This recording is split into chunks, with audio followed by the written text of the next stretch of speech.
Snow has fallen, preventing us from lifting any more stones from our fields on Kinlaig, but there's still plenty to do on the farm. Our silage bales have nearly fermented, and the silage itself is at best price, so it'll be time to sell those off today. The barley we have in storage has hit best price, and that's ready to sell too. And we've lots of the damaged trees cut down and cut into smaller chunks, ready for wood chipping.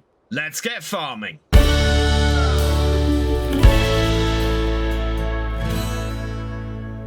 Hello and welcome along. This is Virtual Farmer, and it's going to be a busy day on the farm despite the fact that we do have a fair amount of snow on the ground. I'm going to start off with the wheat. It's the one thing that we can very quickly get collected up and take down to sell. I really wish we'd been able to get the remaining stones up, but that's just not going to happen today, unfortunately. We're actually going to be doing carting with the smaller T6 on this. In fact, no, we'll leave this on the trailer and do the carting with this, and we can use the D7 to do the wood chipping, as that is not going to be usable on the stone picker today unless we end up with a thaw, but I don't think we're going to get much above freezing. So we've got to take this down to sell, and the location for that is going to be down at the Logistics Center Railroad, which is in the middle of town, down by our aquaculture center. And this is going to take a few trips to do this. Again, it's going to give us a nice little boost. There is something in the shop that I'm quite interested in possibly grabbing today. We've been thinking about getting a seeder of some description for a while. We looked at doing sorghum this year because we didn't have anything to seed any wheat or barley or anything like that with. But there is a seeder in the shop for 30,000, which will do those crops. And that we can put our seed tedder, our front-mounted seed tedder, will hook up to it. It'll be a bit of a mismatch, but it will work, and I think that'd be quite useful. So we might have a look at that today as well, especially if our sell-off goes well. Our bank account is still looking pretty good, to be honest. We got 72,000 in the bank. We did spend a load of money because we started a month, and we're gonna spend a load more over the next couple of months until we get to March. And yeah, I think that could work out well, especially, you know what, if we are able to get a good amount of wood chip done today, then we might make a decent amount of money off that, and that on its own would pay for the seeder. So we will have a look at that in a bit. So here we are down at the Logistics Center Railroad. We're gonna get nearly 700 per 1,000 liters for this, so should be a fairly good payday. Expecting 25 to 30,000 overall. Tipping out fairly quickly. You know what? That is 10,000 for our first trailer, and we're expecting just under 3 trailers for this, maybe 2.5. So 25,000 seems to be a pretty decent estimate. So I've set my TM175 to return back to the farm with a hired worker, and that way we can head down to the shop and I can start getting the rest of the equipment we need today sorted out. We need to get a bale stacker. That's what we're going to collect up all the silage bales with and get them sold. I also want to grab a wood chipper, so we want to grab both those, and we want to have a look at this seeder. I am very tempted to pick it up, although sorghum will give us a good amount of money and I don't really need to worry about it too much. Maybe 30,000 isn't a good amount to have on to be spending on the farm at the moment.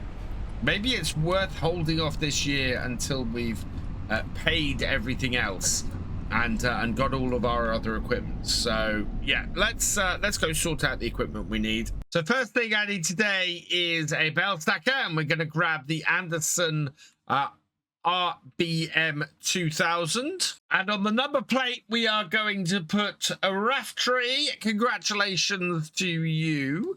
We're going to put RTE on the number plate for you. So thank you for your support. And we will get that leased. So we're only going to lease that for today. And for the second bit of kit today, we're going to get a Hyzomat HM10-500 KF. And on the number plate for this, we are going with veteran modding. You've been selected at random from the tractor driver and above level patrons and YouTube channel members.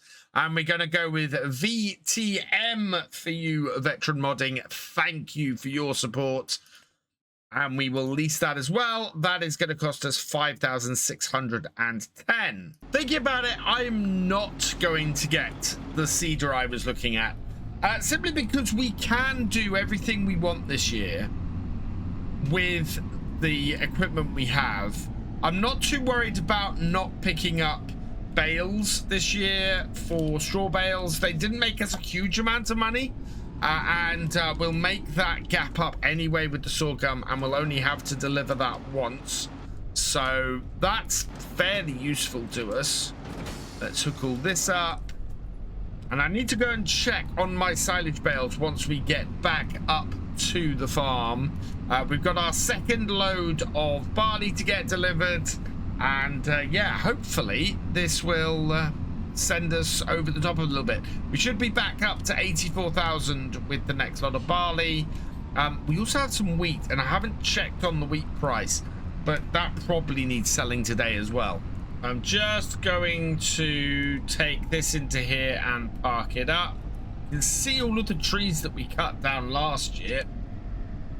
Unfold that. Yeah, that is the side that I'm going to want to use it. And if we leave it there, that should be about right. Actually, we'll leave this all hooked up and we'll turn this off, because this might be the next thing we do. First, though, we need to fill up again with barley, because we're going to need this trailer to do the wood chips with. So refill that with barley. And then these. Yeah, these are 99% fermented. The last ones I did are down the bottom end of the field. So yeah, we are 99% fermented with these. So by the time we get this done, and we've probably done a load of wood chips, we'll be able to get these all sold, and that will be great for us. We'll be able to go and get all the money in for the silage, which just pays us so well. So load 2, let's get this tipped. We're expecting about another 10,000 off this load. Take us back up to 84,000. Oh wow, we went beyond 84,000. We went to nearly 86. I think the price might even have gone up slightly. And also our 5G tower has paid out because we've gone through another hour. So yeah, 85,736. I think we're heading for another day of finishing up over 100,000 today. So in for the final load. Like so, and pull that. 9,090 liters. We should end up over 90,000 with this final load of barley. Final load, then 86,000. This will send us over 90. Yeah, there we go. 92,850. What? 6,200 plus a 194 environmental score. Absolutely perfect. Right, we'll head back up to the farm. We'll go and check on the state of the silage bales, and if those are ready to sell, we'll sell those. Otherwise, we'll make a trailer full of wood chips. Delayed by the train going through. That's a gorgeous old engine. Okay, so let's have a look at the silage bales.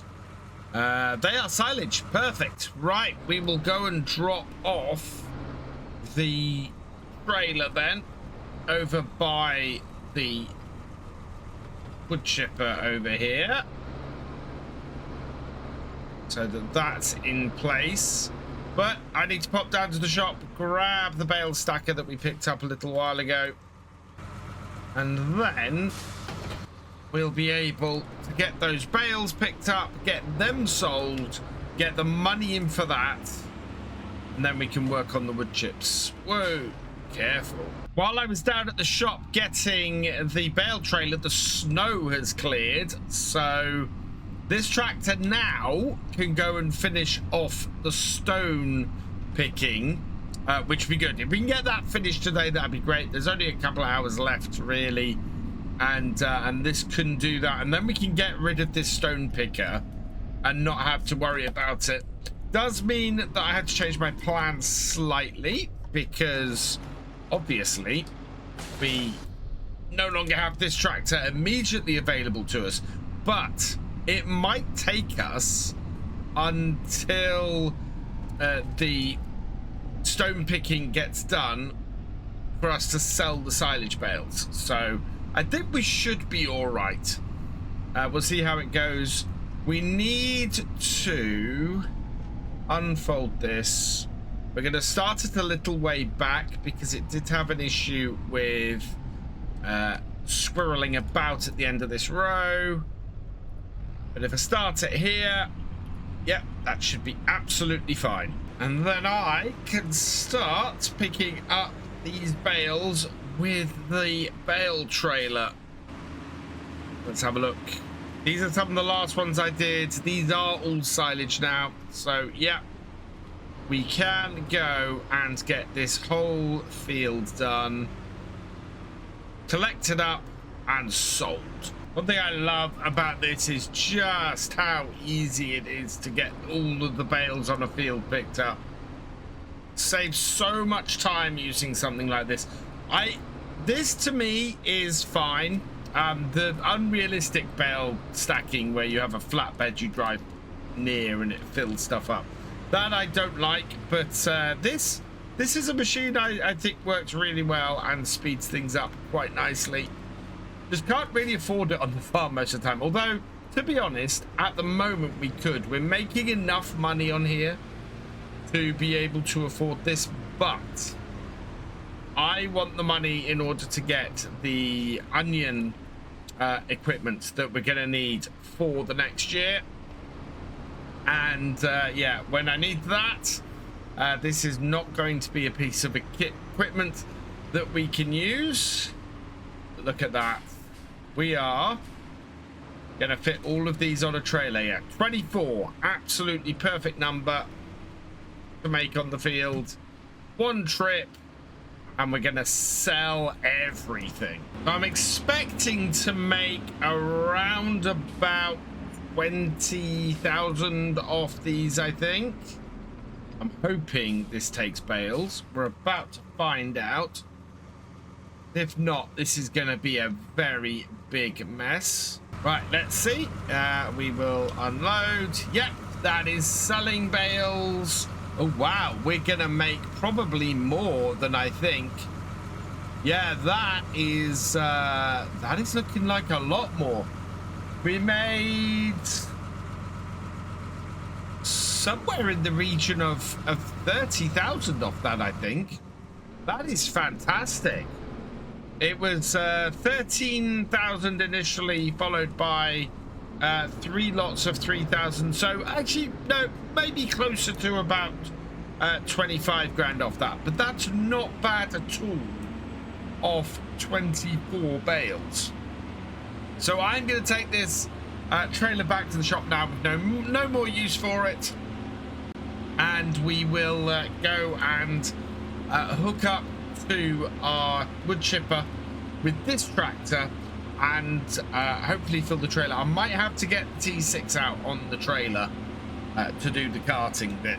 So first things first, let's return this trailer.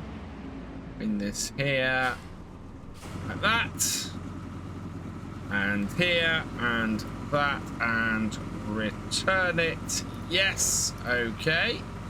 We got 1,010 back. It cost us £1 in running costs and £21 in washing costs, so that's pretty good. Didn't cost too much to return that. And then while the TM175 works its way back, I will hook up the T6 here to the trailer, and then we will be set up to immediately get carting.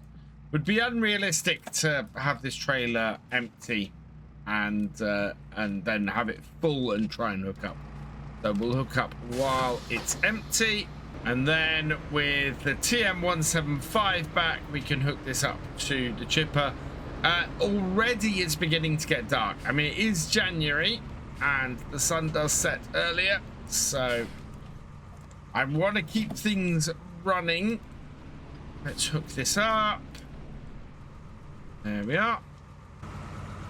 Hook that to there and get the PTO on. Right, let's get the auger out. And once that is out and lined up with the trailer, turn this on. Yeah, there we go. And now, could just be a case of picking up bits of wood, stuffing them in.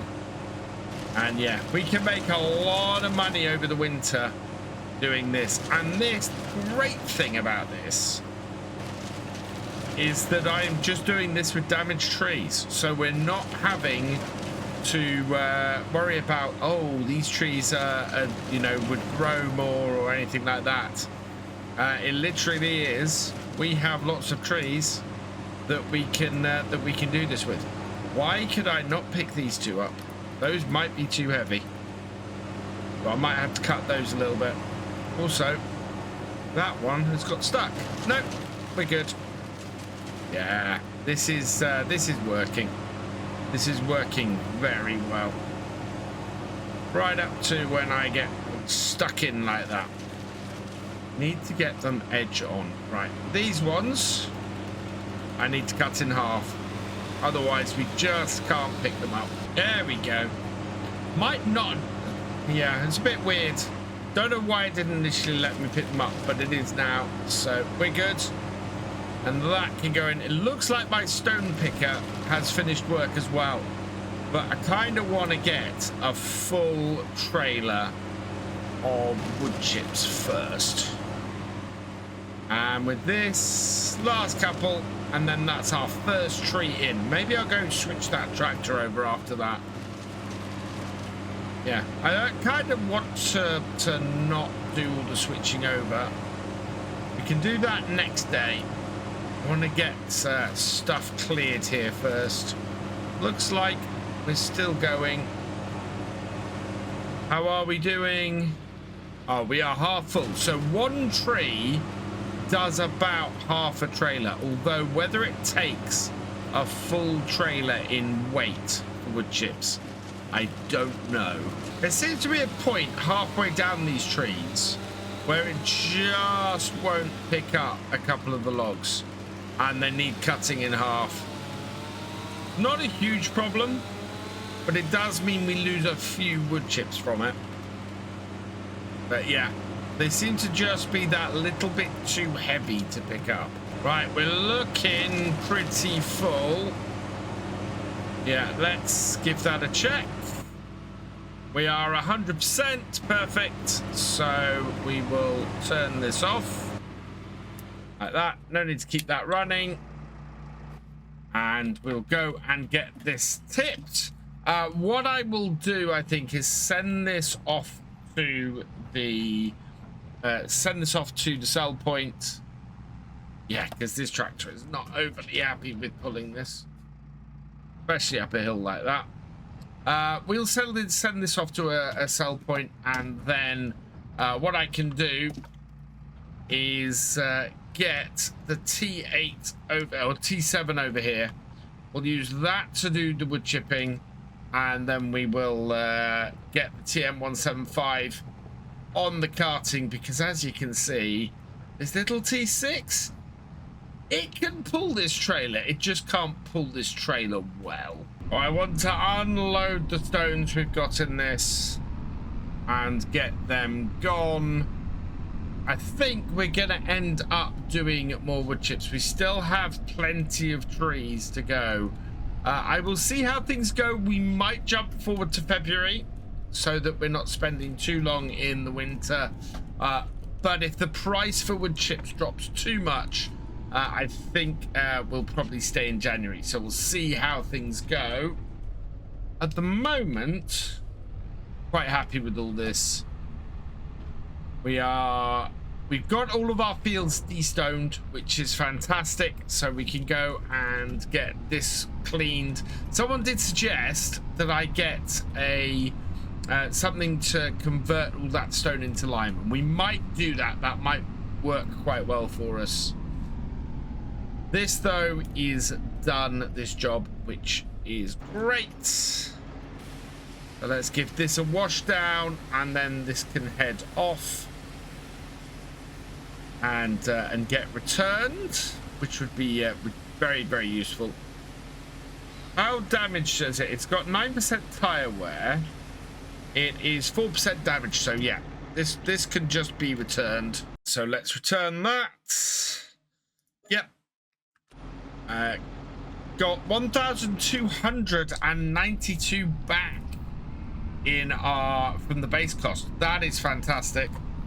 So I'll go and hook this up to the wood chipper and move the wood chipper slightly. I think we've probably chipped all we're going to chip today. So we will leave that there. I want to go and sell the wood chips we've got. And then, yeah, we'll continue with the wood chips next time. Let's disconnect that. Move this tractor out of the way. And then our T7 can get on that, and that will run the wood chipper absolutely perfectly next time. But the important thing is it means that we can then cart with the TM175, which is a much stronger tractor than the T6.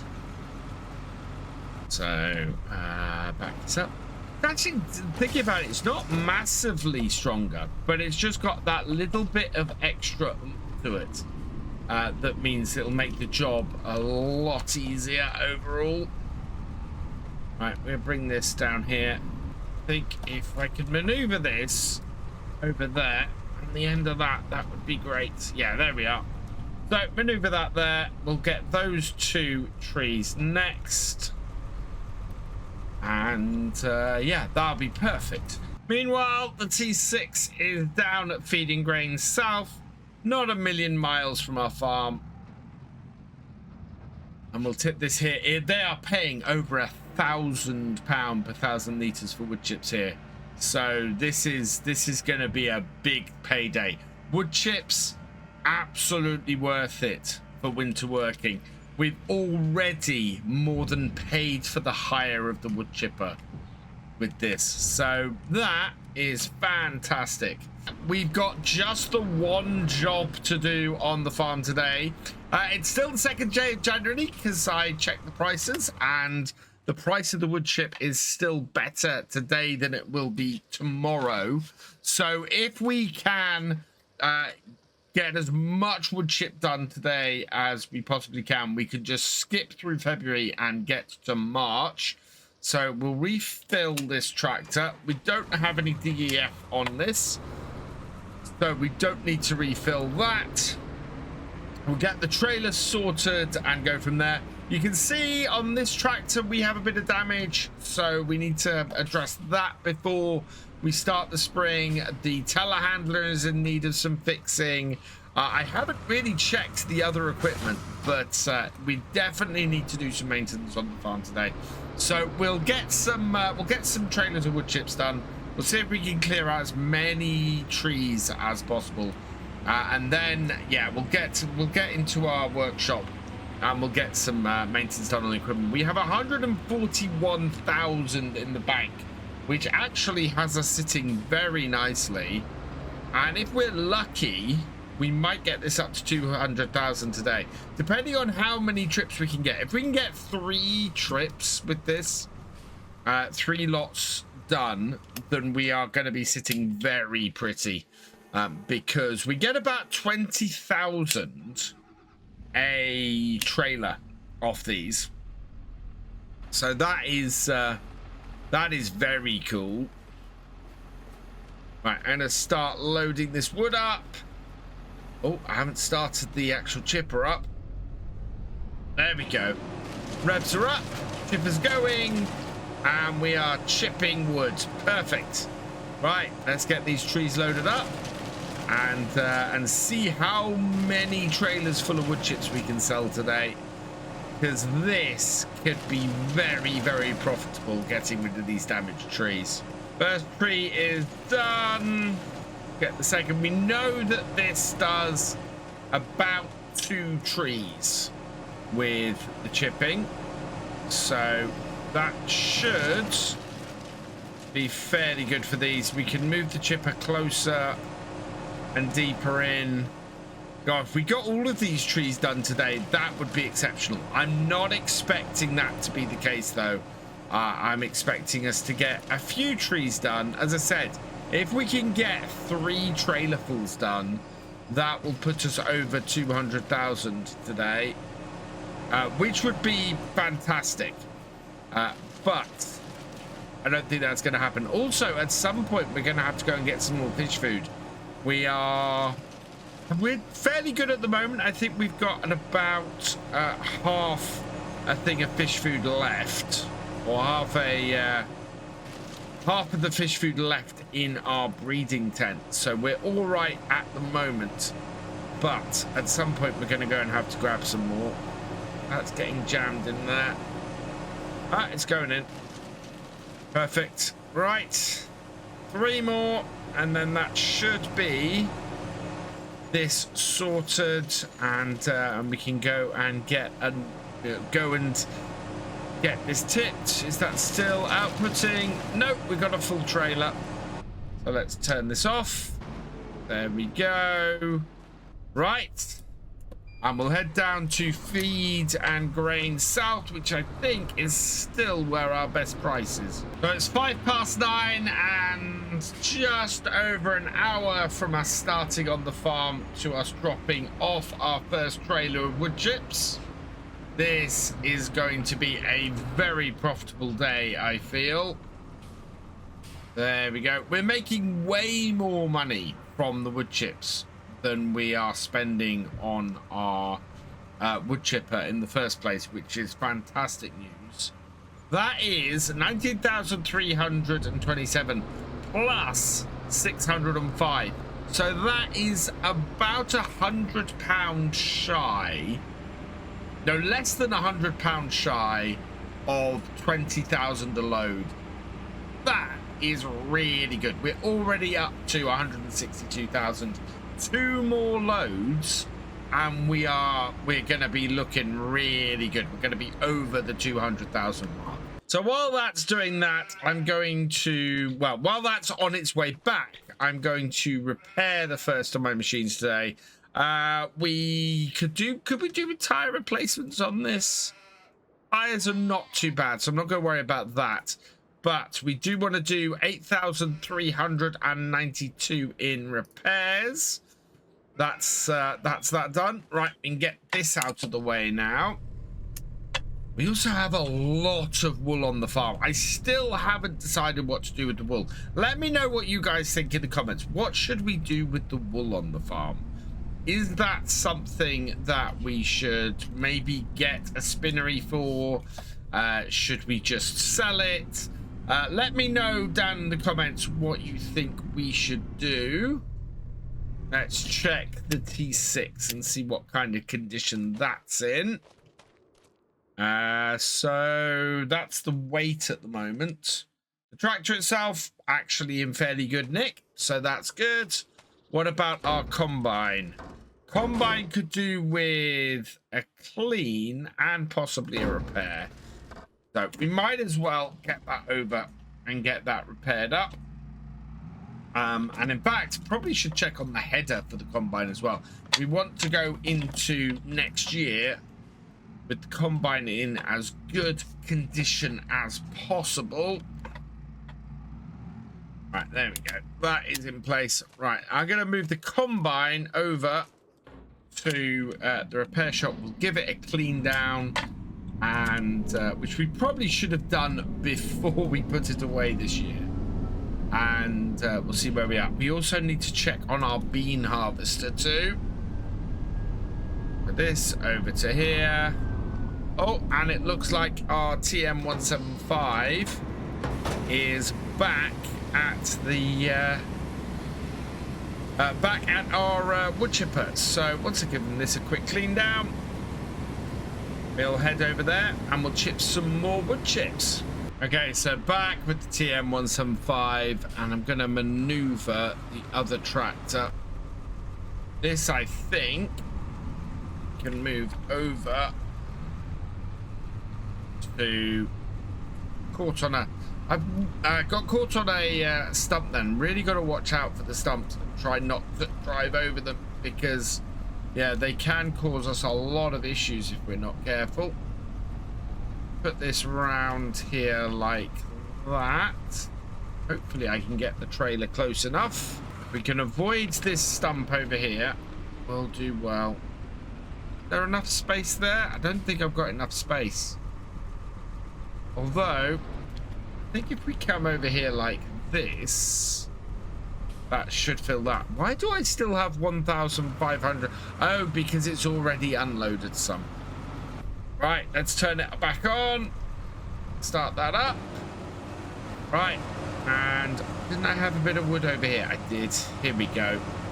So we'll start off with this, and then we've got a couple more trees over here to empty this out with. That is our second tree done. Looks like our trailer is full again, so we'll turn this off. And yeah, we're gonna have to go and cut some more trees. We've actually still got a lot of trees down here that we can cut, so that's all good. Right, I am heading off, and we will get this sold, and yeah, make another 20 grand, and then fix another piece of equipment, because the combine harvester is now sitting in our workshop ready to go. I think if we do that, if we go sell wood chips, fix equipment, and just keep working our way through that today, that is going to be a really good use of our time, and we will get into next into spring with all of our equipment fully working and raring to go. So let's see how much this lot is worth. I think the price is dropping, so as we go through today, I'm expecting to earn less per load. We are, so far, we were like less than £100 off 20 grand with the last lot. We are slightly less on this. So we had 19,327 last time, 19,286 this time. So the price is definitely on the way down. So while that works its way back, the combine needs fixing this time. Let's see how much that's going to cost me. Only 2,279, but at least that is fully repaired now and ready for next year. While I'm here, what is the header like? The header is fully dirty, has 22% damage. So yeah, I need to get the T6 out and drag that over to the shed and our workshop and get that in for repairs. Because 22% will start to degrade the yield of the crop that we're harvesting with it, and we don't want that. We want to get as much crop off as possible.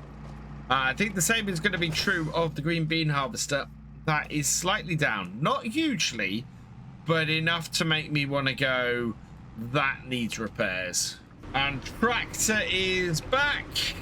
Right, we're going to have to cut some trees now because we don't have anything left here.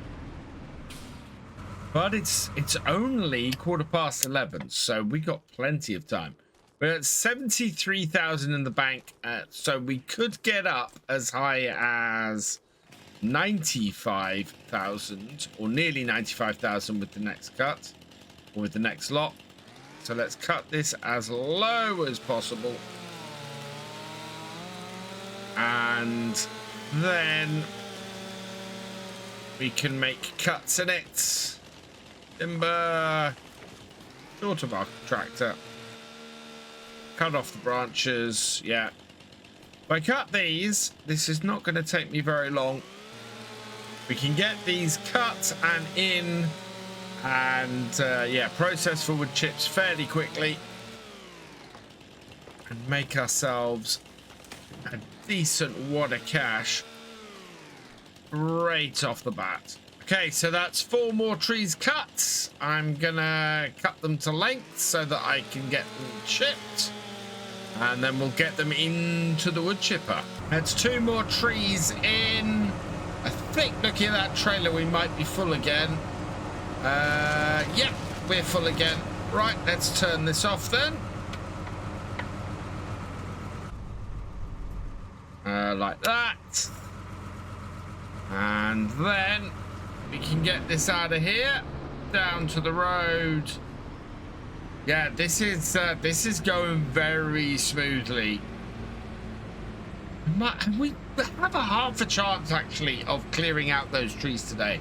I would be very pleased if we cleared out the rest of the damaged wood. So bring this in. The price I'm expecting to still be dropping. Last time it dropped about 50-60 pounds. This time we are gonna be up to 19,232. So we dropped about another 30 pounds. So yeah, we've dropped, in fact, since we started work today, £100 per trailer, just because the value of the wood chips dropping. So it's not going to be worth us doing anything in February, I don't think. We've not got anything to sell. The wood chip price will have properly dropped by then. We are better off just skipping through to March, I think, and seeing where we are after that. But we now have more cash to get our header repaired, so let's repair that. And actually, while we're here, the T6 is fine. We will repair the header, yes, and I will repair the T6 while we're here. Perfect. Tires on the T6 are good. Tires on the trailer I don't need to worry about. So we'll put the header back in the shed, and I think I'm not going to store the bean harvester in here once I've repaired that. I think what we'll do is we'll move that into the main barn next to the combine. We've got space in the main barn. We can fit all of our equipment in there, and I could do with extra storage space under that lean-to for some of my other equipment, so that makes sense. And we're back up the top with the TM at 175, so 194,000. It is just gone 2 minutes past 1 in the afternoon. Perfect. We can get some more into this. I'm expecting the moment I turn this tractor on, it to unload a load into there. Yeah, there we go. Load of wood chips going straight in. And oh wow, there were a lot of wood chips hanging about in that. Turn it on then, and we'll start picking up some more sliced bits. Oh yeah, we've got here. I think I'll slice this one up next, and try and get that in. We're almost at another full trailer. We're about 90%. So we'll cut a few bits off the end here. We're going to have to cut some more trees down for the next load. I think we could potentially get 2 more trailers delivered today while we have these high wood chip prices. That would be 4 more trees. How many? 1, 2, 3, 4, 5, 6, 7, 8. So there are potentially 4 more loads here. That is oh no, I've already cut it. That is pretty good. If you're wondering how this measurement is coming as to what you can actually carry and it's locking to it, I think that's the lumberjack mod that I've got on here. Very, very useful mod if you are doing a lot of forestry. Right, let's start moving this and fill the rest of this. I'm gonna fill this trailer up. It's looking very full. We are still doing it though. Yeah, and if we can get 4 more trees done today, 2 more loads done today, that would be amazing. That's full. Okay, turn this off. Right, and we'll go and get this tipped. Yeah, getting all of these damaged trees out would be fantastic. I would love to get these replanted, but we'll have to on a quieter day, we'll have to get the stump grinder in, clear all those stumps out, and maybe get those trees replanted. Okay, so down once again to feeding grain south. Bring this round and tip this. So this will definitely send us over 200,000, and our total is 19,180. Oh wow, the price continues to drop. Our repair this time is our green bean harvester, 6,000. It does need the repair, but 6,000. What's its tires looking like? Tires are okay. So yeah, that's good. We're still over 200,000 though, so that is good news. Actually, my TM175 could do with a repair as well. So as we're driving through the yard, let's just bring this into the repair shed as well and give that a quick once over. That means that we will be fully repaired on this. This tractor does need some repairs. I don't know how good the tires are as well, actually. Right, let's have a quick look and yeah, repair that. Yes, I'm gonna repair up the trailer and the weight as well. Perfect. Right, so that's great. This tractor is now fully repaired up, as is the trailer and the weight on it. So yeah, I just need to check out the T7. The T7 may need some work as well. Also, now I can put those bits of equipment in that shed. Right, so let's pull this up alongside again. We've got a tree there. I think I need to cut at least 2 more. I'm going to cut 4. So let's start this up. Start that up. We're emptying out the wood chips we have in, which weren't many. Right, I'm going to get the rest of this tree loaded up, and then I'm going to cut down some more. Right, the last section of this tree. We'll get that in. How full is our trailer? We are, wow, 50% just off that tree. So I think 1 more tree will do it for now. So let's get this cut and cut into segments. And then hopefully this will finish off this trailer. And we can head straight down to the sell point again and cash in for another lot. I think it being 10-3, I think we've maybe got 1 more load after this. We're beginning to look a bit full on the trailer. It is still loading it in though, so 2 more chunks from here. I'm hoping this is going to fill this trailer up, and then we can go and tip it. So that done it? No, that's not quite it either.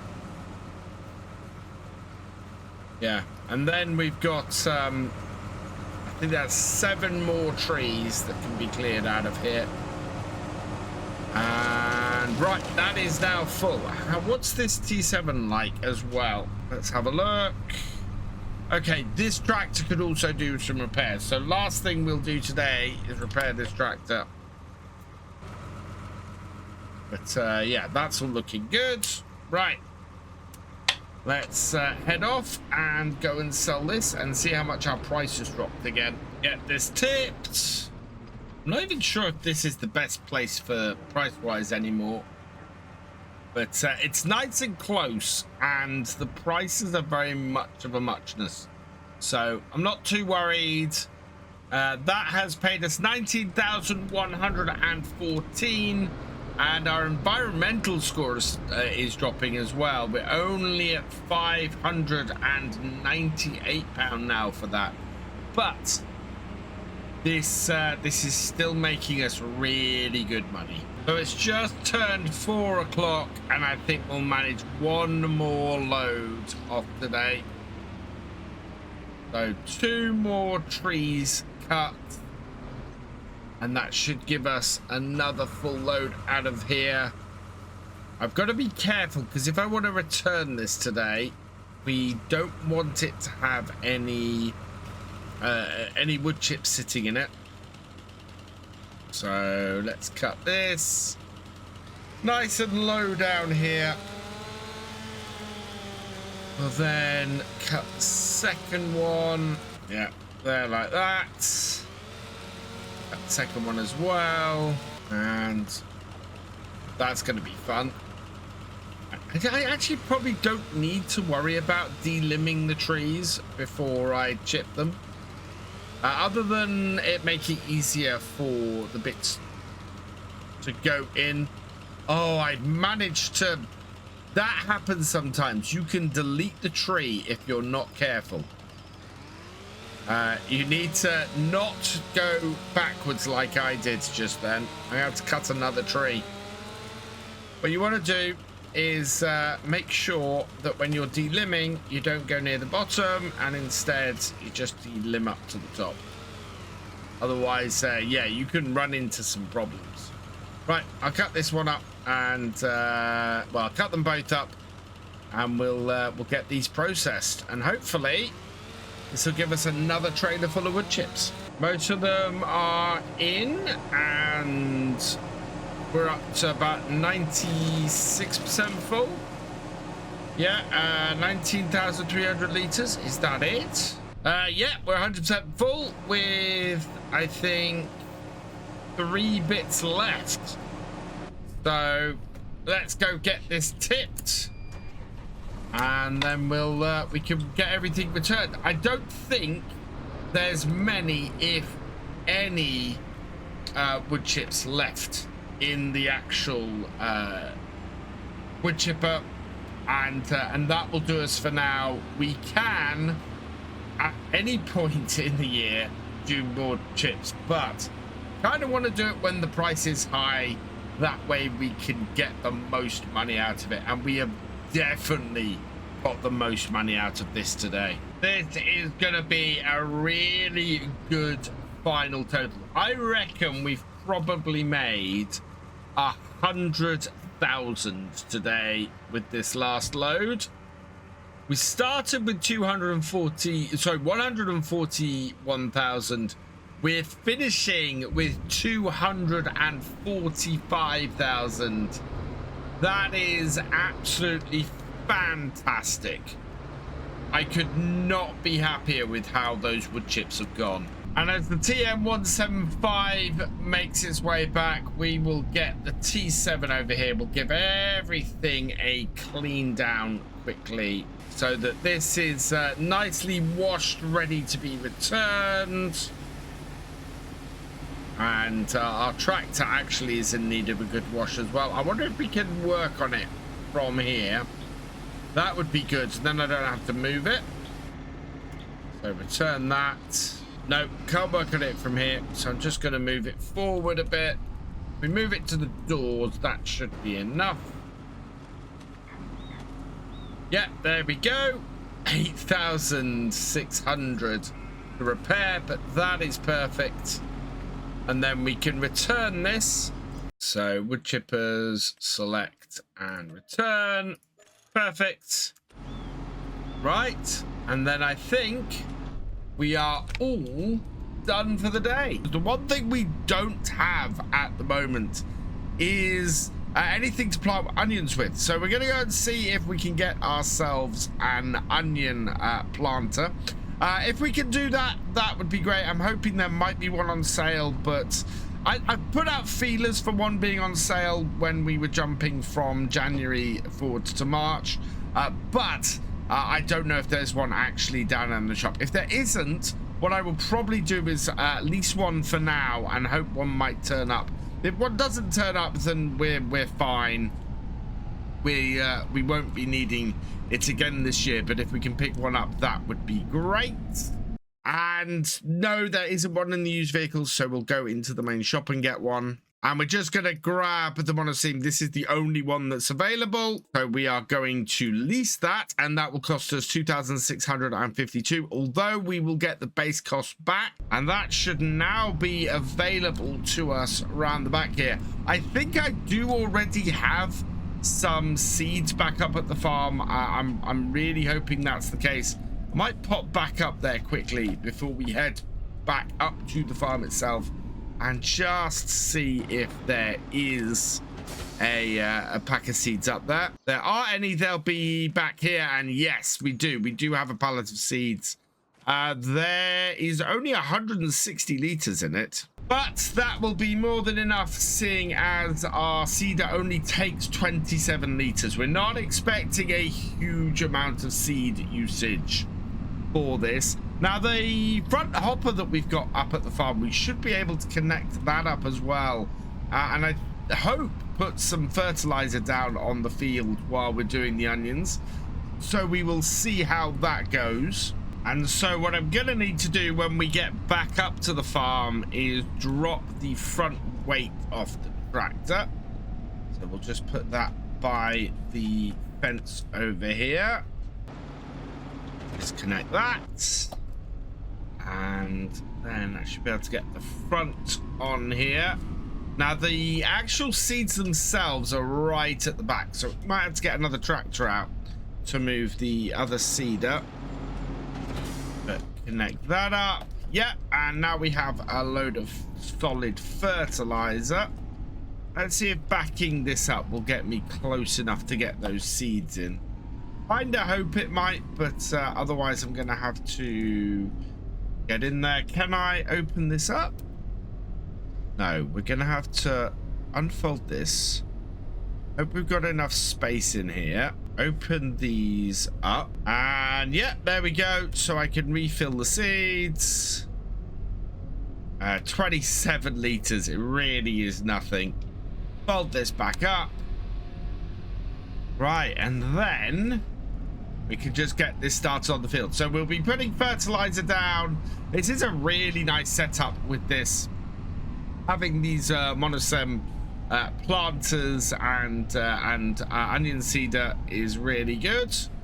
So we'll bring this up here, and I will set up a course play course. And there we go. I think that's a fairly good field work course on that. So first waypoint, and away it goes.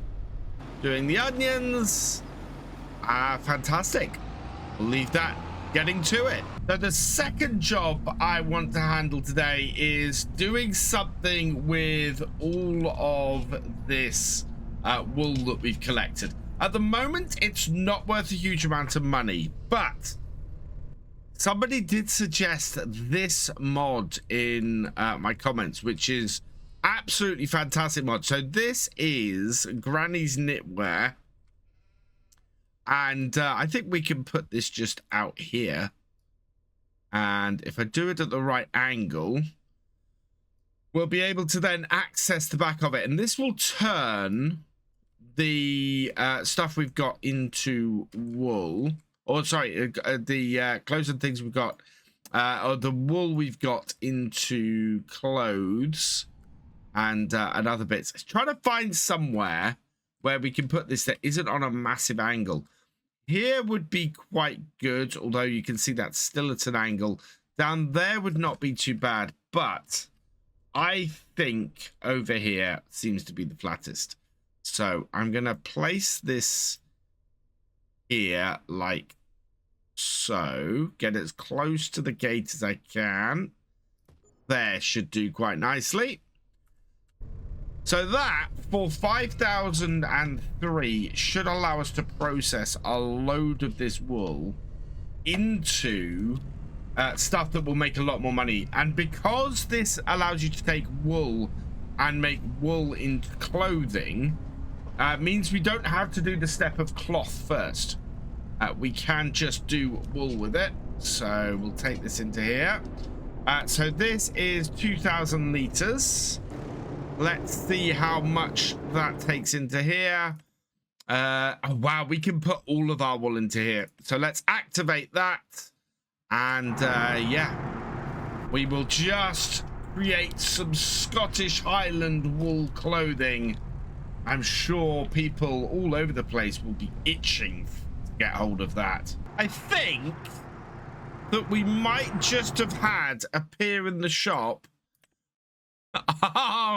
Our cedar for the onions has just appeared in the shop.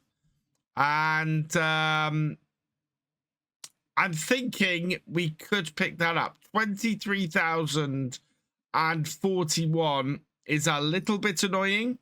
But I would quite like to do that. And we've not got very far in. So we're going to buy that, yes. And I'm going to switch it over. Right, so we'll stop this here. Because timing is annoying. And then I'm going to just empty out what I've got at the edge of the field. And we'll take this down to the shop. And get the hired one that we've got here switched out for the one we got down at the shop. So let's open that up. And then we will empty that out. Right. Let's get this cleaned, and then we will go and switch it out. Yeah, annoying that that's just appeared. I'm not going to get past my no. We'll have to go around the side of the field. So I'll get this cleaned. We'll take this down to the shop, and we'll switch out for the actual one that we own. I did kind of know this was going to happen. I knew that if I leased the cedar, it was going to turn around and then suddenly turn up.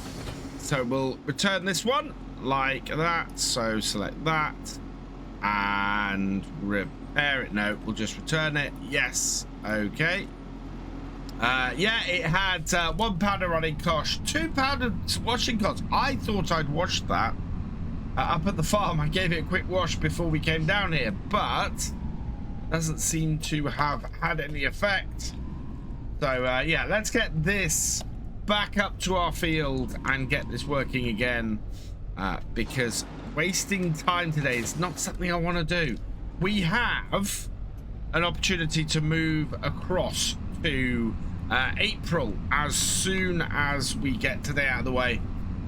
If we can do that, we can get this year moving fairly quickly. We're not having to do as many contracts and earn as much money every month as we have been, as we've had a decent amount. And we're down to 133. You remember at the end of last episode, we finished with 241. Over February, we had to buy a full trailer of fish food, so that hit us fairly hard. We also had our monthly outgoings. We've got 20 grand going out a month for our bean harvester, so that's been cutting down as well. But we are making enough money on the farm now to be able to support ourselves quite nicely. Okay, so I will reload with seed, like so. We can, yeah, leave that lifted, and then we'll head back up top corner here. That is where our GPS, or where our course is at the moment. Spin this round. I think if we started off here, yeah, this is exactly where we left the field. Nearest waypoint, and away it goes. Final pair of bales. We actually have one more pile there I might grab quickly, but all of these have fit into this production, which is fantastic. But that's nice and full. Want to give it a quick check. We already have 61 liters of clothes. We're nowhere near full on this, so this should easily handle all of the wool that comes out of our sheep without too much issue. So I think I'm going to put the other stack, the other pile that we've got in here, out of the way so that we can just clear this. And yeah, in a couple of months we're going to be cutting some more grass. I'm hoping my sheep are all right. Yeah, they've got plenty of feed at the moment. In fact, they're about half full, so they will be good until we do our next cut. The other thing I need to go and check actually today, which I hadn't thought about, is the cows. We need to check they've got enough water. I think I've also just knocked that other pallet of wool, so I might dump that in here as well, just so that we've got a nice clear starting point. So with all the wool dealt with, now I need to sort our fish. We've got a lot of young salmon up here, so these all need to go down to our aquaculture. I have a feeling though our aquaculture has more than enough pallets of young salmon, so these are going to be a little bit superfluous, but I want it all down there so that when we do get to the point where we run out of salmon down there, it can keep processing them. It's a pity I can't upgrade the aquaculture center down there. I'd like to put more pontoons out, but you can't upgrade. I'd have to fully replace it. So I think my longer term plan is to have enough money to buy that piece of land, put some sort of pontoon out so that we can easily get stuff onto a boat, and then out in the harbor build a bigger aquaculture center and probably move all of this up there. At the moment we have more than enough space to do all of our trout, but not enough to cover all of our salmon that we produce. So maybe actually we'd get all of the salmon out there and do all the salmon in the bay, and maybe add another pond up here to do the remaining, or to handle all the trout. Trout ponds seem to be a pretty good way to go. And this I'm gonna have to put side by side with the ones I've already put on here. We'll do it that way. Yeah, they're very close to the end, and as a result they are quite difficult with that board there to stack beside. Quite pleased with that stacking though. That's worked well. Trick with getting a nice stack actually is to line up the edge of this to the boxes there, so that I have a nice edge. We'll center everything and push. Oh, get it in there properly. Yeah. Lift, pull that back. And now I've got a nice edge on here that won't interfere. And wow, we have even more salmon. There is so much young salmon here. I think this is way more than we're going to be able to process. So this is all of the young salmon emptied out of our breeding at the moment. So that's quite a bit. I'm quite pleased with that. How much have we got on here? We have 22,000 liters of salmon. That is way more than our aquaculture is going to take. I have just checked the price of the salmon and of the young salmon, how much it's going for. And to be honest, it is not worth selling at the moment. It's about 2/3 of its maximum price. So I would rather take them down to the aquaculture, and hopefully down there they will be able to process as much as possible. We're going to put all the trout in as well. That way we will have as much trout as we can get out. This is going to make us a fortune though. It did last year. We are 3 months out 4 months out from being able to sell at best price, and when that happens, like last year, we will make a killing on the fish. So we need to make sure we have as many fish through our ponds and our aquaculture as we can get. So last one of these in, and that is our ponds filled with young trout. They'll continue to go now. And now, just at the back of my trailer, I want to load these up. I just realized if we're going down to the aquaculture center, we're going to need to tow with this telehandler, not with the tractor, because if you use the tractor, I'm not going to be able to unload at the other end, whereas with the telehandler we'll be able to do that. So yeah, we'll just load these onto here. These could do with going on the train, but I think it's going to cost us more to hire the train for 4 pallets of jarred green beans than we're actually gonna make extra on them from going to the next highest sell point. So yeah, we're not going to sell on the train with these jarred green beans. We are going to go and sell with the second highest point, which isn't quite as well paid as the train is, but it will save us a lot of time and effort and money, actually, I think, overall, to sell it there. So the green beans need to be sold here at the Seaside Chip Shop. It's Seaside Restaurant it's listed at on the map, on the sell points. So undo that. Oh no, we are outside of the trigger for it, I think. But we made 9,000 off just the first, just off the 1 pallet of that.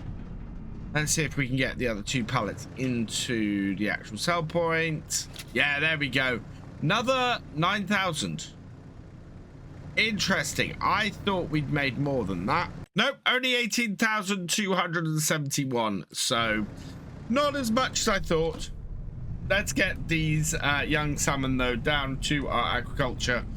As I said, I honestly don't think we're going to have enough space on it to fit all these in, but we at least have them down there and they can continue to process. I've just realized I had 4 pallets of green beans on my trailer, not 3. So now I know everybody's sort of screaming at the screen as to why I had that much. Yeah, we sold 18,000 worth because we had 4 pallets, not 3. And that makes a lot more sense now.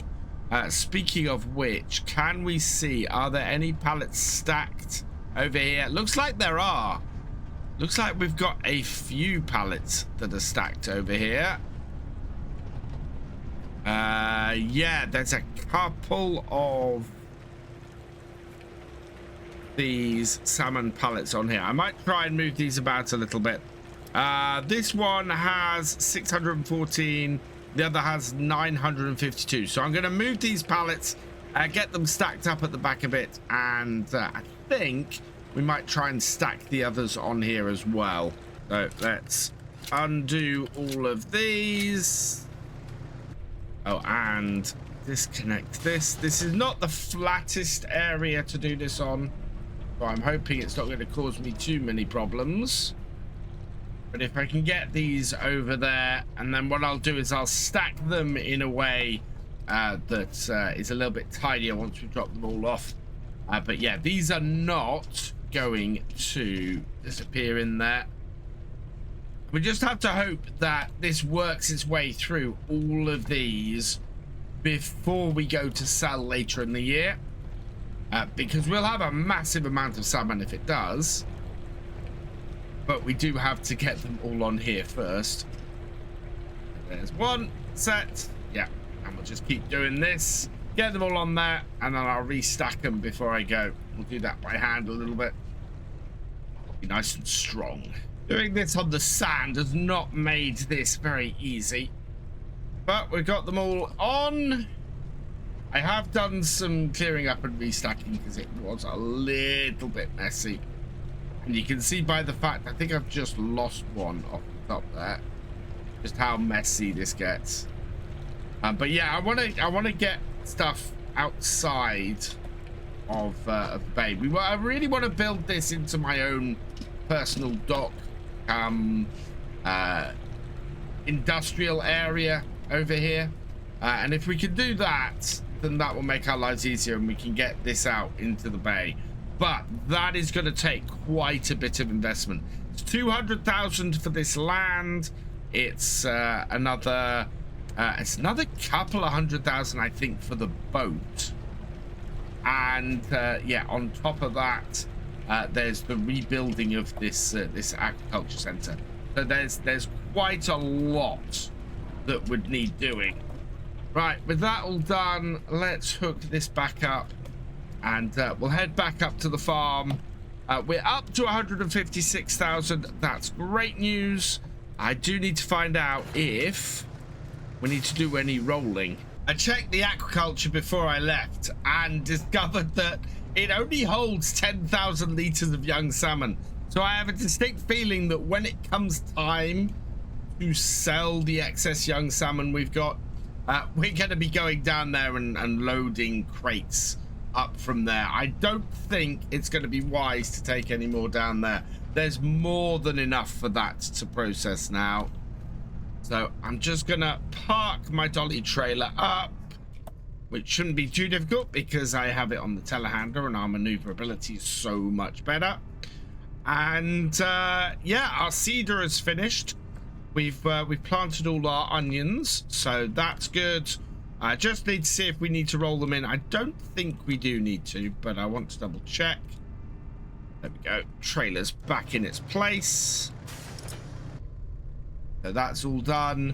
Yeah, we just need to check if we need to roll the field.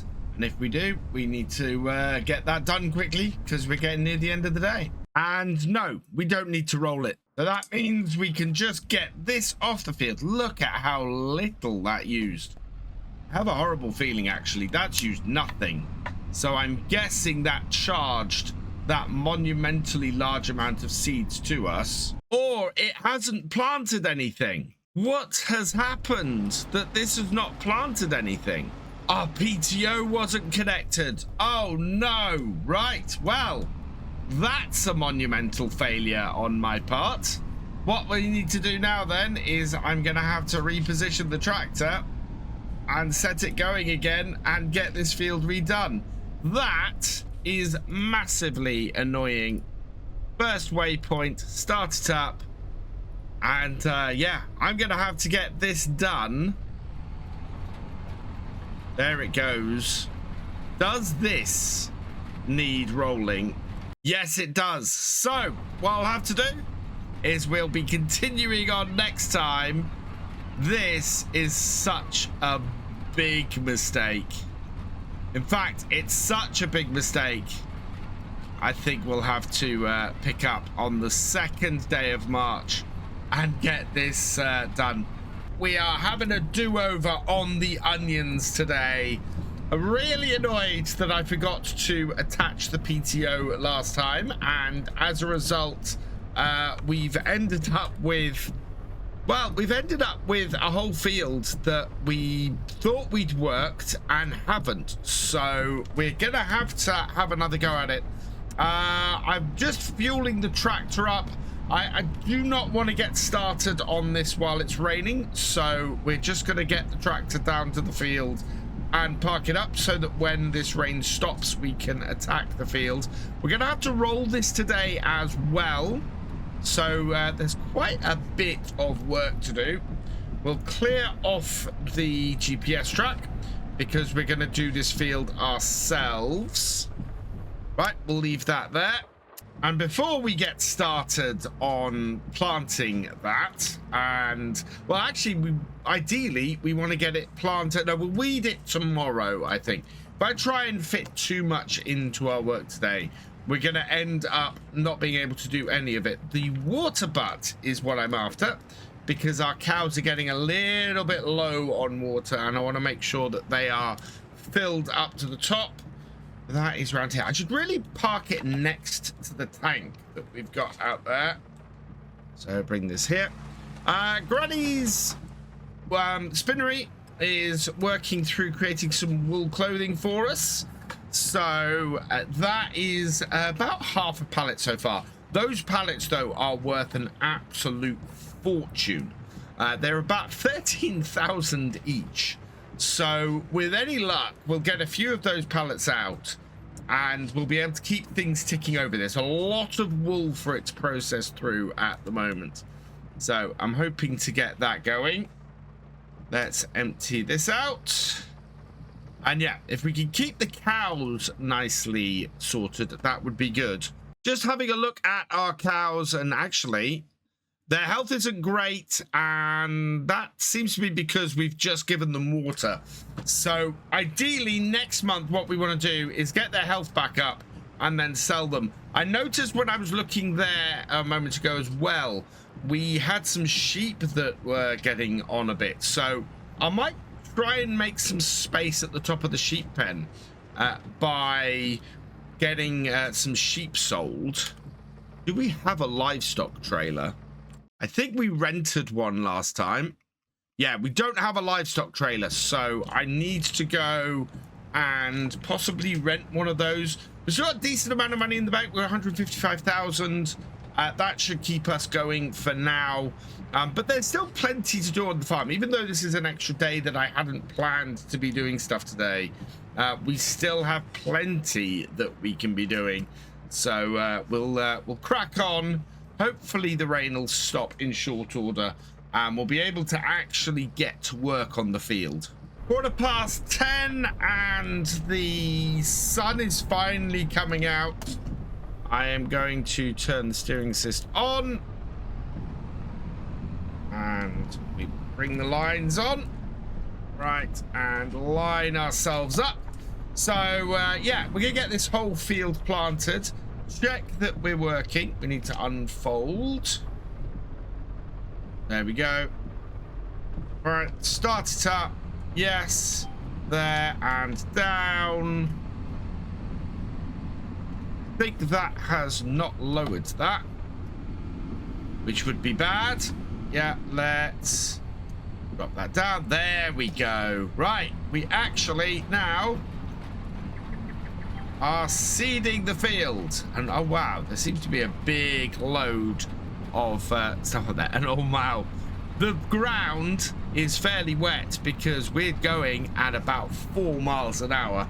As things dry out here, this should get easier. We should be able to get across this field without too much trouble. We are already moving a little bit faster. We're going at 5 miles an hour rather than 4. I don't know what the limitation is actually on this piece of kit. So it may be that this bit of kit does just do does just seed at 4 or 5 miles an hour anyway. I will at the end of this road check though that we are actually seeding. It looks like we are, and the amount of seed is going down, but I need to make absolutely sure, because the last thing I want to do is do this whole field again and discover that again we don't have it seeded.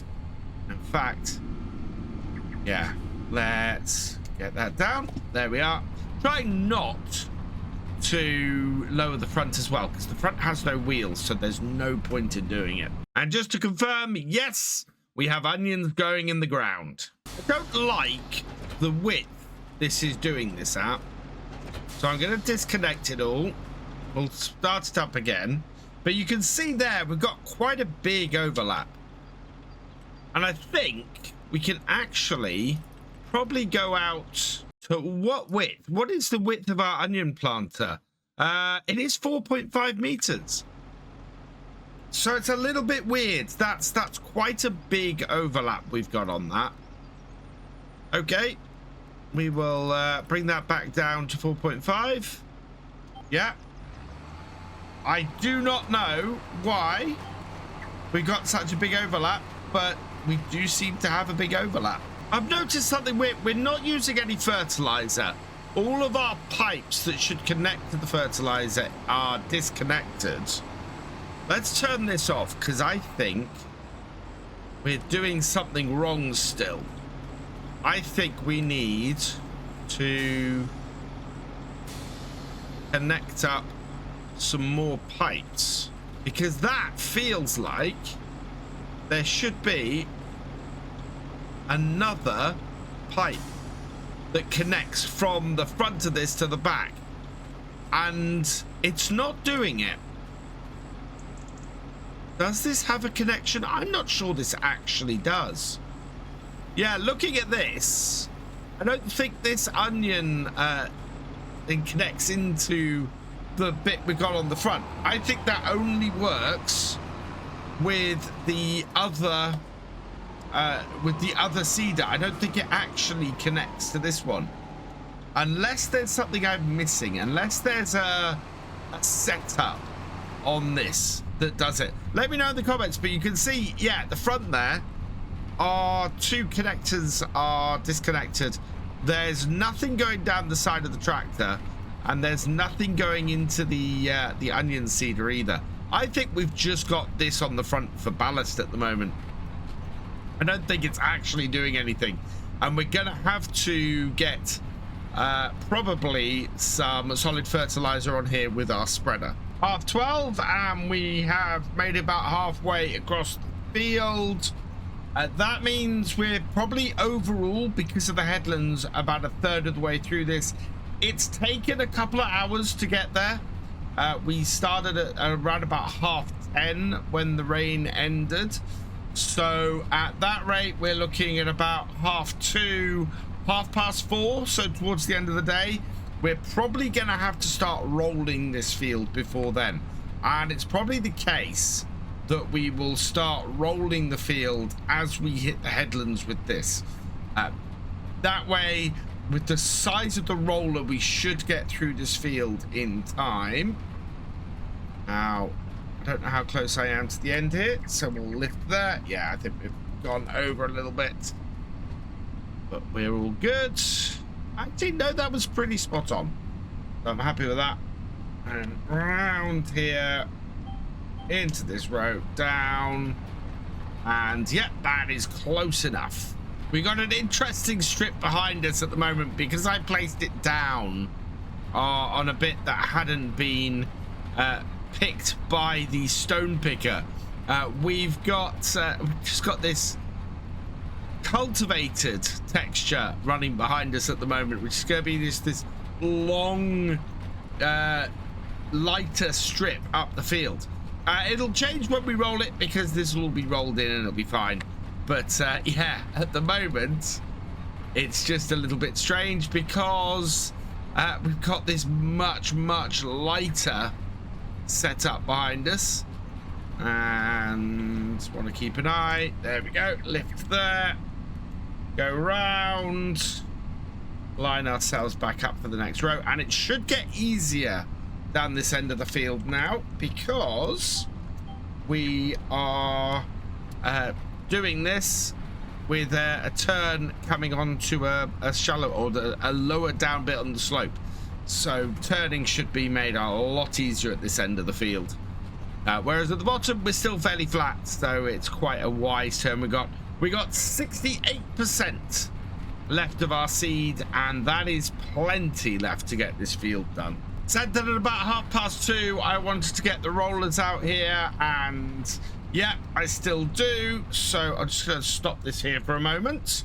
We'll jump into this tractor, and I'm hoping this with the rollers should be okay.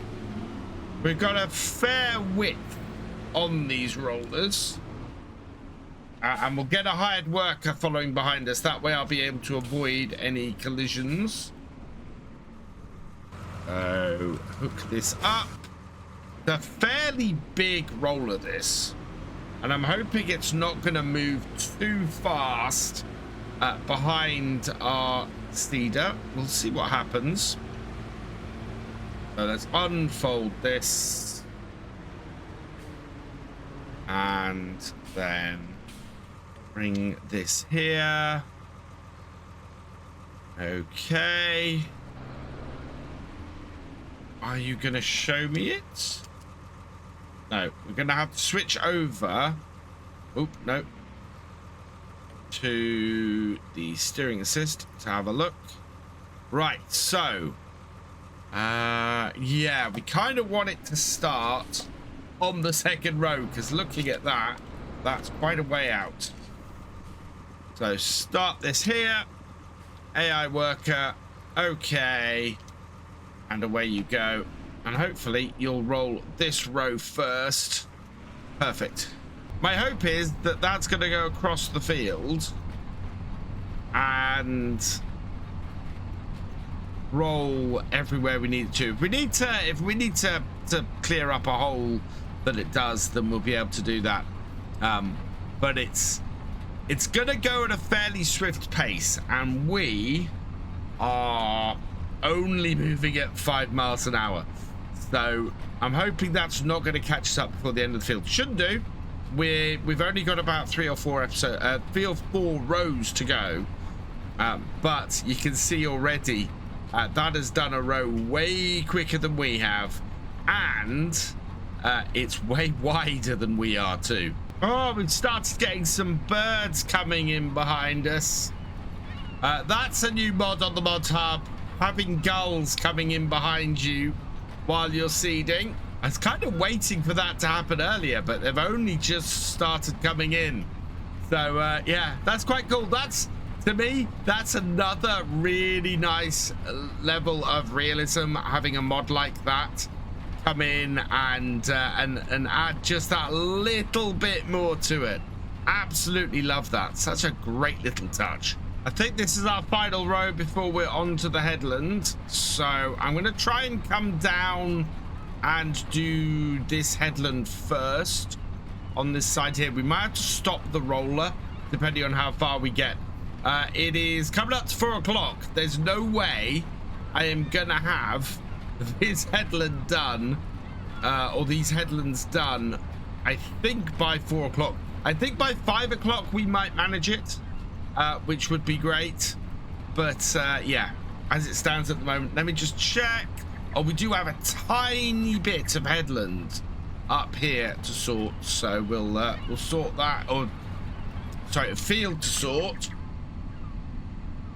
So let's put our foot down a bit, go and sort this bit, and then I can go from here onto the headlands, and yes, we'll finish sort of halfway down the field here, but this will still be a good place. Yeah, so onto that line there, and we'll just head round the field and get all the headlands done now. And that will be it all done. Yeah, taken the whole day to get this planted. Admittedly, we had the rain in the morning that delayed our start, but everything seems to be going in well now. And yeah, we still have just under half of the seed left, so that's good. And yeah, we haven't used any fertilizer today. That just did not hook up at all.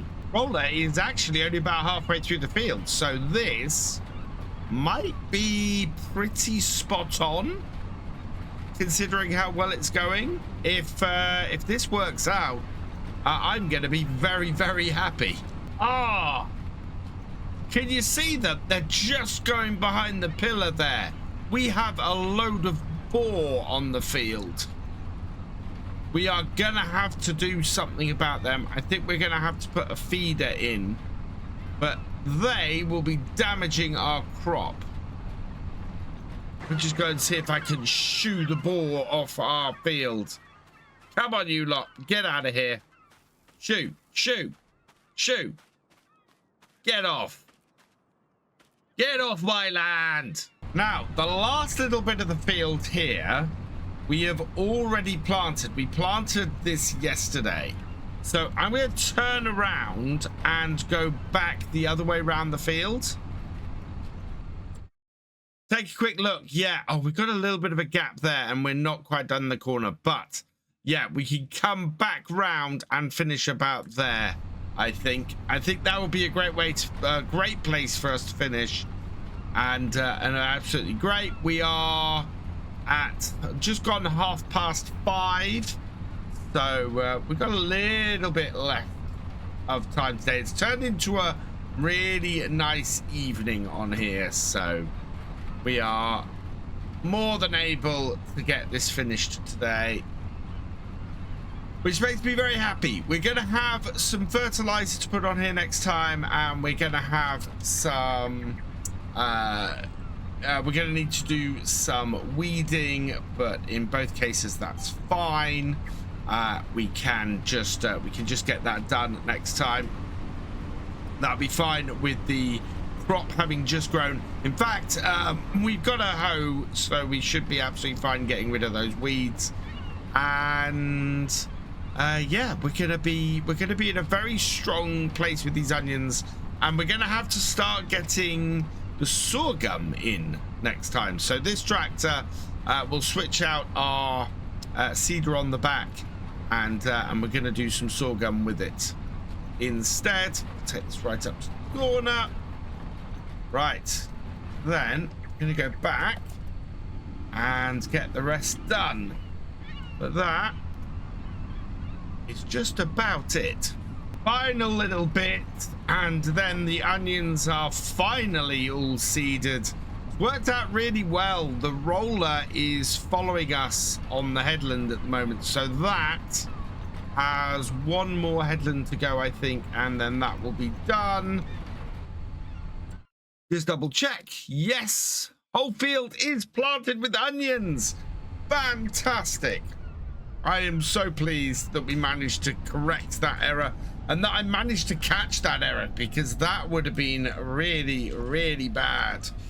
But as the sun sets here on Kinlaig, the gulls are hanging around after the worms, and our roller is going and working on finishing up on the field.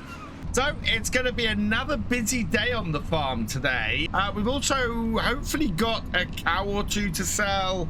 We've definitely got some sheep to sell. We've got some sheep that are getting on a bit and need to make space, because we keep selling off our newborn lambs.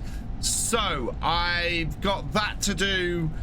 Really, it's going to be very, very busy getting everything done. We will get a hired worker on here. I think we will use we'll probably use coarse clay for this field. Before we get started though, I want to make sure everything is connected up, so we don't have the same problem as we had with the onions a couple episodes ago. PTO's connected, all of the pipes are connected, and as we were talking about last time, this should fertilize at the same time because that is all connected up. So let's get a course sorted. And that should be a pretty good course. It's going uphill, so I'm happy about that. We'll set it to first waypoint, and away it goes. Yeah, that'll line up there. And that will mean that that gets started. Perfect. So second bit of kit we want to get going is our hoe on the TM175. That will get going on the onions. So this is our combination hoe and weeder. This should get everything that we've got in here, and then we can use this tractor after this to go and spread some fertilizer on this field too.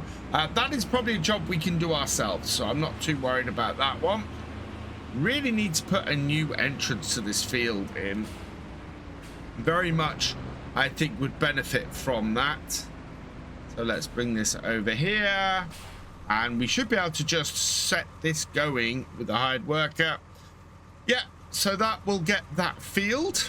And then the next thing I need to do is try and clear some space over here. I think all of our areas here are getting pretty full. We need to make some space so that more fish can arrive. We are looking pretty good at the moment, to be honest.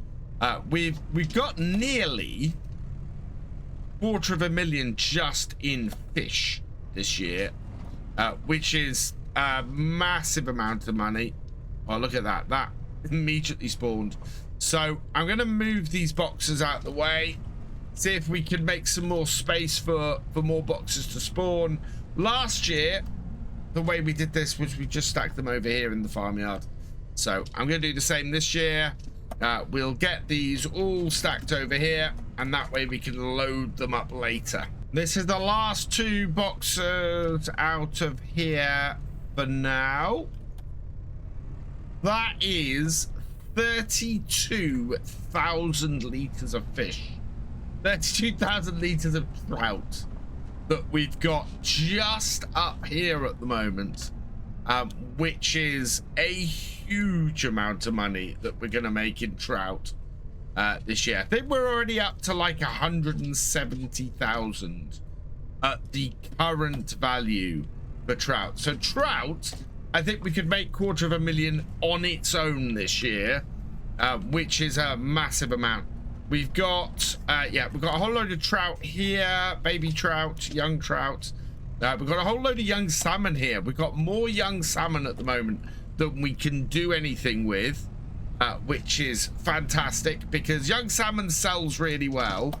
Obviously, we'd prefer to do full-sized salmon, adult salmon with it, but without spending a lot of money getting that set up in the bay, we can't really do that. And what I'd like to do this year is get the loan paid off. If we can pay the loan off at the end of this year, which is a massive loan, I mean it's £1 million loan to pay off, then that would be perfect.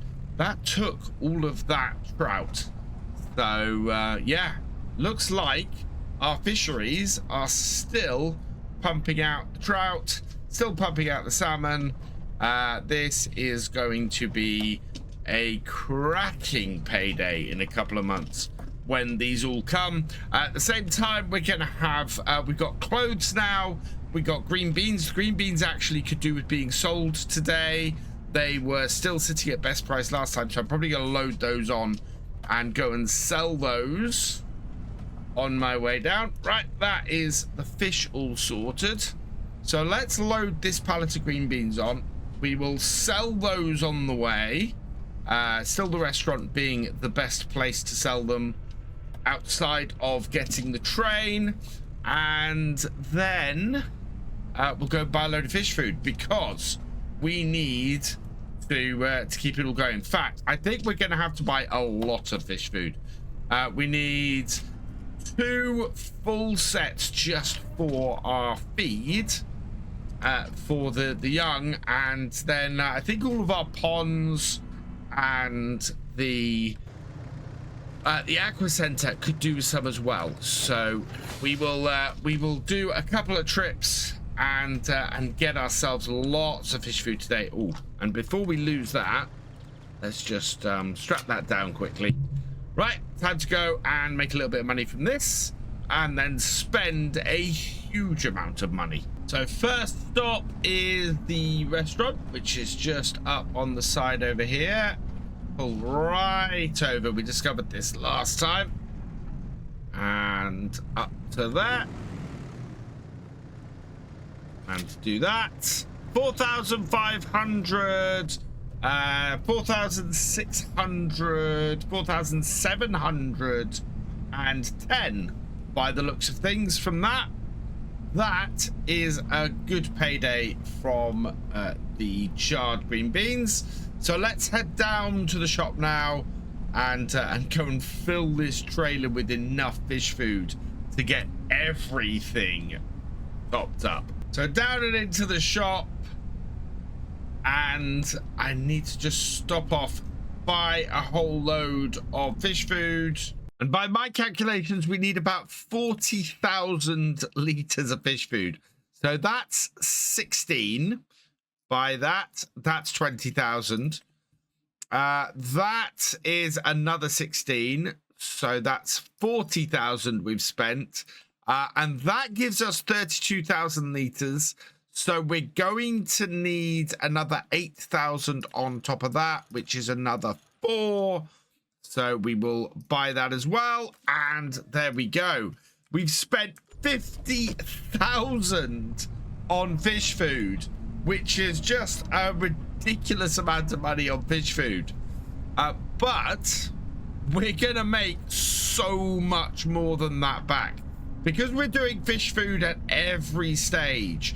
It is just creating so many fish of a premium price that it is absolutely worth spending all of that money just on fish food.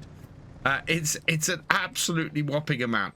So I am going to get this all loaded up, and we'll head down to the well, actually, we'll head back up to the farm first, unload everything that we need to up there, and we'll do the aquaculture last because we've got some of this will be partial pallets that go into the ponds, and then the rest will go down to there. So yeah, I'll get this all loaded up, and then we'll get it distributed. But this is so much fish food, it's ridiculous. Final 4 pallets. This is a huge amount. £50,000 just on fish food to feed, well, yeah, to feed all of our fish for the next 2 months. Spending 300,000 a year on fish food. That's crazy. That is a insane amount of food, money on food, on fish food each year. But we are making money from it. There are a few things in Farm Sim where you could spend that much money and know that within a year you are gonna make your money back. That is just such a insane amount to be spending and making back. We know we've already made, in fact, we've already made back this year all the money that this is costing us per year on fish. On fish food. We've already made that money back before we even get started. It's insane. And yeah, look at this full trailer of fish food. Looks like our planter is still going strong. A good load of seagulls behind it as it gets that sorghum planted in there. That is very good news. We're coming back up into here to drop off fish food, so we'll just pull in here first and undo a couple of straps. There we go. First one dropped off. We don't have any new pallets here yet, so we'll just bring this over here and do the same here. The mud's still quite deep around the ponds. I'm very tempted to concrete all of this. Right, undo that again. That will then even out. And then finally, bring this around here. And hopefully I can squeeze this in. If not, we'll reverse it in. Yeah, we'll reverse it in. That's gonna be a little bit tight with all of those crates sitting there. Just want to push it back in as best we can into that unloading bay, and then we can just, yeah, unload as many of these as this will take, and the rest can go down to the aquaculture. So we'll get rid of this pallet first. There we go. And then those, and then these, and then we'll take the very back one so that we don't just leave a couple of pallets on the back, and then we'll open that up and still have a fair amount of fish food on here. I think this is, yeah, just under 8,000 litres. This should be more than enough for us to do down at the aquaculture. So we'll head down there quickly, get this dropped off until that's full, and anything we had left we can just bring back up here. Before I do that, we've run out of fertilizer in our cedar. So this needs to get back up to the farm. Ooh, that's skidding a bit. And we need to go and get this refilled with some fertilizer. Oh, that's a bit, as it's going down this hill, that's getting messier and messier. We're going to have to do some cleanup on this as well. And we got a fair amount of fertilizer here. Let's open this up. There we go, and lower it down, put it under there and get it refilled. Should be enough in here to do this. Yeah, this takes about 2,000 liters. Perfect. Right, close it up. We'll get this back down the field. I am slightly concerned. I wonder, actually, let's just go and see if it's possible to add some front weights to this front tank. Because while it's now weighted down a bit, obviously we have trouble when we get when we're turning on the field otherwise. Let's see if we can stick this into the workshop and customize that. No, we can't put any extra weight on it. So we just have to hope this works. Oh, I can see the other reason. Look at how bald our tires are. Right, we need to do something about that. So let's replace the tires on the tractor. There we go. Hopefully now the tractor should have a bit more grip on the field. Now that that's sorted, we can get back to feeding the fish. We do have space actually for young trout down here. I think we will need to come and get some of those down here at some point. The thing about that is, I think there's plenty of space. We've got plenty of trout in here. Yes, we have. We still got plenty of young trout down here. We could do, the next time we do a trip down, come and get them sorted. So that is all good. Just need now to load this up. I need a way of getting stuff off of this a bit more easily.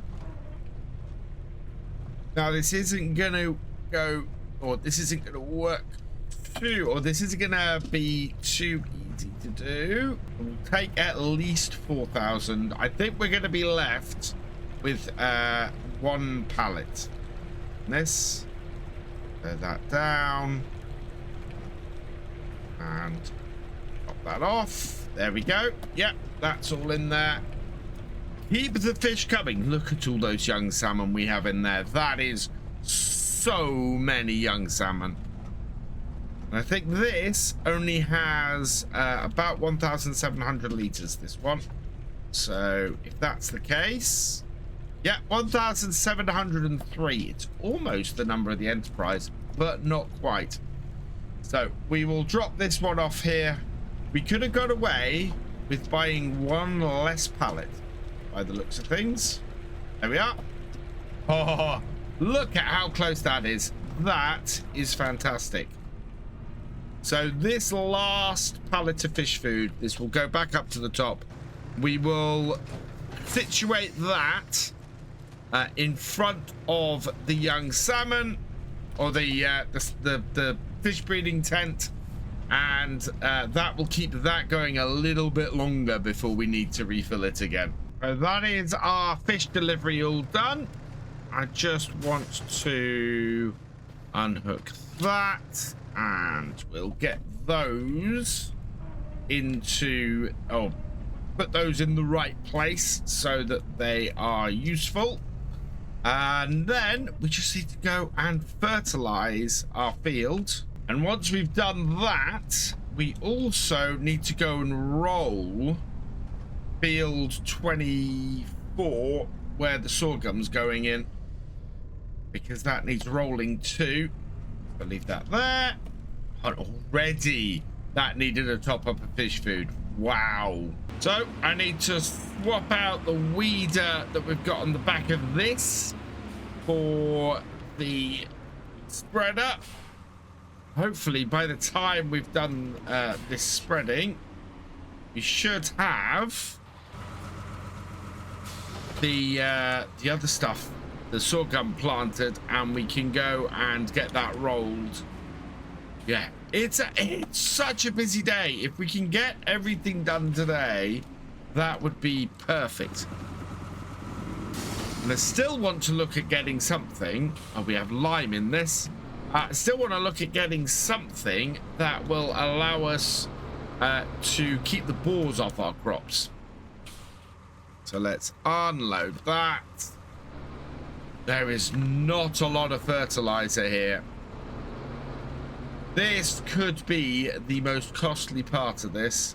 I'm going to load the fertilizer up that we've got here, but I think we're probably going to have to go down and get some more, because I don't think this is much. Down at Feeding Grain South, can I purchase some down here? Yes, we can. Excellent. But filling this up is going to be expensive. It's probably more than we need.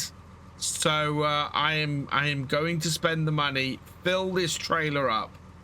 And yeah, 9,000 litres is £19,000. We have spent so much money today. Okay, it's coming up to 4 o'clock and we still need to go and roll field 24. So let's get this done pretty quickly. Don't need to unfold anything. Should just be a case of coming onto here and selecting series. Oh, this is going to be like 3 passes. Wow. Hopefully. If it isn't, that's going to be a bit of a problem. But yeah, let's go here, turn it on, and hopefully we will be fine. Yeah, that's nice and wide. Ah, the boars are on the field again. I wonder if we put something under those trees there, that will keep them under control, because they are just causing havoc right now. They need dealing with.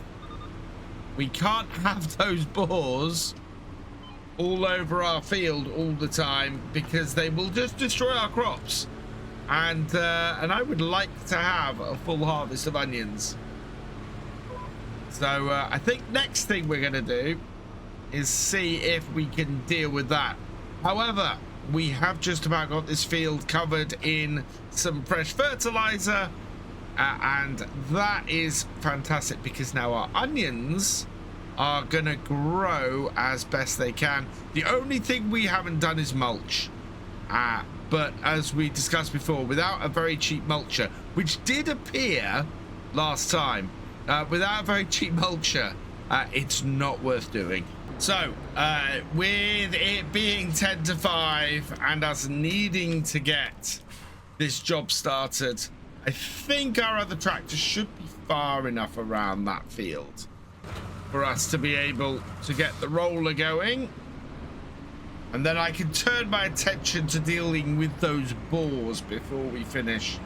I think this tractor will end up rolling into the evening. And I haven't addressed the animals. I think next month is going to be a fairly big animal month. We are going to cut some more grass. We've got to make some silage bales. And we will turn our attention to those animals while our stuff is growing. We're going to have to do the weeding on this field, on field 24 next time. And we'll probably end up getting the green beans planted as well. Oh yeah, this is on the headland. So fieldwork course is created. I think that's actually slightly better than we had for the cedar. So let's go first waypoint and send that down there. Meanwhile, our cedar is done, so we'll take this out of the field. We'll switch over to planting green beans, because that's what we're going to be doing next time with this. And yeah, there we go. Our roller is off. So, park this up. We can just leave this. I think we'll leave this in the lean-to rather than the shed. That way we can get the other tractor in when it comes back. And I will see if I can get... Oh, yeah, there we are. In there like that. Perfect. So park that up there. And what I want to do now is see if we can't get something to keep the boars off of our field under here. So animals, others. Feeding stations can only be placed within a forest. So 2 trees apparently does not constitute a forest.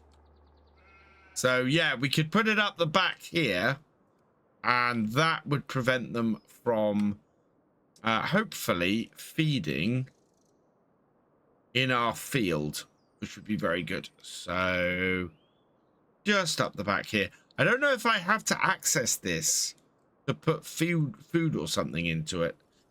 Might have to. So let's go and put it up the back here. We have easy access over here. And if I put a feeding station here, hopefully that will deal with the boar. So 750. And what do I put into this? What do I need to get to feed these boar? A bale? Hay. We've got to get a hay bale. Although it comes with 6,000 litres of hay in. So, yeah, we'll have to buy a hay bale and put that in the feeding station. Made it a bit difficult for myself because I put it the wrong way round. But, hey-ho, you live and learn. And, well, that's pretty much everything for today. We will continue on and get this field rolled tonight. That'll all be finished off. And then we're going to move across to May. We're going to do some mowing next time. We're going to get the green beans in, and we will go from there. We are heading over to field 23 to get started on the green bean planting first today. We do need to cut grass, and we do need to go and sell clothes. The clothes are at best price. It is going to be a massive amount of money we get for the 2 pallets we've got. I'm kind of hoping we might get a 3rd pallet out before we go and sell, so we'll see what happens. But first, we need to set up a GPS course. And by that, I mean a courseplay course. And with a course set up, we can set this to go to first waypoint, and away that goes. So that will get working on this field. Meanwhile, I'll hook the TM175 up to the mowers. So there. Perfect. And yeah, that looks like it's pushed the rear mower back a little bit, which is good. Don't need to hook this tractor up to the mowers, but it is a little bit more maneuverable than the other one. So we'll do that and hook that up as well. That's everything. Yep. Fold that up. That front mower looks like that's lowered. So let's lift that. There we are. And we can now get this going on a hired worker on this field over here onto our meadow. So again, we will set up course play. And with that all set up, we will then go first waypoint on this and set that going as well. So with those all running, we can get back to our telehandler. Now, as the farm develops, I seem to be spending more and more time in the telehandler. It's a very useful bit of kit. It's allowing us to maneuver stuff about. We're going to go and take everything that we have here and put it into the spinnery. So even the incomplete one. We need to get the grass into here as quickly as possible. That is very much a priority here today for this, so we need to do that. We've also got a little bit of a choice. I would really like to save money at the moment, but I've got something that's a little bit difficult. There is a tractor we could buy that would probably be quite useful to have. It's a little bit higher horsepower than our T6, and to be honest, it's probably a little bit more useful than our T6. So I don't know, it would break the whole New Holland thing on here. How much is our T6 worth? T6 is worth 41,000. I could actually do this. So there's a JCB Fastrac available. We could upgrade the engine on it to take it up to 150 horsepower, so it'd be slightly higher than the T6, but it's a faster and it's a more maneuverable tractor. So as a result, I'm very tempted. It would be a great little karting tractor for our farm, especially with our trailer and everything. It would alleviate a little bit of pressure on the TM175. So I think we might have a look at replacing the T6 today with that. It would be a good tractor for us to have on the farm, and it's been a while since we got a new tractor. So let's just reverse this up. In fact, it might even give us some extra money in, which is going to be important because we are just 4 months away from our final payment on the green bean harvester, and I worked out that final payment is a whopping 98,000. So we are gonna have to have 98,000 in our bank in order to pay for the green bean harvester. We should have it. I mean, we've got a lot of stuff that we're going to be paying for, that we're going to be selling between then and now, but it's still a little bit of a worry. We're a little bit down on it at the moment. We're going to be up in a minute. We're going to have enough money in the bank, but it's still that little bit of a worry. Right, let's get this in here. I love that these are actually stacked coming out of here. That's quite nice. So let's get these onto the trailer. We don't really have anything else to sell today. The only other thing that's hit best price is the wool, and to be honest, the wool is worth so much more to us going through this. So let's strap those down, and yeah, I think I'll go and get a tractor and go and see what we can do about the T6. T6 could do with a wash and a repair before we take it down. So yeah, let's go and have a look at that. It could do with both those things anyway. Repair level on the T6 actually is fine. If the repair level's good, it's not too dirty either. I think we'll give it a quick wash before we take it. More than enough power to pull this trailer, but a little bit of extra speed we could get with going with a JCB, which is the tractor that we're looking at. It's the one that comes with the Highlands Fishing DLC, and I actually really kind of love it. So yeah, as much as I love my New Hollands, having a nice little JCB on here I think would be quite good. So there we are. Let's all that up. Right, we'll go down the side of the field here and we'll head off to the sell point. I've actually come back because I'm gonna leave this here. We're gonna go and change the tractor first, and my reasoning behind that is we are so close to another full pallet. I mean, we are less than 100 liters for another full pallet, that it actually makes more sense to go and do my tractor switch first, give it the opportunity to spawn that last pallet, and then we can make, well, nearly 60 to probably 60,000 from the close today, which, if this costs us nothing to switch tractors, is going to mean that we are over 100,000, which is absolutely fantastic. Okay, so let's bring this into here. I want to drop the weight off the front. We will come back and pick that up. And then turn this off. Right, let's get this sold. We want to do a £16 repair. We want to do a £23,000 repaint. And then we will sell it. Yes. Okay. So we're up to 116,000. 23,000.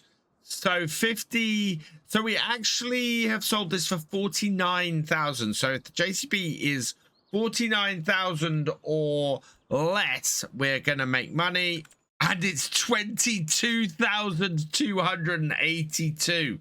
Even with the upgrade, it's still only 32,000. That is a whopping amount of profit on this. We've got a wide tire setup that we actually don't need. We do want the beacon light. Don't know what the beacon light. So no. 1, 2, 3. Yeah, beacon lights on both sides. No front loader. And we don't need the Isaria. And congratulations to Gamer Gal. You've been selected at random from the Patreon and YouTube channel members of Tractor Driver and above. Your name is going on the number plate. Absolutely fantastic. And we are going to buy that. Yes. Oh, I'm so happy with that.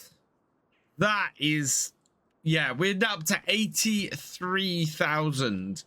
And I think that's very much an upgrade. That's more horsepower, and that's a faster driving tractor for that. This will be a great little karting tractor for us as well. So, condition-wise, we could do with a quick repair before we leave. Thankfully, our weight is sitting in the repair bay, and so we can come up here and just swing that around, get this all repaired up, connect up our weight, and head back to the farm. So repair is 1,104. We are still quitting. Even if I repaint it, we are still quitting. That is really good. I could make this completely shiny. Forward a little bit further. There we go. But no, I think this is perfect. This would also be great for mowing. So yeah, I like this this little JCB. This is going to be a perfect purchase for the farm. So let's see, has our base pushed out another one? No. We're going to just hook this on here then, and we can go and do this. We can go and transport it once it's ready. We are at best price, so we've got to be fairly close as well to that. Yeah, we are at 951 liters, so I think by the end of the day we'll be ready to do this. So that'll be good. In the meantime, then, I think we can put this through its paces a little bit and stick it on the roller. The roller shouldn't require too much, and this should be able to pull it. That will work fairly well for us. So hook this up, and that should give our mower time to finish, and also yeah, just really set us up nicely.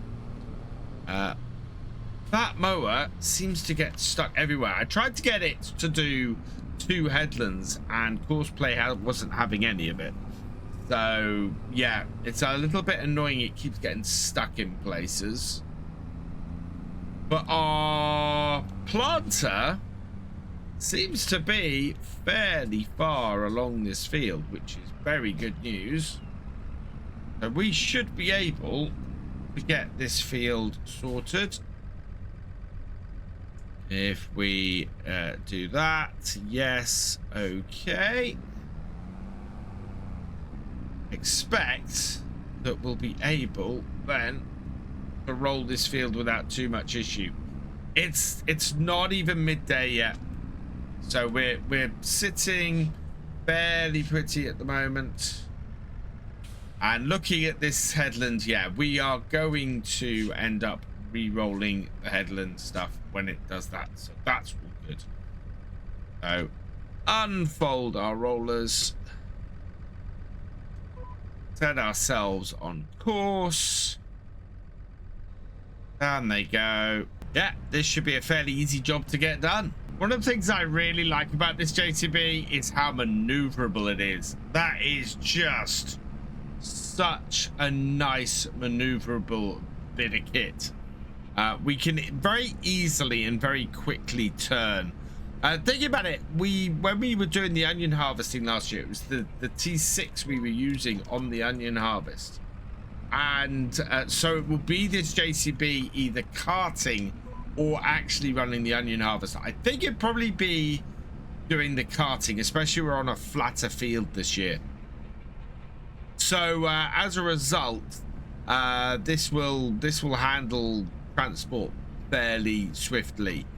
The T175 I think is probably what we'll have on the harvester, but if this was on the harvester it would be really maneuverable because we have the really wonderful all-wheel steer on this. Would just work so well. So in general, as I said, I think this is a great little upgrade from the T6. I think it'll work really well for us, this little tractor. Right, our T6 is all but finished. So I'm just going to go round and clear off the end bits with it, so that means we will be nicely clear around all this field. There's a couple of bits where courseplay just will not get. Perfect example is this bottom corner here. You can see here it's just not touched down here, so we'll go around, clear that up, and then we'll do the same again. What I think I might do is set our JCB with the roller now, doing the roller, and we'll come on here with the baler and get all this baled up. That will be the most efficient use of our time. So let's set this. Should pick up from here. Okay, and away. It's thinking about it. Yeah, it's re-maneuvering itself, and then it'll continue on from here, which is perfect. That means I can now drop all of this off. So we'll drop the front off first. Now will it drop off? There we go. Little bit of jiggery pokery, and we've eventually got it. And we'll put the off as well. So fold that up. Back this into here. Keep it as close to this edge as I can. And still get the wheel in. That's the trouble. Okay. Somebody did suggest I get rid of the front rack that we've still got hanging around, which isn't a bad shout, to be honest. Right. That unfold there. And drop it off. We'll grab the baler. And I want to deactivate this, or probably want to deactivate the net or the wrap for the first 3 or 4 bales. So we want an automatic drop mode. We can change the bale sizes up to 150, We'll reset the bale counter, and we will deactivate. I want to deactivate the wrapper. So bale wrapper is off. Perfect. Right, that should do us. A couple of bales out of this should keep our sheep going for a while. And before I get too deep into this, though, I think I might need to go and refill the seeder. Yeah, we are out of fertilizer. So let's go refill this. We should be able to do this before the roller gets too close. I've had to move the spreader out of the way because I needed the fertilizer that was in it. We haven't fully emptied it of fertilizer, but we've got out some of it. So fold that back up and open the front. And then I can refill it with some fertilizer. And now that's done, we can head back out to the field. And hopefully our roller hasn't caught us up yet. Yeah, roller is still working its way across the field. Perfect. So we will go to nearest waypoint, bring ourselves onto here, and yeah, it's about to start on the headlands, which is perfect. I thought I wasn't wrapping these, but it looks like the first bale has done exactly that. Yeah, we dropped that one there. First 3 bales seem to have got wrapped. I thought I hadn't wrapped this one. I thought that hadn't been wrapped. So I need to leave 2 bales unwrapped to feed the sheep. We've got 1 bale that's unwrapped, 3 that are wrapped so far. So let's keep working these, and yeah, we should have 2 bales that are unwrapped fairly close to each other. I think I've done nearly every job on the farm today, thinking back. Seeder has finished, so we're going to get this off the field before it gets in the way of the roller. Yeah, the roller is getting fairly close to where we were, so we'll get this out of the way. Oh, that's... No, I don't know why we've got apparent areas here that are unseeded. Yeah, we've got a distinct area of this field that's unseeded. I think it grabbed the headland and not the yeah, it did. It grabbed the headland and not the field. So we need to get this done now, because otherwise it's not going to get that headland done. I wondered why that finished so quickly. I'm not a big fan of the way that this cut this field this time. Up this top end of the field, because we only have a single headland, it's not making it easy. And so when I'm coming to come down here and try and get this all cut, baled and turn around and work it all, it's just being difficult. It's hard to turn around. Down here where I have more space and can go down on the wheel, the road and everything, it's great. Up the top, yeah, it's a bit tight to turn in places. Green beans are all in, and we can go and take this tractor back to the yard now. We've got a little bit of rolling to do, so the JCB will finish that off in a moment, and we've got a few rows of baling to do. Otherwise, we seem to be in pretty good stead. I am going to finish off today with taking however many clothes we have back down to the or down to the sell point, get those sold. We are looking to be in a fairly good place though. We still have a lot of fish to sell, and we're going to end up today with 100,000 in the bank. So very happy with that.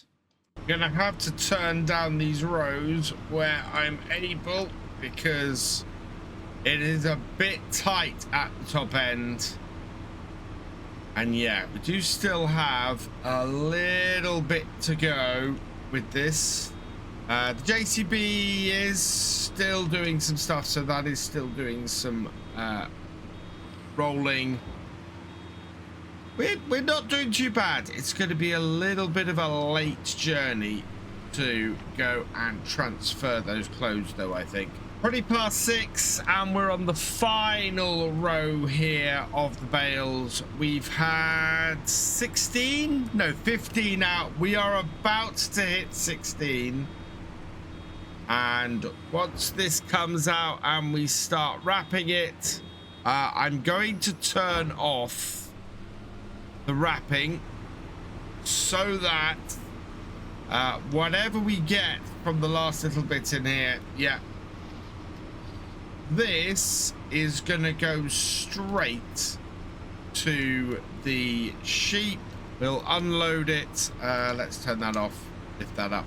Yeah, we'll unload this, and then we will that will sort our sheep out, and we'll get the JCB locked onto the trailer and go and sell these clothes, because we have a third pallet. So first things first, bring this into here and unload like so, and then drop it down.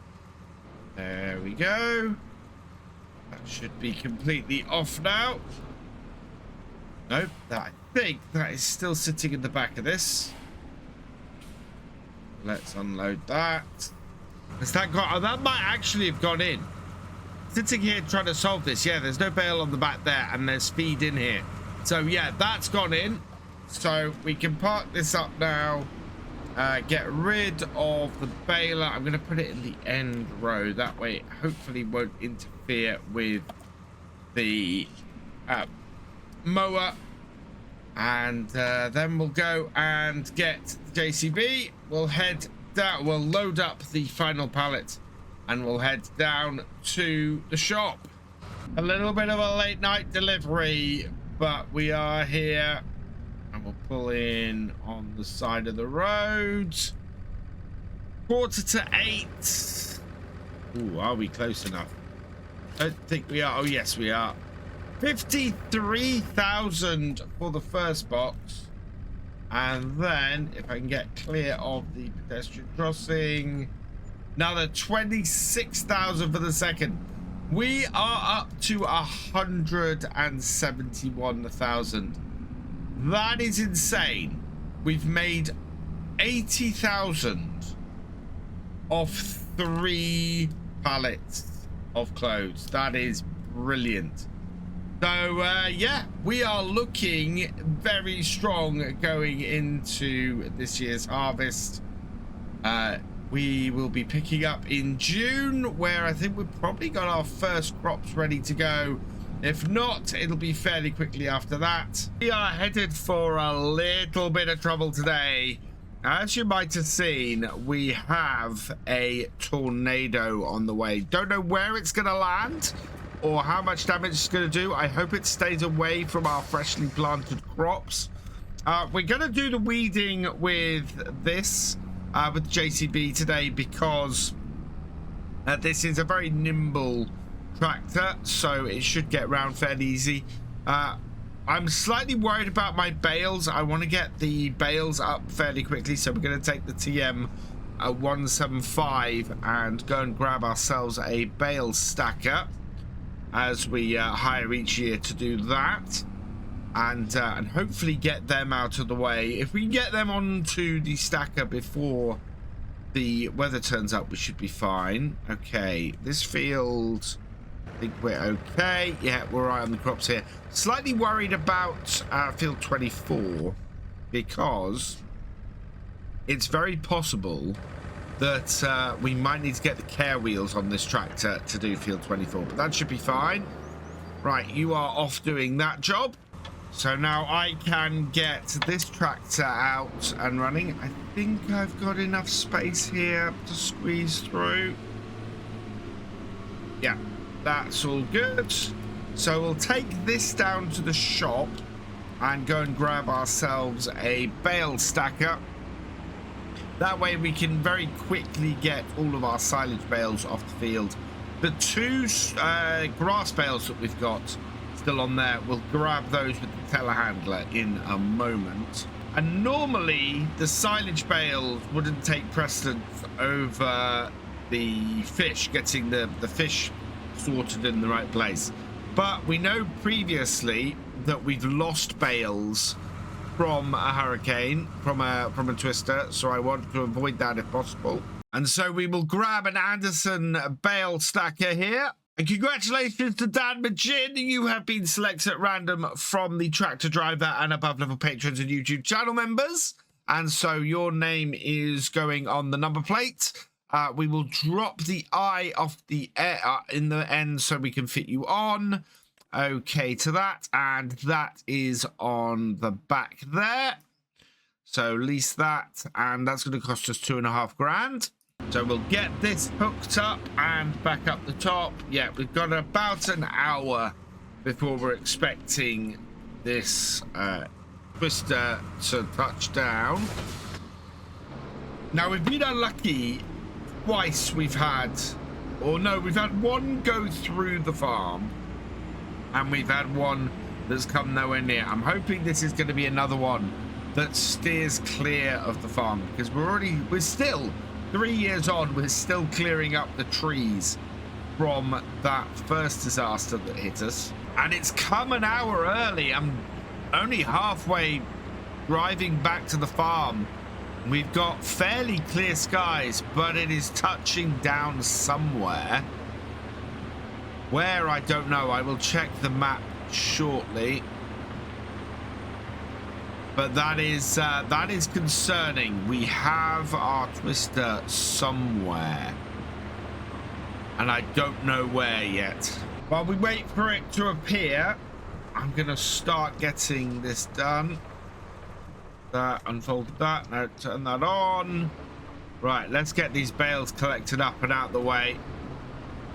And that way, hopefully, we'll avoid having any issues from the tornado touching down. We have a lot fewer bales this time, so not quite so many to pick up. Whereas normally we fill the trailer, because we've gone for the 150 centimeter bales this time. That actually results in fewer bales. And then down here, that has got it. Right, and then our final bale. So yeah, 14 bales. I can't see any more on the field. That has got all of those. I'm going to head back up to the farm then, and we'll just park this up over here. And we'll grab the telehandler and get this done. Oh, we got so many pallets and things hanging around as well that could be badly hit by this. And our twister's touched down just on the edge of field 28. I'm trying to tell which direction it's going at the moment, but it's a bit tough to say from here. There's a very, very brave wild boar out there on the field.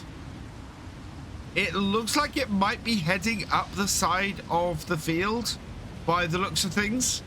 So we might be all right here. Yeah, that's definitely heading up the edge of that field, which means its path, it's gonna take it through a previous path. It's gonna wreck these trees here. We've got the train, no sign of the train at the moment. I want to see where its path is, and if we can jump up between these rocks. Oh, this might just skirt the edge of field 23. There's a very strong possibility our green beans could get hit by this twister. Its general direction seems to be up towards this corner here, so it could skirt across the corner here. We will keep an eye on it and see how it goes. I'm really hoping we're going to be okay, though. On the plus side, as long as it doesn't change course, we should end up with it avoiding anything loose we have. So our pallets, our bales, everything like that should be fairly safe. So that's good news. Things have been brightening up a little bit the further it's been getting along. It did start off really dark, and now it's sort of brightened up a bit. Right, all of this grass is for the sheep. We're looking a little bit low still. So we'll take this 11,000 litres of grass and we'll give this to the sheep. You can see the twister between the trees there. Oh, please stay away from my farm. Okay, so we have a whole load of grass for the sheep. That'll keep them going for quite a while, I think. 11,000 litres.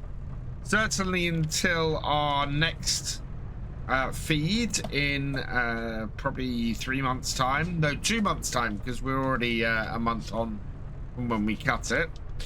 So they will have that. We will go and put the wool into the spinnery so that that's done, and then we've got to load up as much trout as we can.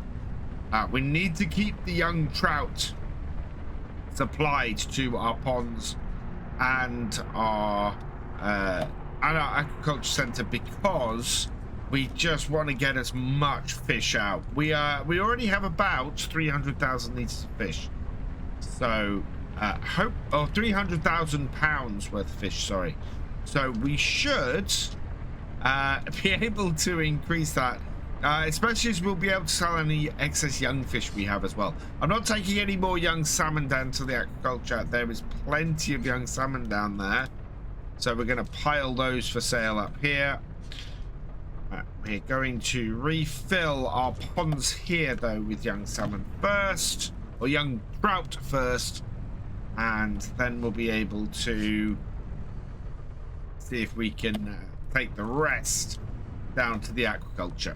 I'm in with the JCB because it's coming across the railway line. It is heading, it really is going to cut through these trees up here and head across the corner of field 23.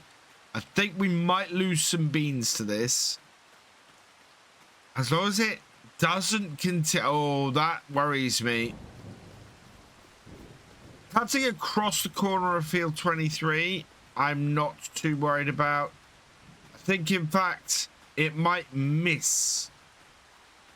Yeah, I think it's on this sort of trajectory, so we might only catch the very edge of 23, but straight over there, that is going to go smack bang into the top end of field 20 if it doesn't disperse by then.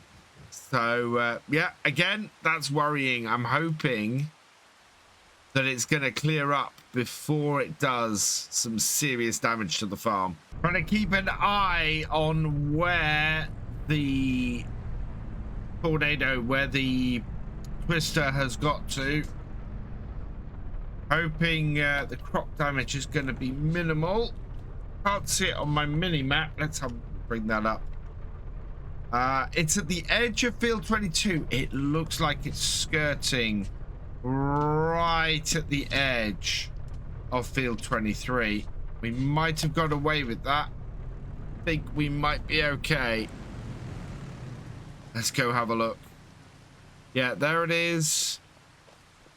It is skirting the edge. It's going through the next door field. That is so lucky. But as I said, if it continues on, it is going to hit the top end of field 30. Or field 20, sorry. And that is going to be a big problem for us, because it will hit our onions hard. So I am evenly distributing my young trout, young trout between the trailer and the ponds. We've so far put 6 into the ponds and 6 on the trailer, so that means that we should be able to go through them at a roughly the same rate with the ponds as with the trailer. I've said this, or as with the agriculture center, I've said this before. I think that fish, even on a map that isn't Highlands fishing, I think that fish is definitely a great way to go, and very much a new meta in Farm Sim, because you end up making so much money. We're making probably $500,000 this year off just 2 ponds and an agriculture center. I think if I could on here, I would upgrade to an offshore agriculture probably after the first year. We're not going to do it this time because I want to pay off as much loan as possible. We still have a £1 million loan on here, and before we finish the series and move on to Wickham, I want to be able to pay as much of that off as possible. This farm, though, absolutely at this point is profitable. Everything we do on here now makes us money, which is absolutely fantastic. Yeah, and look at that. We have 1 left over. This can go on our trailer. The other thing that we can do today, and actually our silage bales are in the way of it, is we've got a load of jarred green beans. So as we're heading down to the agriculture center, and we're going to take this, we can go and drop some green beans off, or we can drop some green beans off on the way back, because we are going to make quite a bit of cash from those. So I'll move the trailer out the way. Where has that twister got to? Oh, I can see it. I can see it. It's approaching the house over there. There it is. Oh, and look at this. It looks like it might just avoid the top end of the field. It looks like it's coming through here. I think we're going to be very, very lucky today. Yeah. This is the path it's taken, and it's just going to miss all of our fields. Fast track is done, so I want to get this over on to the other field. I am slightly worried about the growth level, though, of the sorghum, so I think we might have to head back to the farm and get some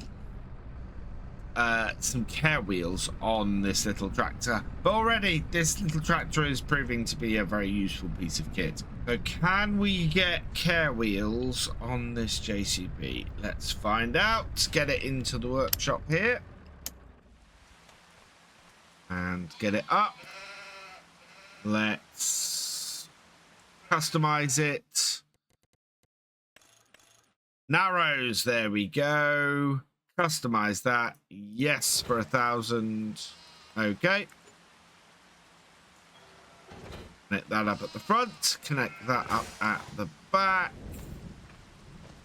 Jump in. Start her up. There we are. Into reverse. And we'll get this going on the lower field. This might be worth leaving this tractor on the narrows. I don't know. I will have a look. Let me know what you think in the comments, but I don't think we're going to be using this for much other than, well, no, we will be using it for karting, so we might put some wide tires on when we do that to sort of reduce the impact it has on the fields. Okay, so into here, and not destroying any crops, which is good. Away it goes. Let's get the weeds out of here too. Last pile of young salmon. Wow, so this is for 8, 12, 24,000 liters of young salmon that we've got there. 24,000 liters of trout, plus a whole load there. We need to get these green beans sold, so I'm going to move this tractor out of the way. That twister is still going. In fact, no, it looks like it's faded. Oh no, there it is. It's down the far end. Looking at my map, it's in field 36. So it has missed us completely. Taking a turn to the left. That is such good news. I'm so very, very pleased that that twister has come nowhere near us. And we're able to avoid having lost anything today. So, yeah, let's load up these green beans, which are still at a very good price. And we can get these sold today as well, get some extra money. In fact, we'll get the money back for our bale stacker with these. And then we're looking at sitting pretty. It's been a concerning, but ultimately okay day. As we continue to earn money. I can't believe how much we earned off all the wool that we've been storing up for like 3-4 years. 75,000 off of all that wool was perfect. Right, fold this up. Let's go and deliver our young trout and drop off the green beans. Maybe not in that order. Very possible we might end up doing that the other way round. This has actually worked out really well. The best place for the jarred green beans at the moment is actually the warehouse. And the warehouse is on our way to our aquaculture. So, perfect.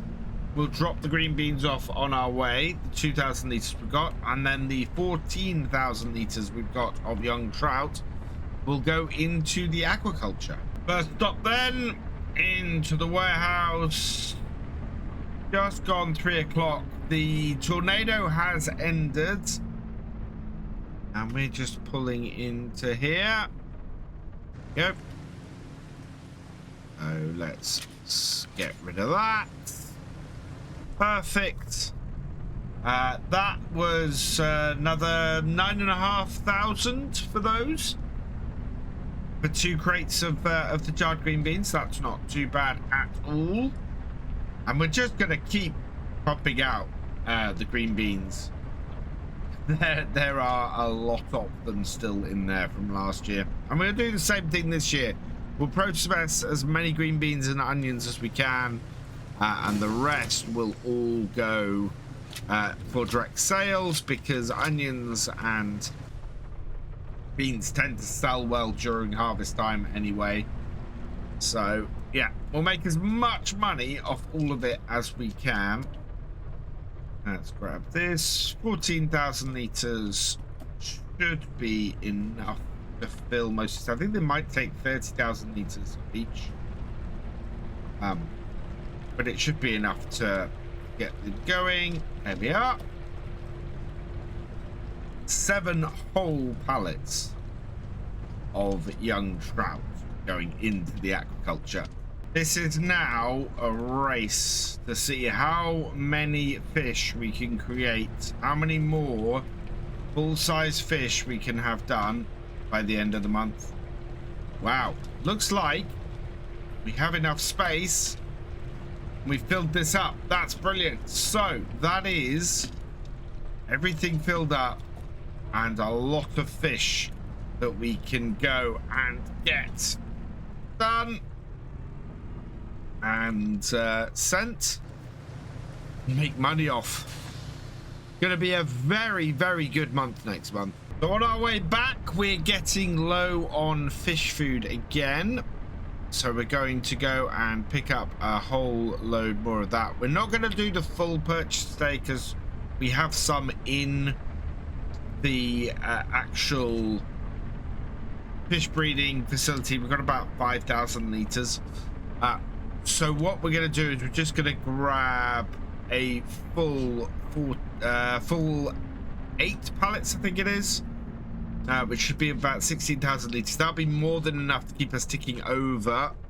Yeah, so full 8 pallets, 16,000 liters. By that, yes, 20,000 pounds. And we'll quickly get that loaded up with the forklift here and back up the top and unloaded it into the fish breeding.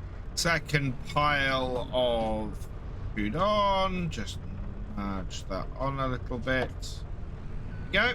Right, back this up, park it up, and we'll head back up to the farm and get the fish fed. I can just about see our little JCB at the bottom of the field there, getting rid of all the weeds in field 24. That has almost finished that job. We will be up here in a moment, having finished this job. I just want to check on the price of silage. If silage is a good price, oh, and well, actually no, I don't think it will be. And I don't think we have silage bales. So what I think I'm gonna do is unload the fermenting bales into our normal area, and we'll pick those up when silage hits a good price towards the end of the year. Otherwise, we're looking fairly good at the moment. Because I've emptied this area out here, we can drive straight across and unload these, which makes things a lot easier on us. So just undo that. Are all those gonna go? Yes, perfect. So just pop this up now. It's just gone 5 o'clock. We are in fairly good position now. So just back up my trailer to where it normally goes. I think I talked about this a lot. Should really put a shed here for this trailer, because this just lives out here. And then let's have a look at these bales. I think these just want to get them unloaded, and then we are done. This, as I said, has been a very, very good day. I have to scoop down the side here like this. It's worked out really well. We've managed to avoid any damage to our crops from the twister. We have managed to get all of our fish replenished. We've managed to get our fish food replenished. We've made a little bit of money. It's all worked out very nicely. So we just need to unload these here, and then we can return this bit of kit, and that will be it for the day on here, which absolutely brilliant. So pleased that today has gone this well, and we're entering into harvest next time, so we'll be getting the combine out.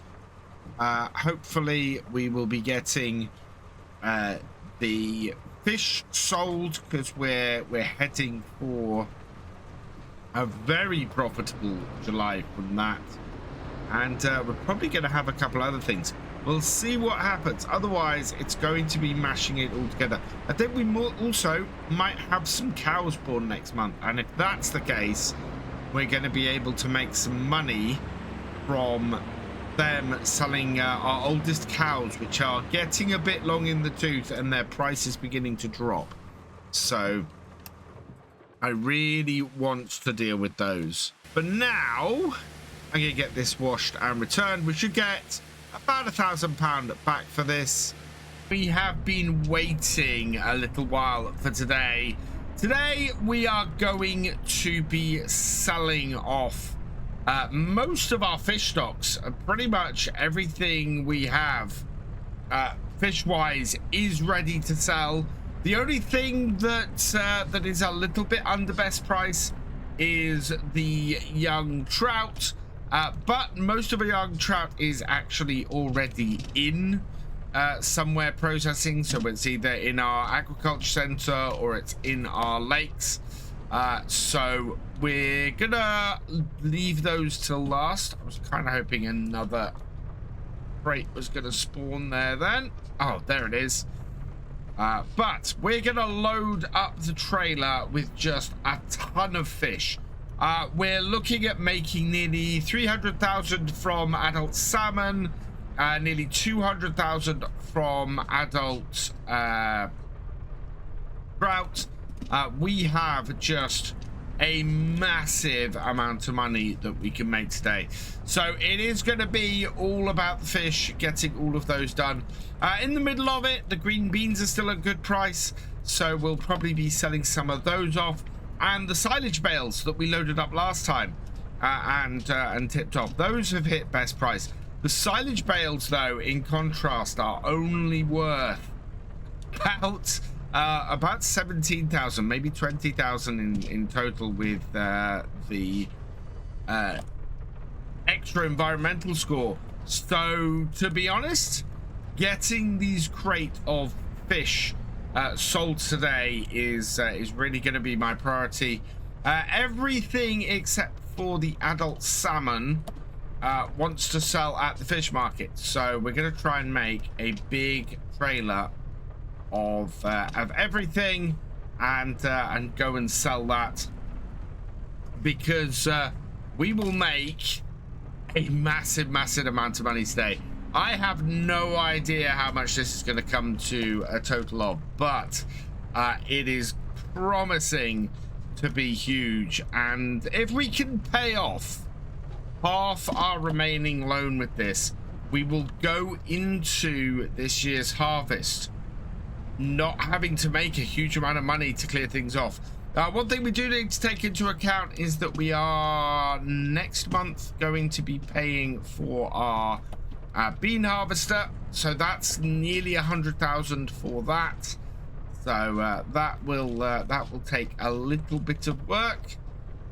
We need to keep that amount of money, but otherwise everything else is just gonna make us so much cash today. This is the last crate from our ponds, although we do have a lot of trout also stacked up down the side of our shed, so we're going to do that. Let's strap that down. I'm not going to strap these down yet. I want to get a pile and put them on the end, and that should then flatten everything out. Yeah, there's several piles of adult trout here as well, so we'll get some of these loaded up. All of the young salmon that we have here as well, those all want to go to get this in place. There we are. Oh. Sometimes it can be a little bit rickety, but there we go. So yeah, we'll get all of this loaded up. This is already a huge amount of trout. We've been breeding these fish all year, ready to sell, and it is just gonna be the biggest payday. I said it last video, and I'm gonna say it again now. Fish, absolutely brilliant. All it takes is 3 or 4 ponds and doing the trout, and you can make a huge amount of money in farm sim. Go to that, and it sits in the background. You can do it with very small amount of land.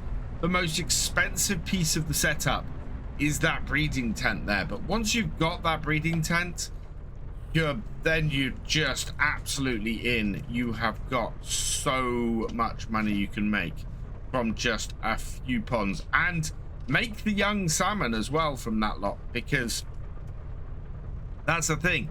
The young salmon in themselves will make you a load of money too. Can't seem to pick up multiple crates here. Nope, you had to take 2. And yeah, they are absolutely worth doing.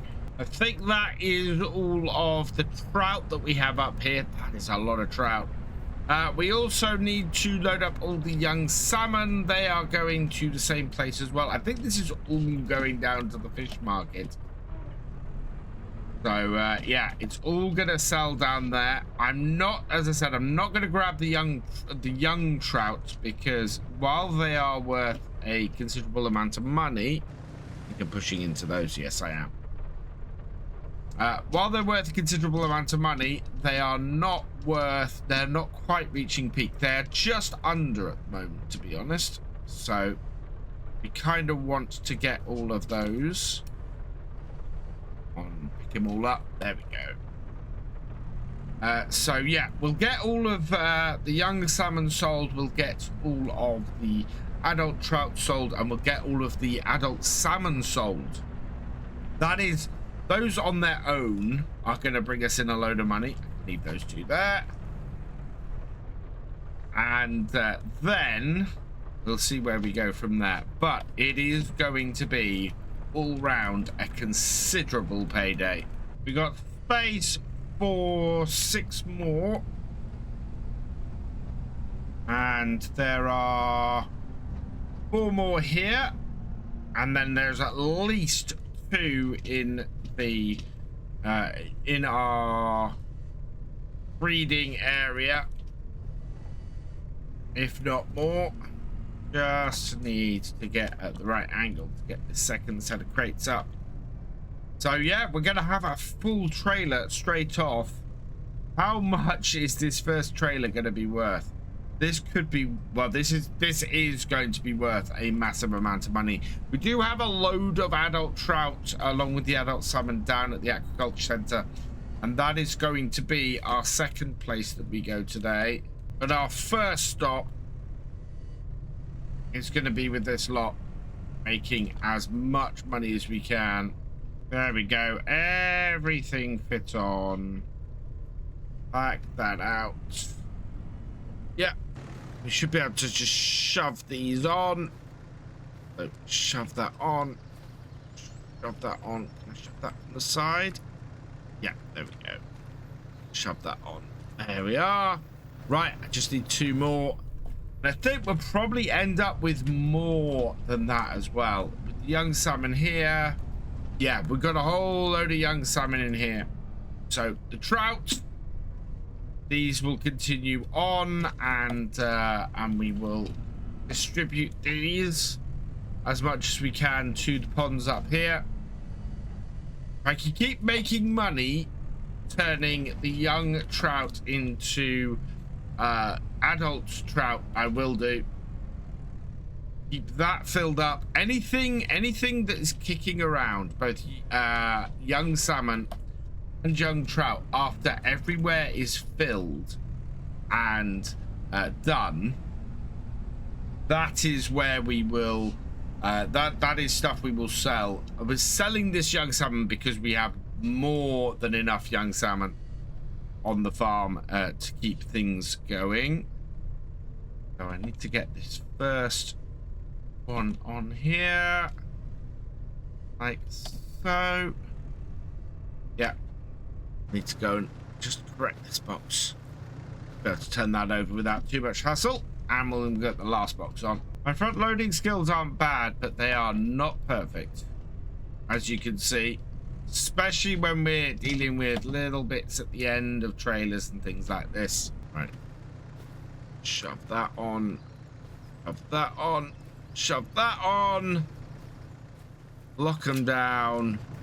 Anything we have left, we've got to stick on the top, which from the looks of it is a couple of crates of young salmon, so these can just go on the top, and then we'll get them sold off as well.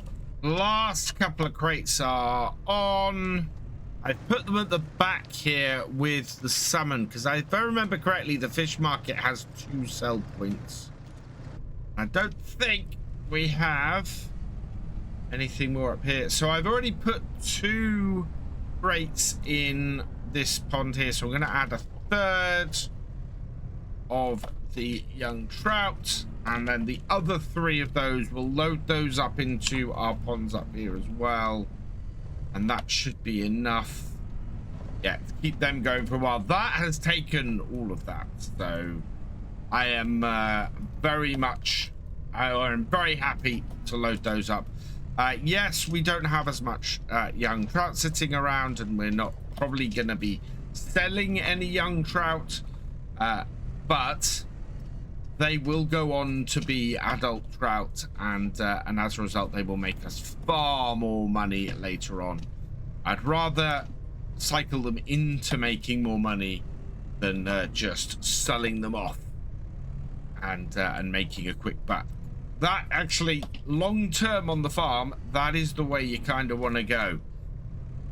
Yeah, I'm gonna make money today. We're gonna make more money than we need to, probably, so we can keep working on the next level as well. Right, that is everything loaded up here. Let's take this lot down to the fish market and see how much money we make. It's taken us all morning to get these loaded up, but oh man, is this gonna be worth it. We have 32,000 liters of young salmon and 44,000 liters of trout. So we're down at the quay, and as I said, the fish market has two areas where you can sell stuff. The salmon, I believe, sells on the quay, and then the actual trout, that should sell inside the market there. So we'll give this a go. So young salmon we can sell over here. Pull the trailer in and we'll see how much we make. So we are on 148,600. So we're $1.5 shy of 150,000. Oh, and it's taking the adult trout here. I am surprised. Okay, so we need to back these up. Let's do that and get the rest of this sold. This is a huge amount of money we're making off here. There we go. 418,309. That is humongous. How much is that? That first sale, 262,125. That is a massive start. And we still have the young salmon to sell, and we still have some young trout to sell, trout to sell as well. So yeah, all round, this is going to be a great payday. Let's get the young salmon sold then. They will sell inside here like that, and that takes us up to 552,026. Already we've had a huge payday, and we haven't touched the remains of the salmon, or we haven't touched any of our adult salmon yet, and we still have a load of trout to sell as well. Now I've loaded up everything that I had up at the main farm in young fish to sell, because we had a load of salmon up there, but it looks like we've still got several crates of young salmon down here. So I need to get, I'm going to have to get those off of here and loaded up, because otherwise, well, they're just sitting there and we can easily make money from that. We got some trout up here as well, some young trout, so we might sell that. And then we've got a lot of crates here of stuff. We could buy this piece of land, and I have been talking about buying this piece of land. But what I think I'd do is I might come over here quickly and shift these crates so they're a little bit easier for me to pick up. Like that. So, yeah. And then we can get these all where we can sell them. We've got all this salmon to sell. We got all of this, these trout to sell. And then we should be able to make a huge amount of cash from this. I think there's round about 200,000 we can still make from this. And in doing that, Yeah, we're gonna get within a stone's throw of being able to pay off the entire loan by the end of the year. And if that's the case, this is going to be our final year on here. We've got Wickham Park coming up soon, so yeah, it looks like we might get our loan paid off before we finish, and that would be amazing. We have a £1 million loan, and to finish that and clear that off would be absolutely incredible. That would make such a success on this. We'd be over the moon. So we've got what, this is the 7th.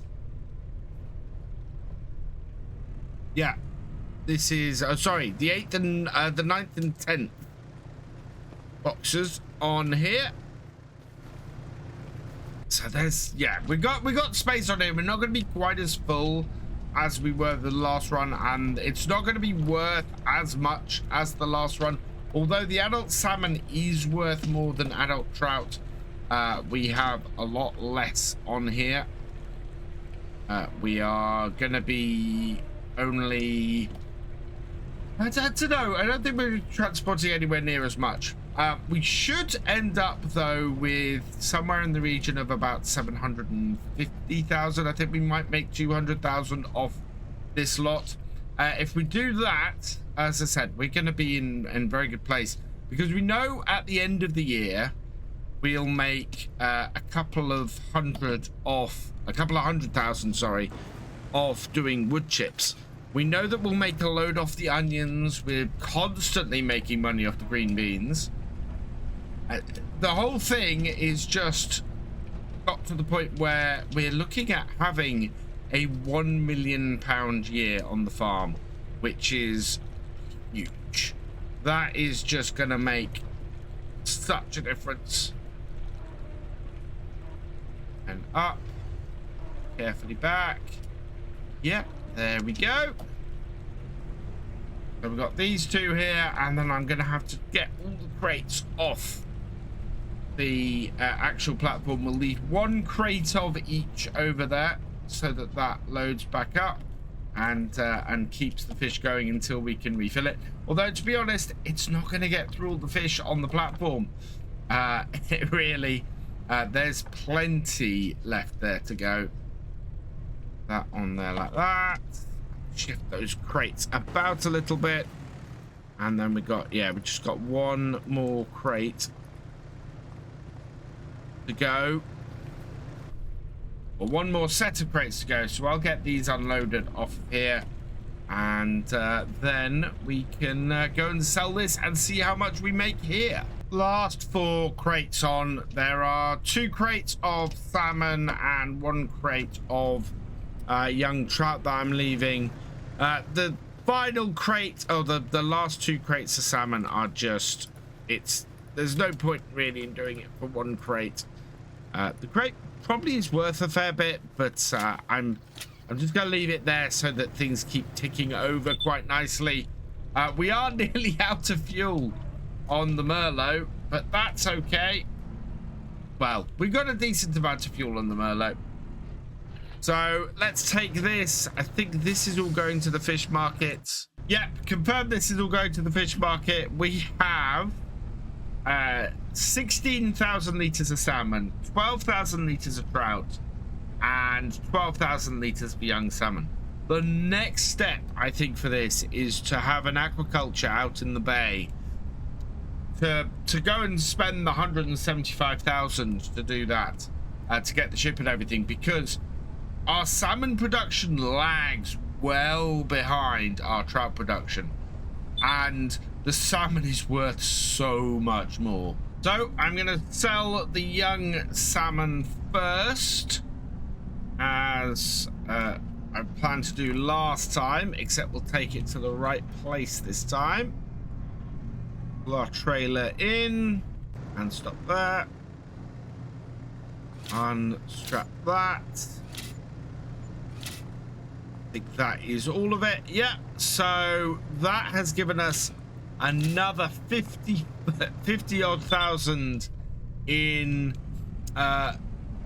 money from the young salmon. We are now at 605,013, and now we just have the rest of this to go. So this is 30. No, it's not quite 30,000. It's 28,000, isn't it? 28,000 liters of fish. Not fully on here. Let's reverse this up. There we go. Right. Off, off, off, off, and off. 833,321. That is massive. We are definitely in a position where we're looking at paying off the loan. The loan could very easily be gone before we finish on this map, and that is absolutely fantastic. And we still have stuff to sell today. I've just realized on the way back I didn't sell the salmon at Bet's price. I was about £100 per 1,000 litres down. So we probably lost about £1,000 on that.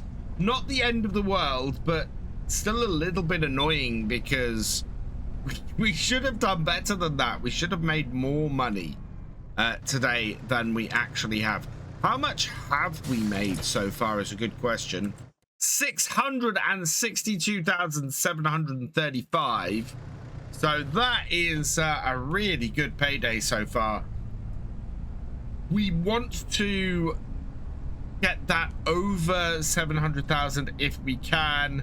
A 700,000 payday would be amazing. And the engine off while I'm refueling. There we go. That'll stop beeping at us now. And we've just got some silage to sell and some green beans to sell, and then we'll be done for the day. We have lots of stuff though that can still be sold. We haven't even done this year's harvest yet, and we're already sitting very pretty. I am ecstatic at how well our farm is now doing. This is beyond what I expected at this point. We've got 14 of these silage bales in total. I've got the first row on. As you can see, the second one has just blown off because I have turned too sharply. All right. Got that picked up quickly. I need to get this in position. The other side. Oh, we're now at an angle where this is going to be fun to get off. Let's do that. There we are. Right. If I can get the back one off, that is going to make loading up the last 4 a lot easier. I am pleased that this is working. We will also stick the green beans that we have to sell on the back. We'll go and sell those as we go past. But all in all, that is gonna pay off pretty well. We have done the big amount of payment for the day. Silage bales always seem to pay well almost immediately after we harvest them, which is great news. Get that across there a little more. Perfect. Right, we can strap those down then, and then I can get the last 4 on here. There we go. The last 2 are on. So let's undo that. I need to make sure that I'm actually undoing the straps and not cutting open the bales. Let's stick the last couple of... Oh no, it's a single pallet of jarred green beans on here. Go and sell these as well. They'll stick on the back here and strap down quite nicely. Go and find out how much we can make all this. It'd be really nice if these jarred green beans needed to go the same place as these bales, but I doubt that is going to be the case. These aren't selling at the same place, but it is the next best thing. The railroad is where we've got to drop the green beans off. Well, no, the warehouse is where we've got to drop the green beans off. And then the logistics center railroad is where we've got to drop the silage off at. So we'll pull in here and get that unclipped. 4,674 for the charred green beans. And then into here, Logistics Centre Railroad is the one round the back. And yeah, we're at 841,000. I'm expecting us to hit maybe 860,000 culling this silage. There we go. 865,000. That is absolutely incredible. Final total for the day then is 662,735 in harvest income, 4,674 in sold products, and 23,934 in sold bales. So yeah, that is 700,000 we've made, along with property income and miscellaneous. I'm not sure what the miscellaneous is, but we have made a total of 721,769 today. That is huge. Next time we'll be on to the harvest. We're going to need to make about 250,000 off the harvest this year in order to pay the loan off, but I think we should do that. We did that last year. There's no reason why we can't do it this year. Harvest is ready. I was expecting the sorghum to be ready today and to be getting to work on that. What I didn't expect is that the onions would be ready as well. So what we're going to do is we're going to go and set up our combine harvester on the sorghum. We'll get that harvesting down there. And then we're going to take our big T7, our biggest tractor, and go and get the kit for lifting and rowing the onions. If we can get the onions up early, that is going to give us plenty of time to go around and get them sorted before we have to worry too much about running out of time. I mean, it took us forever to get the onions up last year, so I want to make sure that we have plenty of time to get them up, because we don't have a huge amount of time left on here. We're looking at continuing this series until episode 60, given how well we're doing. And so that leaves us with just 4 episodes, including this one. We need to refuel the combine before we head down to the field. I need to make sure I am clearing the shed. Yeah.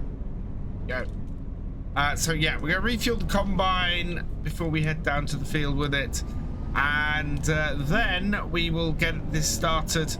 So sorghum should all come up today. Onions hopefully will mostly come up today. And then we will be able to get the green beans done next time. And with all that done, that gives us 2 episodes then to finish things off, to get everything processed and to make our money to hit that 200,000. Now, our bean harvester will be ready, or will have a £98,000 cost on it next time. We have that to finish paying off, so it's gonna be a little bit rough next month, but we should be making more than enough money on these crops to sort that. Also, we still have some fish coming out, so we may go and sell a bit more fish today while the price is still high, and make a decent amount of extra cash from that, just to top things up and to keep things going. So this should all end up being pretty strong for us as far as our finish goes. So let's get this header attached. We can get the combine running this field. We'll get it running with course play. So hook this up. like that. Perfect. Back it off. And then we can get this out of the way. The Fastrac isn't going to be doing the carting on this. We'll probably get this doing or get this working the onion harvester when we come to actually lift our windrows up. We're going to try and be a little bit better this year than we were last year. Let's connect that up. And anything else? Right. So then in. We can start the combine threshing as well. Perfect. Right, that into the field there. And let's get a course set. Course is all set. So let's set it going. And away our combine goes. I'm hoping we're going to have a pretty good yield off here. We still have a lot of weeds in here. Our last set of weeding on this field did not go so well. It has not cleared all the weeds out, so we're going to take a hit on the yield from that, but it's looking fairly strong otherwise. So our next stop is down to the shop to grab some onion harvesting equipment. We've also run out of space for more wool, so I'm going to have to deal with that with the telehandler when we get back. And like last year, we're going to lease the topper and the windrower. We make more money, or we get more onions if we use the windrower. So we won't have any lighting because we don't need it. So we'll lease that. And we will also lease this. Total leasing cost of 5,278. So not an expensive lease setup at all for this. It's more expensive or time consuming really to use the harvester, but we should be faster with the harvester if we do, if we windrow this right this year. So get that hooked up. And then wait, it's a bit front heavy this without putting the back on. Get the back on. All of that up. Right. Then we want this to, we've got it on mode left. We want it on mode right, I think. And that way we can set it going clockwise around the field. And then it will finish up. It'll push everything in, and then we'll be able to go from there and pick things up fairly quickly. Things will be away from the edge of the field, and it'll run a lot more smoothly. So that should work out best for us. And the great thing about this is we will just be able to leave it going. It'll be absolutely fine. So let's bring this around here to the end. We're going to go clockwise around the field. I think we want 3 headlands with this. Fieldwork course generated.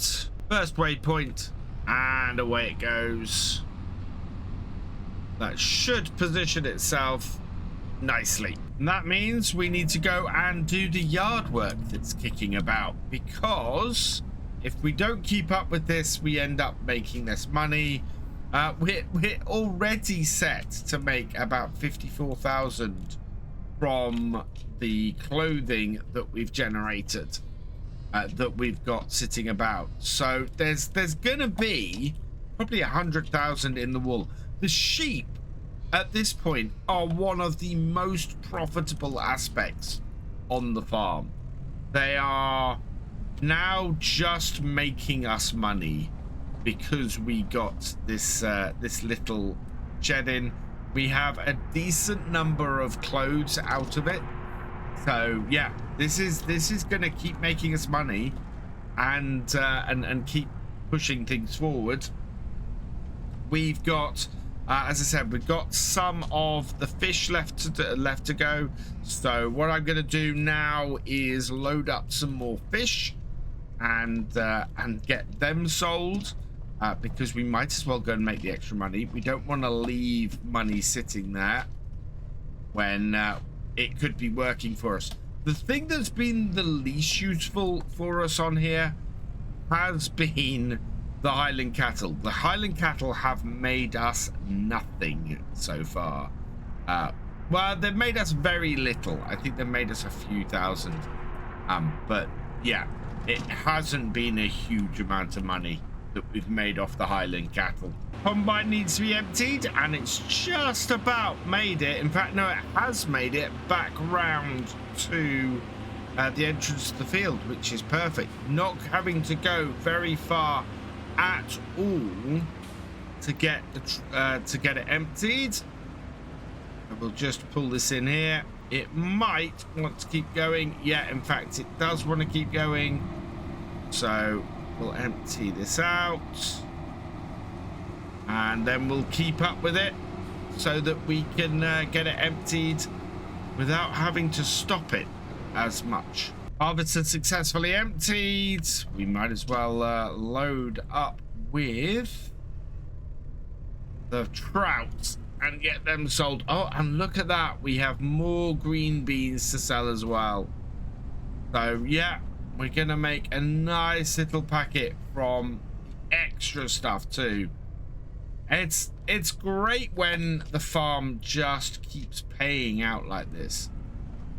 It just means that we make money all the time to replenish the money that we're spending, whether that's getting a hired worker or having to spend to keep a piece of equipment with us or anything like that. It is just so useful. I think it's being August, September, October, November. Yeah, we should probably have a mower out today as well, but we'll see how things go. If our equipment looks like it's doing well, we might be able to get some more silage cut. Otherwise, I think we're probably gonna leave it for now, because it's already a very busy day on the farm, and I don't want to add the extra stress of trying to get grass cut and baled as well. Green beans on. Let's get this strap down. So ideally we want a separate strap for the green beans and a separate strap for the trout. I think we might just pop down to the aquaculture, see if we have anything down there that we can sell. If we've got new stuff up here, it's very likely there's something down at the aquaculture as well. So on our way through to the aquaculture, we are just going to sell off the green beans. The best price for those is still at the warehouse. And that clears this off. I think we might make enough money today to pay the remaining cost of the harvester overnight. Of the green bean harvester overnight, which would be exceptionally good. That would put us in an extremely strong position if that's the case. So we'll see how much we've got over here. There might be a few liters of fish in boxes over here.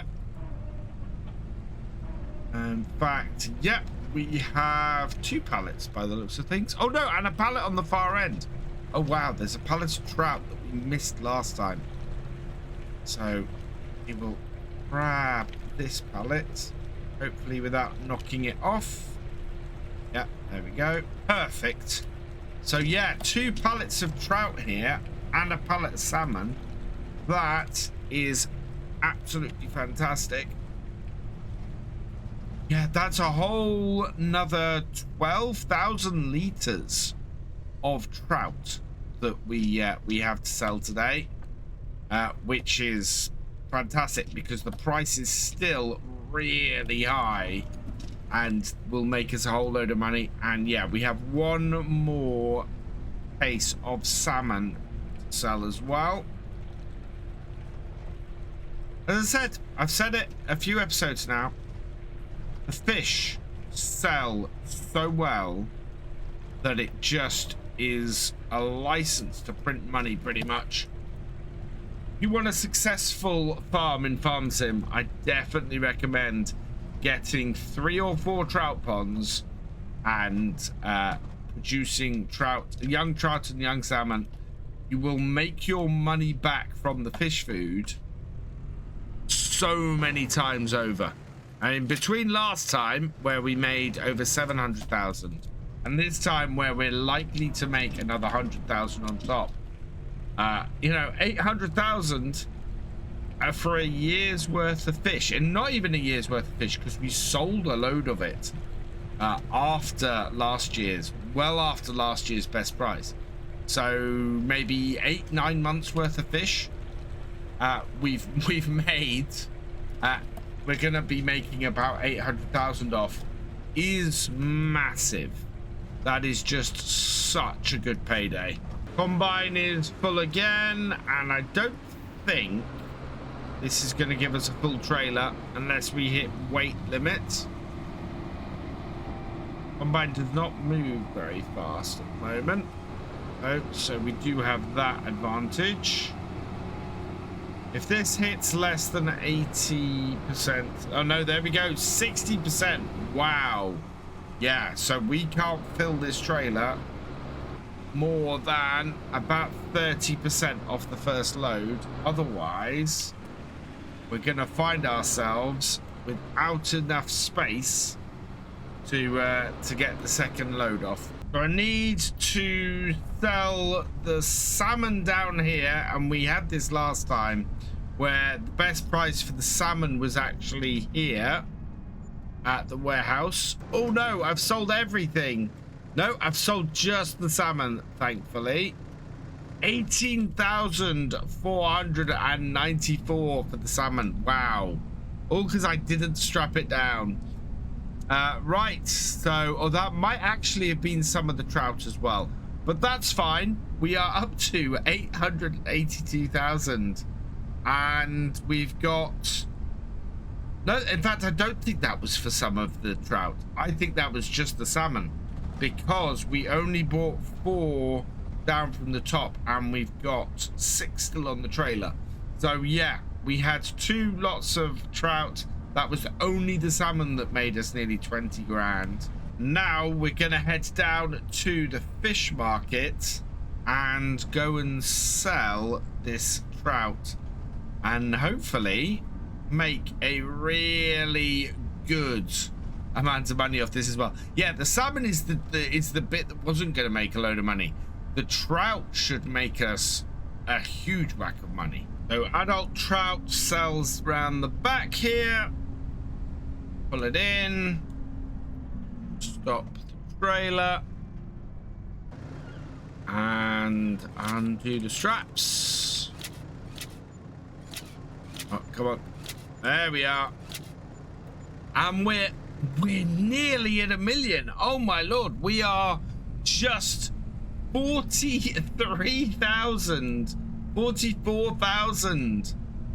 away from hitting the amount of money we need to pay off the loan already.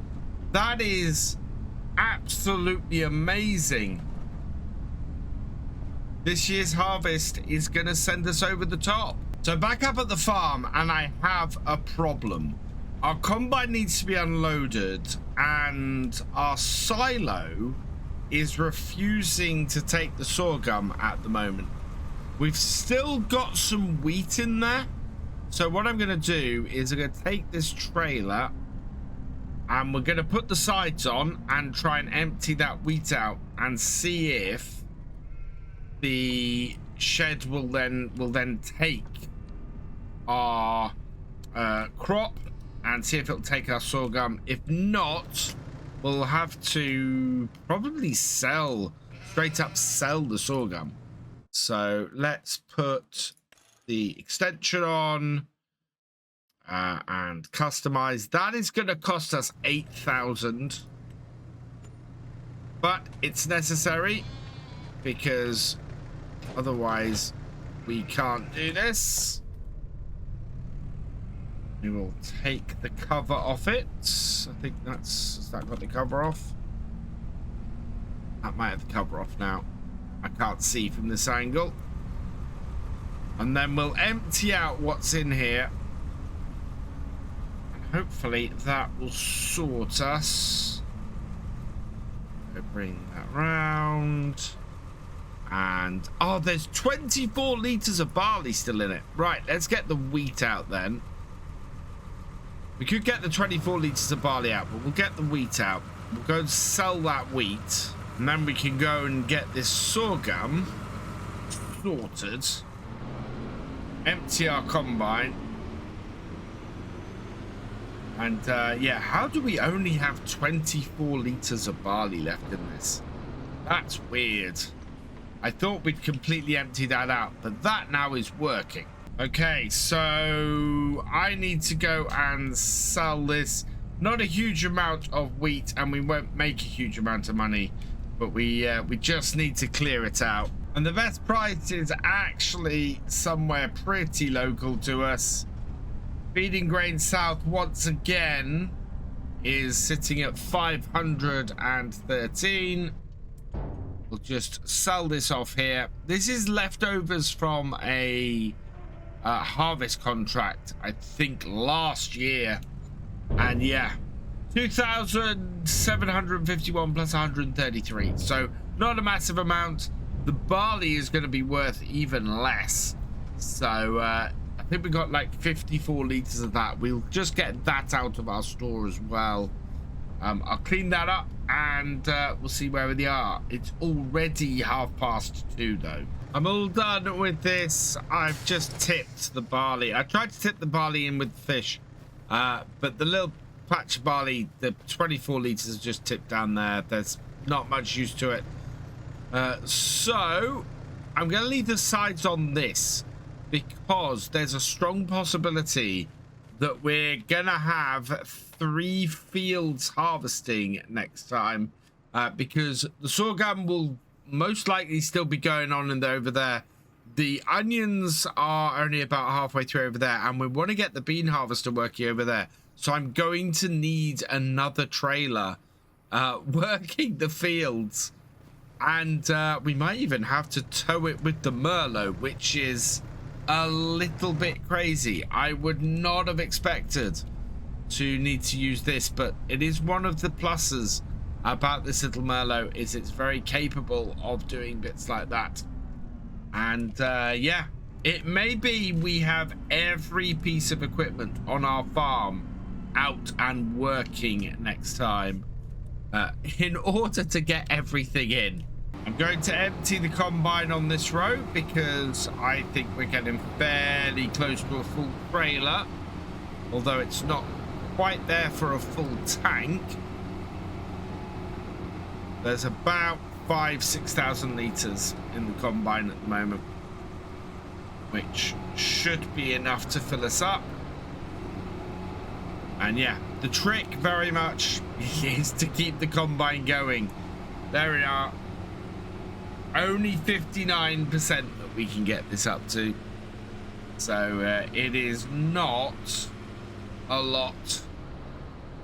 Kind of feels like I need a bigger trailer if we're going to do more sorghum. By the time we get back down here, combine actually is nice and full again for us, or full enough for us to empty it. So we will get this emptied. As said before, we want about 30%, and I'm hoping that that is where this is going to leave us. And about halfway through the field is going to be really good. In fact, yeah, there we are, 27%. Perfect. Onion windrower is doing a great job, and you can see we've got much bigger piles around this field, working out much better for us. The headland is done into one big pile. It rode it all up together, and this is now just going across and rowing up. So this is going to take a lot less time for us to go around and get this all collected up, which is going to be an absolute boon considering how long it took us to get the onions lifted last time. And the harvest on here for the sorghum is just a sea of green. We are getting such a high yield off this field. Despite the fact that we've got quite a lot of weeds in here, it is still a really strong yield. I am very, very happy about how this field of sorghum has turned out. I think the remains of this row should fill our trailer, so we'll pull under this. And yeah, it definitely looks like we're going to be continuing the harvest of these or this and the onions into next month, which is fine. I want to keep things moving. I want to make sure that we end up in a place where we can wrap things up and we have enough time to wrap things up. I may have to go and get something to start lifting the onions off the field. My biggest problem, I think, is going to be a lack of trailers, because if we're using this trailer for the onions, we can't use it for this, and if we're using the other trailer for the green beans, we can't use it for this either. So yeah, we're at only 51%. I think the end of this row might fill us up. Is it going to be enough? I think. Oh, not quite. We are at 58%, so we're just shy. I'm going to go and tip this. There is no point in holding back at the field to see if we can get another 1%. The combine, I think, has got one more row here before it does a cut in. Yeah, this is, even this tractor, this TM175, is struggling up this hill with all this sorghum in the back. That is quite interesting, although we can go low enough that things start moving. Quite a steep hill in the Highlands. So I've tipped the last of the sorghum from the field for today. I think that is probably going to be the best place to leave it. We'll move on to September. There's still time to get those fields out. We're about halfway through the onions and halfway through the sorghum, so that's perfect. And next time we'll get started on the green beans. I had expected to be going along to the next day here, to next month into September on Kinlaig, but I've discovered that even though the onions are still in, would still be able to be harvested and shouldn't have withered, that they did exactly that when we moved on to September. So we're going to have to get this running on here, continue getting this road up, and really finishing this off so that next time we'll move across to September, we'll get the green beans harvested at that point, what will then be our fully owned harvester, and we'll start lifting the onions and hopefully lift the onions, actually get them off the field next time as well. In fact, we might see if we can start doing that today, although we're a little short on trailers if we do that. So we'll see how we go. So with that in mind, let's take the JCB here. I think this is going to be our most useful thing. If we get our, basically we have two trailers. We can leave one down by the harvester, and we don't need to worry too much about that. And then we can use the other with the onions. So yeah, we'll do that. It's one of those things where we're a little bit unexpected. We know the onions are going to take us a little while to get lifted, and we can go and start doing that now and getting that done. So let's head down to the shop and we'll go and pick up the onion harvester and get that done. In fact, I've just dropped the front off. We don't need to drop the front off this. We will go back actually and put the weight back on this so that we can offset things. But yeah, this little JCB should easily be enough to run the harvester, and it's a little bit more maneuverable than the T6 was. Our aim is still to have the loan paid off by the end of this series, and I think we're still heading for that. We've got about 100,000 in higher fees, final fees for the bean harvest to pay off at the end of the beginning of next month. And as we did last time, we're going to take a GT 170 to lift the onions. So we will lease that. Costs us nearly nothing to lease this. It's absolutely brilliant. And that should hook up to the Fastrac without too much trouble. I can see the combine harvester needs unloading. That is actually the least of my worries right now. We have plenty of time to get that sorghum up.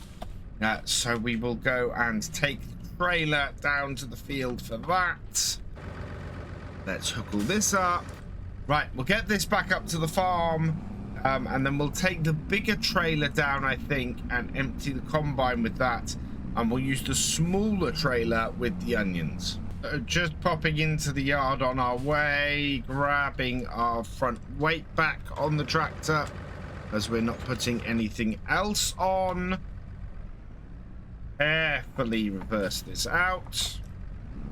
Right, and then we'll head over to the field here. Everything is quite nicely rowed up, actually. The ends, because of where they are, have been rowed up. So we should be able to just hang in here like this. Then I'm just going to go and drop my blue trailer here by the field, because we'll use that with this harvester. Onto our grass a little bit. Bring this over here and drop this trailer off like so. And I don't know how many loads we'll be able to take off the combine with the other trailer, but I'm hoping it's a decent number, and that we don't need to do too much down there. The combine should be okay, I think, running on its own for a while. We'll bring this around. Yeah.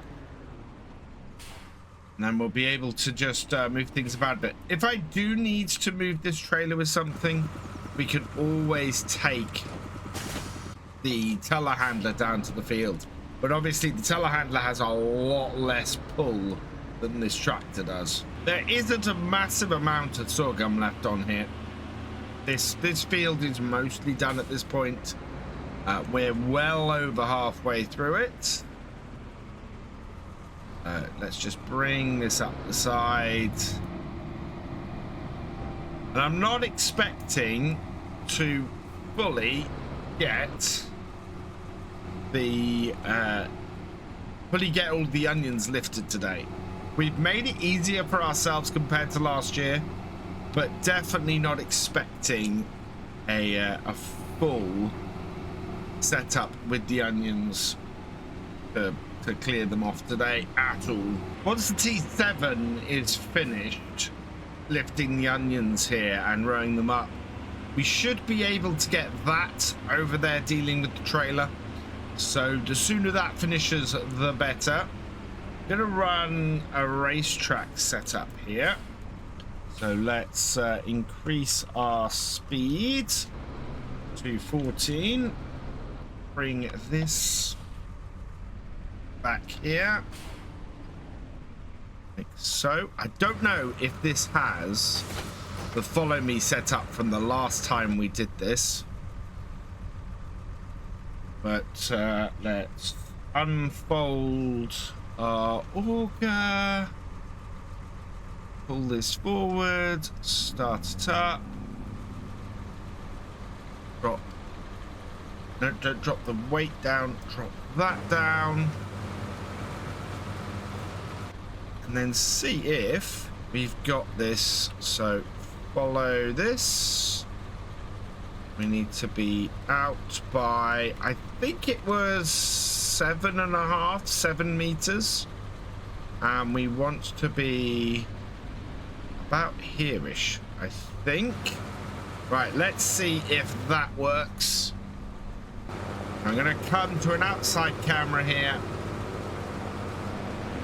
and line ourselves up. Not quite. I think we want to be either slightly ahead or about there-ish, I think we'll do it. No, we're too far out and too far forwards. Set it to 0 and 6. Sometimes it's just a little bit of trial and error getting everything where you want it, but that now is working. And oh my god, this Fastrac is going at a hell of a rate with this. I think we might need to control it a little bit better. So I'm going to set myself a speed of about 6 and away we go. Then look at that,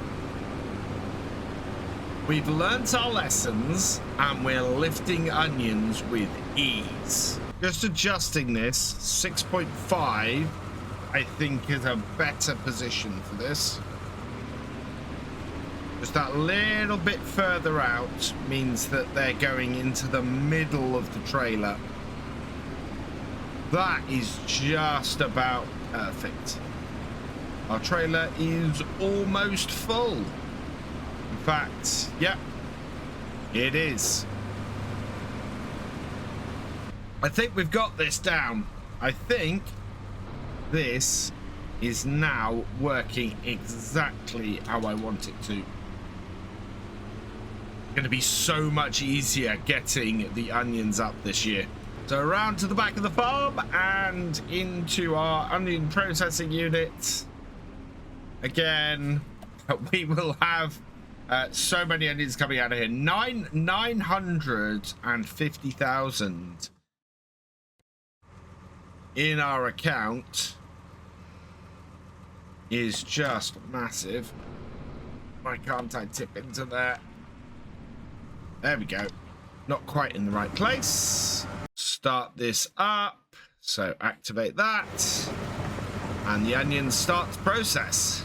Combine needs unloading, and my tractor and trailer, well, my tractor's a little busy with the onions now, so we're gonna see if we can get the Merlot to pull the trailer.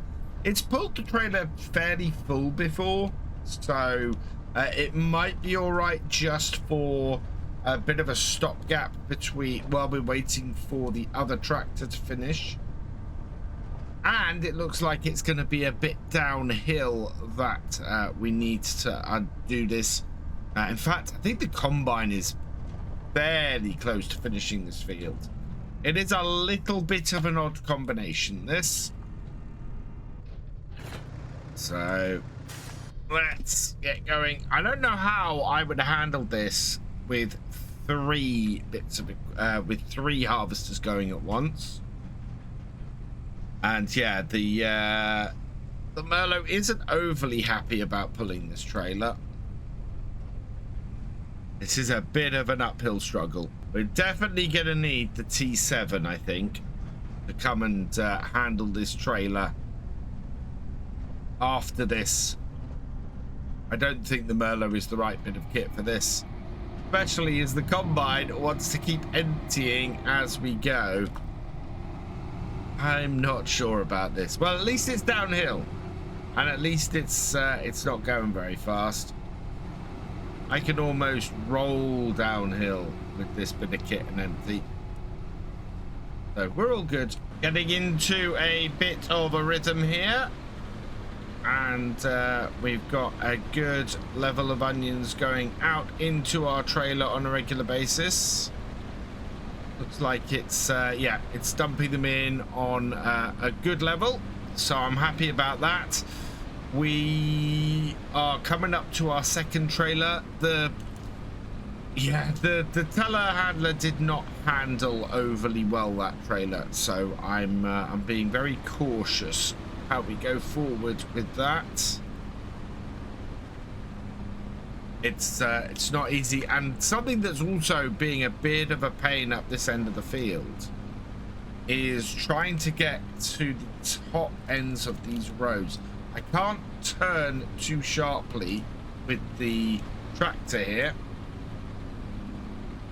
because this tractor does not have a great turning circle if you take the four-wheel steer off, but at the same time it turns too sharply for the harvester if I turn full axis. So yeah, it's a little bit of a pain sometimes to get things how I want it. 91% is our target, and I think that's it. Are we full? Yes, we are. Right, let's go tip this second load off here, which is fantastic. That is going really well.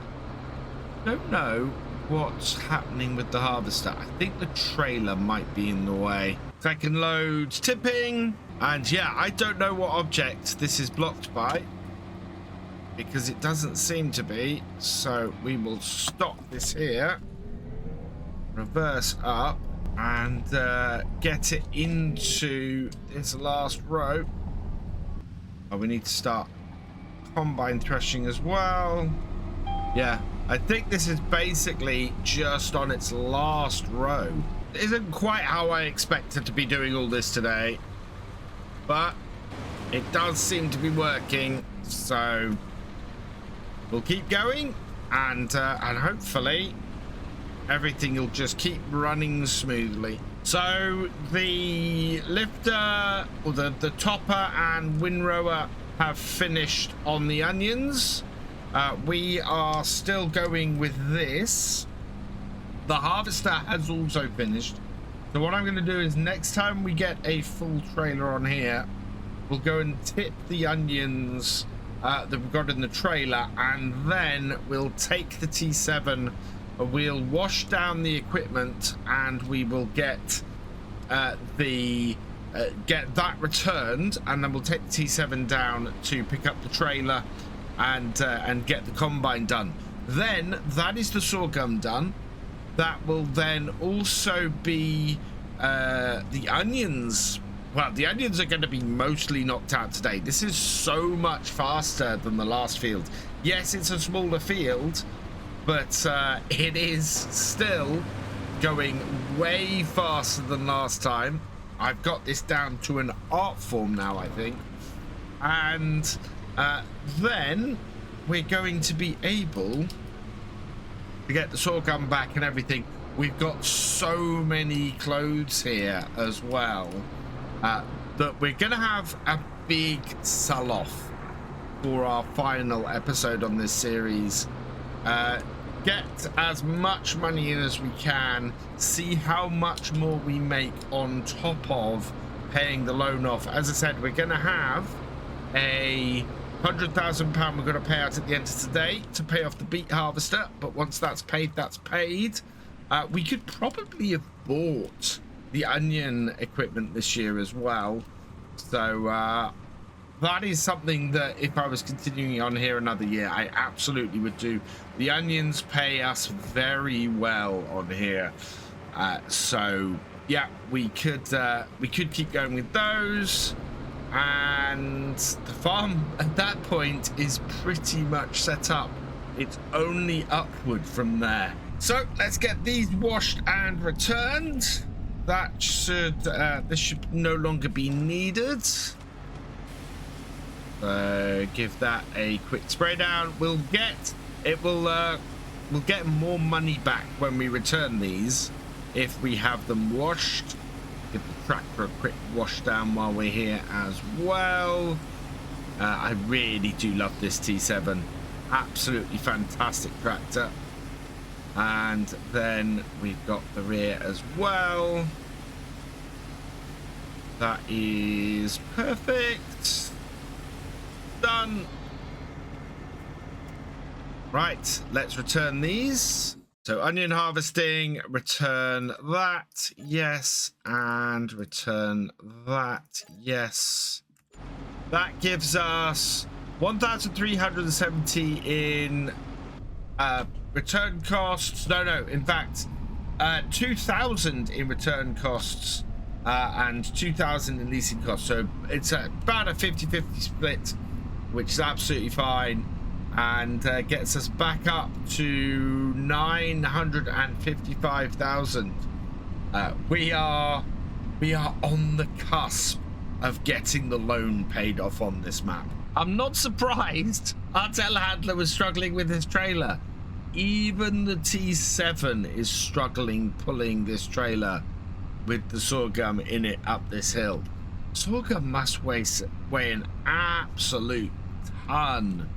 This is, yeah, this is very struggly. We've made it though, and our combine is up here waiting for us. Auger coming out. Last of the sorghum in. This, as I said, has been a very successful harvest on this field. And oh, how much we got left in the combine? If this trailer is full, combine still has 1,500 liters left. So I'll need to get this back to the farm, and what we'll do is we'll get the header off the combine and bring the combine back to the yard with that in. Will be the easiest way to do that. So tip in the sorghum into our grain store, and we'll worry about getting the harvester back at the end of the day. Right now I want to get as much of these onions up as possible. If we can concentrate on just the green beans next time, that would be absolutely perfect. We'd finish off with a harvest before we do the big sell-off to earn as much as we can to pay off this loan. I think the only thing I would have done differently here is more headlands. I think more space to turn around at the ends would be useful. I need to turn left all the time to make sure that the tractor stays in the correct place. But with this, more headlands would have given me more maneuvering room to make sure that I can get on these rows a little bit easier and not leave any bits at the end. We seem to be handling it fairly well, but there's definitely going to be a bit of cleanup to have to do. Otherwise, yeah, look at this. We've got over half this field of onions done today, and that's before we move into the beans next time. So much quicker than how we were doing this before. This works so much better. And at that point we have a full processing unit. We can't fit any more in, so I'm just going to park that there. I want to process as many of these onions as I can. And to be honest, if we continue on today, we're not going to be able to do that. So let's position this ready for the next day. We've not got many rows to do, and we'll be able to, in fact, I could lift these out tonight. I wonder if we can create a pile of onions that we can just get sorted in the morning. In the meantime, I want to get my combine harvester off the field and done. Do you know what? I might just sell the onions. I wonder what the onion price is actually like, because even processing everything we have, we could hold on to one set at the end, or one trailer full at the end, and just sell everything else. So let's just hook this on and get this back to the farm. Be able to tip into the trailer as we pass. We want to go and wash all of this. It's a difficult question. We have the time to get the rest of the onions up, and we can leave the bean harvester going. So I think we will probably hold off for the rest of the day with the rest of the onions. We don't have many rows to go. We can clear those out fairly quickly while the bean harvester gets started on the field, and then we can finish off with the beans next time, and that will give us the maximum number of packed onions, which is what we want in order to make the most money. So we'll do it that way. We will hold off for now. I want to get the auger out for this as we pass so that we can unload and then tip. Auger out and into the trailer. Not much to unload. All done. Right, harvester is finished, so we'll take this, we'll give this a wash down. This all needs a service and everything before it's put away for the year, so that will be something that we handle. And all in all, this has been an unexpected but successful day. I had hoped that we would sort of get harvest started on the green beans today, but they're not ready. But we have finished the sorghum and we have got most of the onions collected up, which is exactly where I wanted to be by the end of this. We will get the green beans started next time. Hopefully we can get them finished. We'll get started on them early. We'll get the rest of the onions up and everything should be great for us finishing up. We have 860,000 in the bank, and that is purely because overnight we paid off this harvester. So we now own the beet harvester that we have on the farm, which is fantastic. And this is the last piece of equipment that we had on lease hire on the farm. So this is everything now paid off. We've got a couple of onion bits on still being not being owned, being leased. That is actually just the machine we're using to lift the onions. Let's set up a courseplay course on here, and there we go. That is all set up, so we'll head out and get that running. First waypoint, and away that goes. We have got rain, but this will easily handle the beans in the rain. And we're going to have the T7 supporting the green bean harvester, so that will be supporting it with the big trailer. Meanwhile, we're going to get started on this field here with the JCB Fastrac and the TM175. And overnight, we were left with about 3/4 of a trailer full of onions that couldn't be processed. Those will go straight in here today, so we can immediately get those going. And then this tractor, we can get back out to the field. Any excess onions we have today, unless it's the last trailer, we will probably sell off. We'll see how far we get. I don't think there's that many trailers here left on the field. So hopefully we'll be able to fit all of it through our processor. Let's get this under here though and set the follow me up. We can then get this going. We are set up, lower that down, and away we go. And the fast track now should help us move along with this. And that means we can get these onions all lifted and out today, ready to be packaged up and sold probably in about a couple of months' time. I think a lot of our final episode here is going to be jumping forward a little bit and selling things at the best time.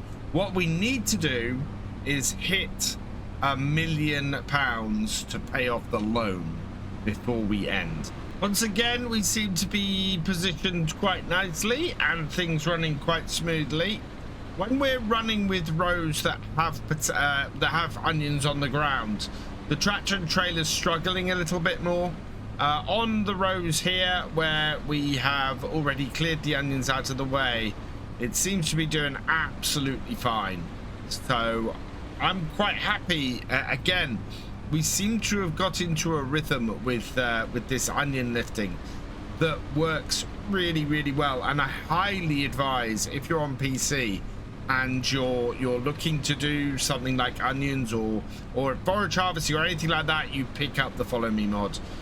It makes so much easier to do jobs like this. First load of onions off here at 9:30. So making very good progress. Don't know why the roadway goes down the side of the cows like that. It'd be much better for it just to go straight on there. And it's a change I've been meaning to make on this farm ever since I took it over. Maybe it's something I will make just before we finish on here. But to be honest, I don't think there's much point at this moment. Before the end of the day, I do want to fix the combine up. There's not a lot of work to do on that. We do need to move the wool over to our clothing production. One thing that's very interesting is the clothing production. We got a lot of clothes out of there, but best price won't be hit till May next year. So we'll end up losing about 30 to 40,000 pounds if I sell that now. Oh, there we go. We're gonna have to sell the rest of these onions, however, because these are now no, we don't have space for these. Price for onions is pretty awful. Best price for onions is 404 at Logistics Centre West, so we'll tag that. And that's where we're heading. That's just inside town, I think. But yeah, next load, this load needs to go into there because we're just out of space, and that's the way it goes. And Logistics Centre West is where we need to tip this first load. So let's do that. And so this will immediately probably give us a £20,000 boost, I think. Oh no, actually they're not worth more than 1,000, are they? No, it's only a £6,000 boost. So this is why we want to do the packed onions, because the packed onions are worth so much more than that. Coming up to another full trailer on here. This has been a good set of onions again on the farm. Not going to make as much as last year simply because we got a lot less field here, but it's still been a pretty good onion harvest. I'm quite happy with that. Right, that is a full trailer. I think that I want to hold this at this point. Our other set is not, or our green beans currently are not anywhere near full. So I'm going to get the T7 at this point.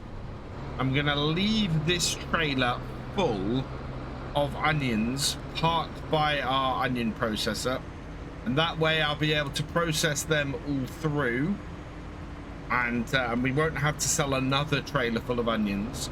And then the last bit we can go and use the other trailer to go and sell before we get our first set of green beans out. So we'll go park this by the onion packer, and we'll get started on, or we'll get one more trailer out with the other trailer, or the remainder out with the other trailer, and that way we will process the maximum amount of onions that we can process today, and that will be all good.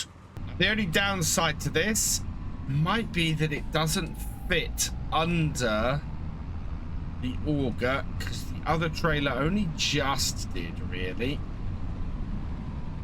I mean, this would be a good setup to do onions with. My harvester seems to have stopped, so I'll go and deal with that. We might have to do that ourselves, that harvester. Okay, tractor fits under. Trailer, oh, I think we'll be all right if we're at the correct width. Okay, we seem to be all right. We've only got 2 rows to go with this, so with any luck, it'll be absolutely fine. But I got it set up, and yeah, sort of 2 rows and cleanup is what we still need to do with this. And that then will sort us. Just cleaning up the last couple of patches of onions. We've got another 12,000 litres off this field, which is pretty amazing, to be honest. But that is the lot. Let's turn that off.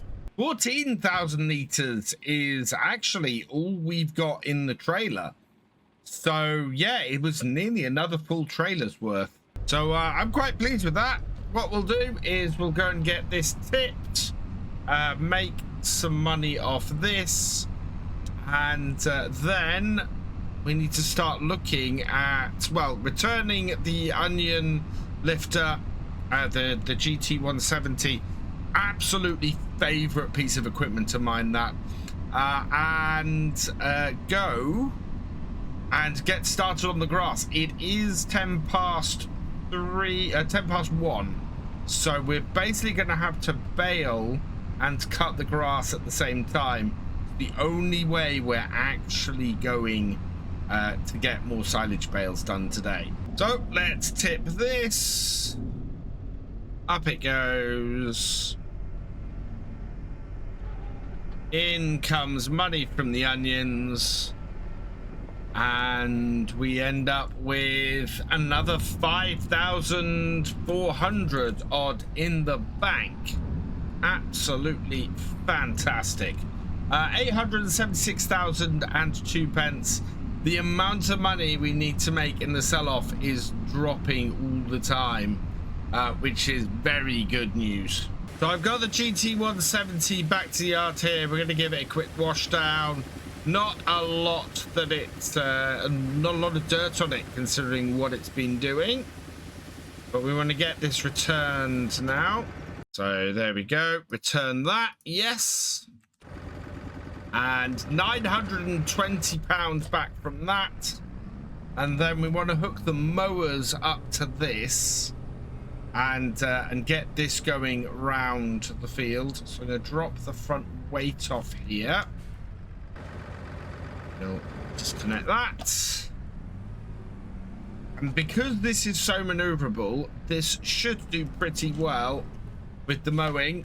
You can see our trailer there is emptying as and when space becomes available, which is very useful. That will just keep topping that up all the time. Fold this up. We'll hook the front mower on and get that lifted up. Right, let's go mow this field. I think we can do this ourselves this time while our bean harvester is still going. I think getting the beans finished today is going to be tight. I think getting all of this finished today is going to be tight. It's not going to be easy. Start it all up, drop down the front, and away we go. This little JTB with the all-wheel steer is absolutely fantastic. I'm loving the maneuverability. With this much horsepower, it can handle a couple of mowers like this. In fact, I think at the lower horsepower, it can handle a couple of mowers like this. I think with a front loader on it as well, this would be a great little all-rounder. In fact, I think I have a plan for an upcoming series for using this little JCB, because it is just a cracking little tractor. That if you're looking for something that's just a really useful yard tractor, I think it would be great. But also as a starting tractor, I think it would do well for you as well. So yeah, I think this is it's probably my favorite base game. I say base game, it's part of a DLC, but base game starting tractor, because it is just so very, very versatile. It is 3:15 in the afternoon, and we haven't had a single load off the bean harvester yet. In fact, I can see it over there going really, really slowly. I think the bean harvester might have a problem. in that it's having trouble handling those hills. I think we might have to get the bean harvest finished off camera because it's taking a while. Final cut with the mowers, and then we can go and get the baler and get this done. 150 horsepower. I don't know if our baler might run behind this this tractor as well. Requires 140 horsepower. Yes, it will. Okay, let's go drop these mowers off then and get this going. Yeah, we still don't have a full load off the bean harvester, and we are well into the afternoon. It has at least done the headlands, but it's gonna be quite a while, I think, before it's fully finished. Okay, so we don't have a lot of leeway with this. Turn it on, drop it down. Yeah, hopefully it won't do too badly. Seems to be doing okay at the moment. And the maneuverability of this tractor is going to make this job so much easier. I needn't have worried. This tractor is handling this absolutely fine. No issues whatsoever. We're going uphill at the moment. We are in top gear. And yeah, revs aren't dropping below 18, which is brilliant. Absolutely fantastic. I think I love this little JCB. It's absolutely brilliant. This has to be one of my favorite starting tractors. Well, it's taken all day, but finally we have a full tank on the green bean harvester. It has made it maybe 20% of the way through this field, but finally we can unload all of the green beans that we have so far. I mean, this is only going to be about half a trailer full, I think. But that's better than nothing straight off the bat. I don't think we can hold that many in our factory. So most of what we have on here is going to be, it's going to be sold today anyway. So we'll have to see where that leaves us before next time. Maybe we keep this bean harvester going while we start to get some stuff sold off and see where we are. At the moment though, yeah, there's still quite a way to go on here, and I think our bean harvester might be going well into our final episode of this series. What I do want to get finished today is the baling, and we should get all of this grass baled up. I don't see a reason why not. This tractor is actually making fairly swift work of this job. And although it's just come up to 5 o'clock, there is still plenty of daylight. So we will continue on. We'll give the green bean harvester a chance to get some more harvested on that field. And yeah, get this all collected up and baled. I've got the headlands done and we're now heading into the field. I'm going to do alternate rows down the field and back. That way we should be able to get through this quicker. It has just gone 6 o'clock, and yeah, we don't have a full load off the bean harvester again yet. So I'm really kind of hoping that that's gonna happen before the end of the day and we can get 2 full loads off.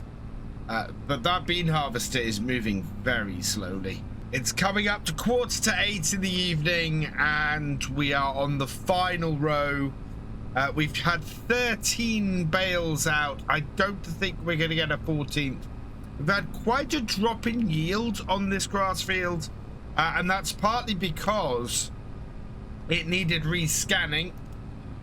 And at the moment, yeah, you can see it has not yielded anywhere near as well as previously, but it is done, and we have got 13 more bales off here. We're going to keep the 14th for the sheep. We'll go and drop this off at the sheep pen. We've not had another full tank off the bean harvester, so we'll see how that goes. We'll probably let that go into the evening until it gets at least another one. It has got halfway through the field, so we should finish that before we finish the series. But yeah, so I'm going to turn off the wrapper. We will then open this here, and hopefully that's dropped it off. Yeah, that's dropped that off, so we can then move that with the telehandler, and I'll do a little bit of cleaning up before our final episode. We'll keep emptying onions into there, get that trailer fully emptied, and then we will be ready to finish off and see, can we pay off the £1 million loan? How many months are we going to have to move forward with best price before that loan is paid off?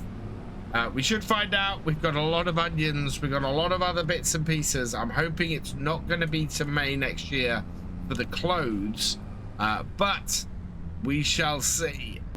We have a lot of stuff to sell. We are still £117,000 short of our target. We need to make $1 million today in order to pay off the loan, and the loan is due, so we are going to try and get everything sold. Our place to sell this, I've actually gone down slightly the wrong road. We have the remaining green beans in here. We actually have 34,000 litres of green beans in here, a full trailer. We could not fit this trailer into the into our factory. We managed to fit the rest of them in, and we just had a single trailer left. So I'm going to take this up here and sell these. This is 34,000, and these are worth over £1,000 pound per 1,000 litres. I think they're worth 1,300 per 1,000 litres. So these hitting best price at this point is actually really useful to us, and is going to make us a load of money.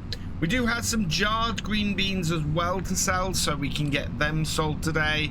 There's some fish. Our fish production has actually finished because we've run out of both fish and fish food, and I'm not looking to buy any more fish food. So we're not going to sell any young fish. We might get the fish production going again with that, but I'm not planning to buy any fish food today unless we have any excess. As always, I like to leave these as running farms.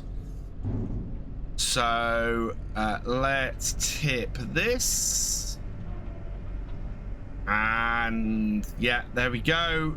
We are over 200. We're over 900,000, and this is going to give us a big whack of what we need. Yeah, look at that. We're over 934,000, 47,000 off a single trailer of green beans. Green beans, really, really good crop. Again, another time versus effort thing in Farm Sim. If you put the time in, you can make so much money from the more time consuming crops. So with that done, we need to get this trailer over to our workshop. And the next most valuable thing we have, the thing that is hitting the best price today, is our fish. So we're going to go collect up what we got. We've not got many down at the aquaculture. We've got a few trout up here though, so we can get all of that loaded up. Let's get into our workshop. Hopefully we're close enough. Yes, we are. So we will we need to repair this, so we're going to spend that money to do that. And oh, I need to repair the tractor as well. That has whacked our money. But I want to customize the trailer. let's get the extension off, make it a bale trailer, and we will customize that. Then we'll need to reconnect our trailer, and it is quite dirty. So what I'm going to do is just grab this quickly and give the trailer a quick wash down before we start loading up the fish on it. And yeah, again, we're going to be making a load of money off the fish today. So let's load this up, turn that off, and we'll go get the our telehandler and start loading up the fish. Those green beans paid way more than I was expecting them to. I'm actually really pleased with those. They've worked out well. If we do have excess money today, we will set our farm going and keep it going. I think there's going to be excess money. I think we're going to end up selling stuff off that is at a decent price, like our fish here, and basically working our way down towards the stuff which isn't sitting at best price.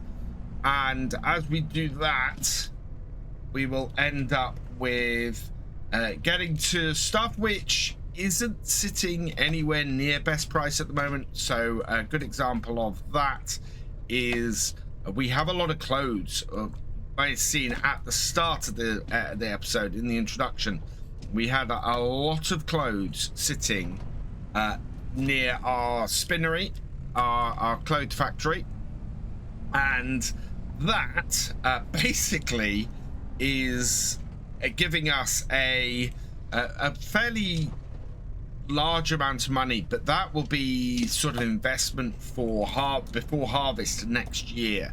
And at this point, one of the most profitable things we've had on the farm has been the sheep.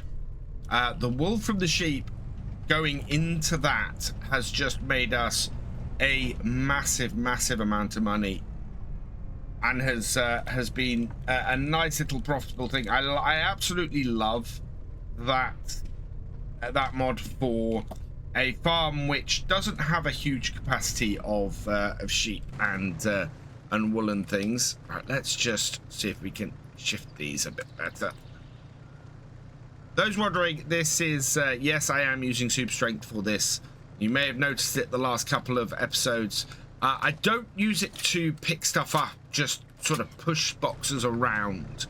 I think that is a much fairer, more realistic. You should be able to push boxes about without having to, without being able to pick them up. I think that would be really useful. Maybe a shove mod. I wonder if that's possible, to create a mod that doesn't pick stuff up, but just allows you to shift things about, and allows you to sort of move up your stacks. That must be a thing, because yeah, you'd absolutely be able to do that. Right, let's, within reason, of course, sort of a pallet pushing mod. There we go. Put those on the back because our jars are at best price as well. Any more jars to come out of here? This is really quite slow. How many jarred green beans do we have? Oh no, we don't have another pallet. So this is producing about 2 pallets a month. So it is quite slow on that, and that is probably my only issue with this, is that factory, those factories are always very slow. Right, I probably need to get the T7 off this trailer and put this on, because we need to go and fill up at the aquaculture. So we'll move this out the way. We will probably use this if we need to go and sell packed onions. Packed onions aren't needed to be sold, or won't hit best price for another couple of months. So ideally, we want to get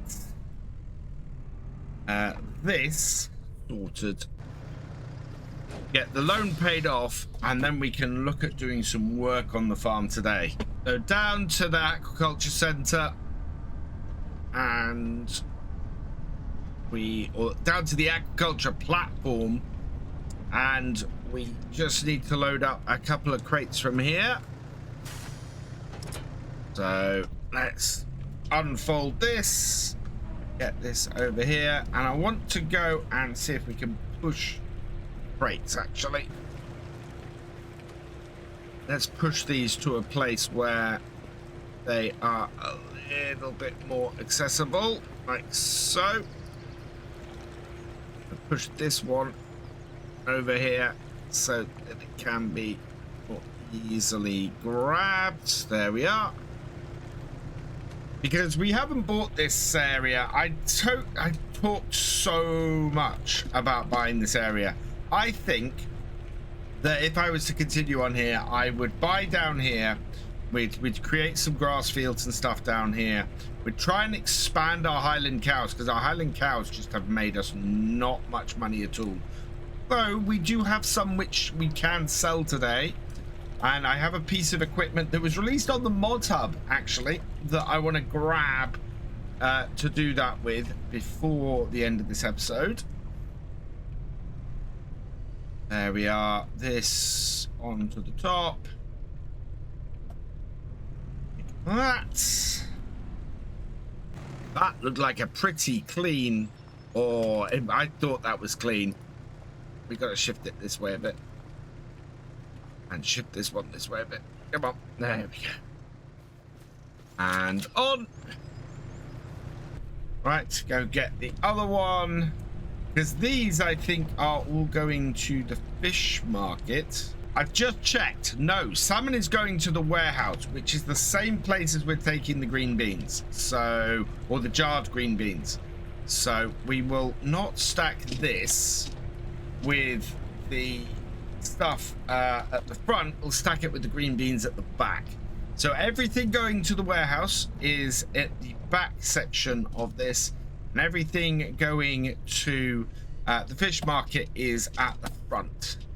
And I'm hoping that everything we have on this trailer is going to be enough to pay off the rest of the load. It doesn't seem much.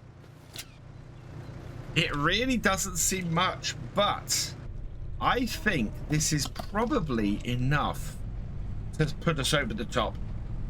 If not, there are other things we can sell. As I said, we have got some cows to sell. We got some Highland cattle to sell. I think we got 10 of them. So yeah, let's see if this is enough to finish us off. So first drop off down at the warehouse, and in, or is this gonna be enough on its own? So this is the first lot. We have the salmon. The salmon are going to give us 17,256. In fact, 18,665. Okay, so green beans adds another 9,374. We have less than 50,000 to go until we pay off this loan, and we're heading down to the docks now for to see if we can sell these trout, this 12,000 liters of trout, down at the fish market. We will see if 12,000 liters of trout is enough to send us over the top. So, moment of truth, we need 44,463 pounds to hit our target. 44,463. Let's see, is this going to be enough? Bring in the fish. The first two, undo that. 21,265 plus another 1,700. This is going to be enough. Ready? There we go. We are over the million. 1,024,524 is absolutely fantastic. So we can pay the loan off when we get back up to the farm. However, before we do that, we need to get our fish moving again, and we have an extra 24,000. So that is enough to get a round of fish food to take to our fish breeding. So down to the shop, and we have the age-old story. We need fish food, 20,080. So we will buy that. Get our fish breeding moving again. We are still over the million. We still have 3,000 in hand. So I want to get that paid off as soon as we get back to the farm. But this is fantastic. We can get our fish moving again, which all of it stopped up at the farm at the moment. And as I said, I want to keep this as a working farm. So we are going to be doing work on the fields this afternoon once we get all of the loan paid off, and we will be able to then just continue on. It means that the money made in the next year will all be money that we can just plow into new fields and things. If you think we're making £1 million a year on this farm, all of this million was made in the last year, including paying for the bean harvester. So the bean harvester was all paid over the last year. So that was about 200,000-300,000 that we paid off on that. And then on top of that, we've had other bits and pieces we've been paying for. So we've made probably 1.5 million on the farm in this fourth year. That is huge. That means this farm now can just expand really nicely, and we could end up with several fields and be just so profitable. I am very, very pleased with this. This is probably my most successful farm I've ever done, which is amazing. Right, and that is all the fish food loaded up.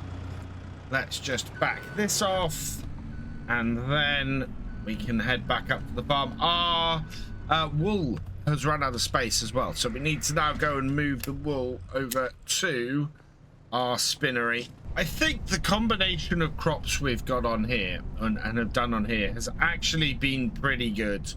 If you could double crop, if you can get the double cropping working, I think having green beans and barley is a great way to go, because you make more money from the field every year. If I was to drop one of those, though, I would probably drop the barley and keep the green beans. Yes, the harvester for the green beans is expensive, but importantly, they are... Actually, we'll go and put the trailer away the other place. But importantly, they pay so well. We had 2 full trailers and a bit off the field that we did this year. 2 full trailers and a bit is enough to pay for nearly half a harvester.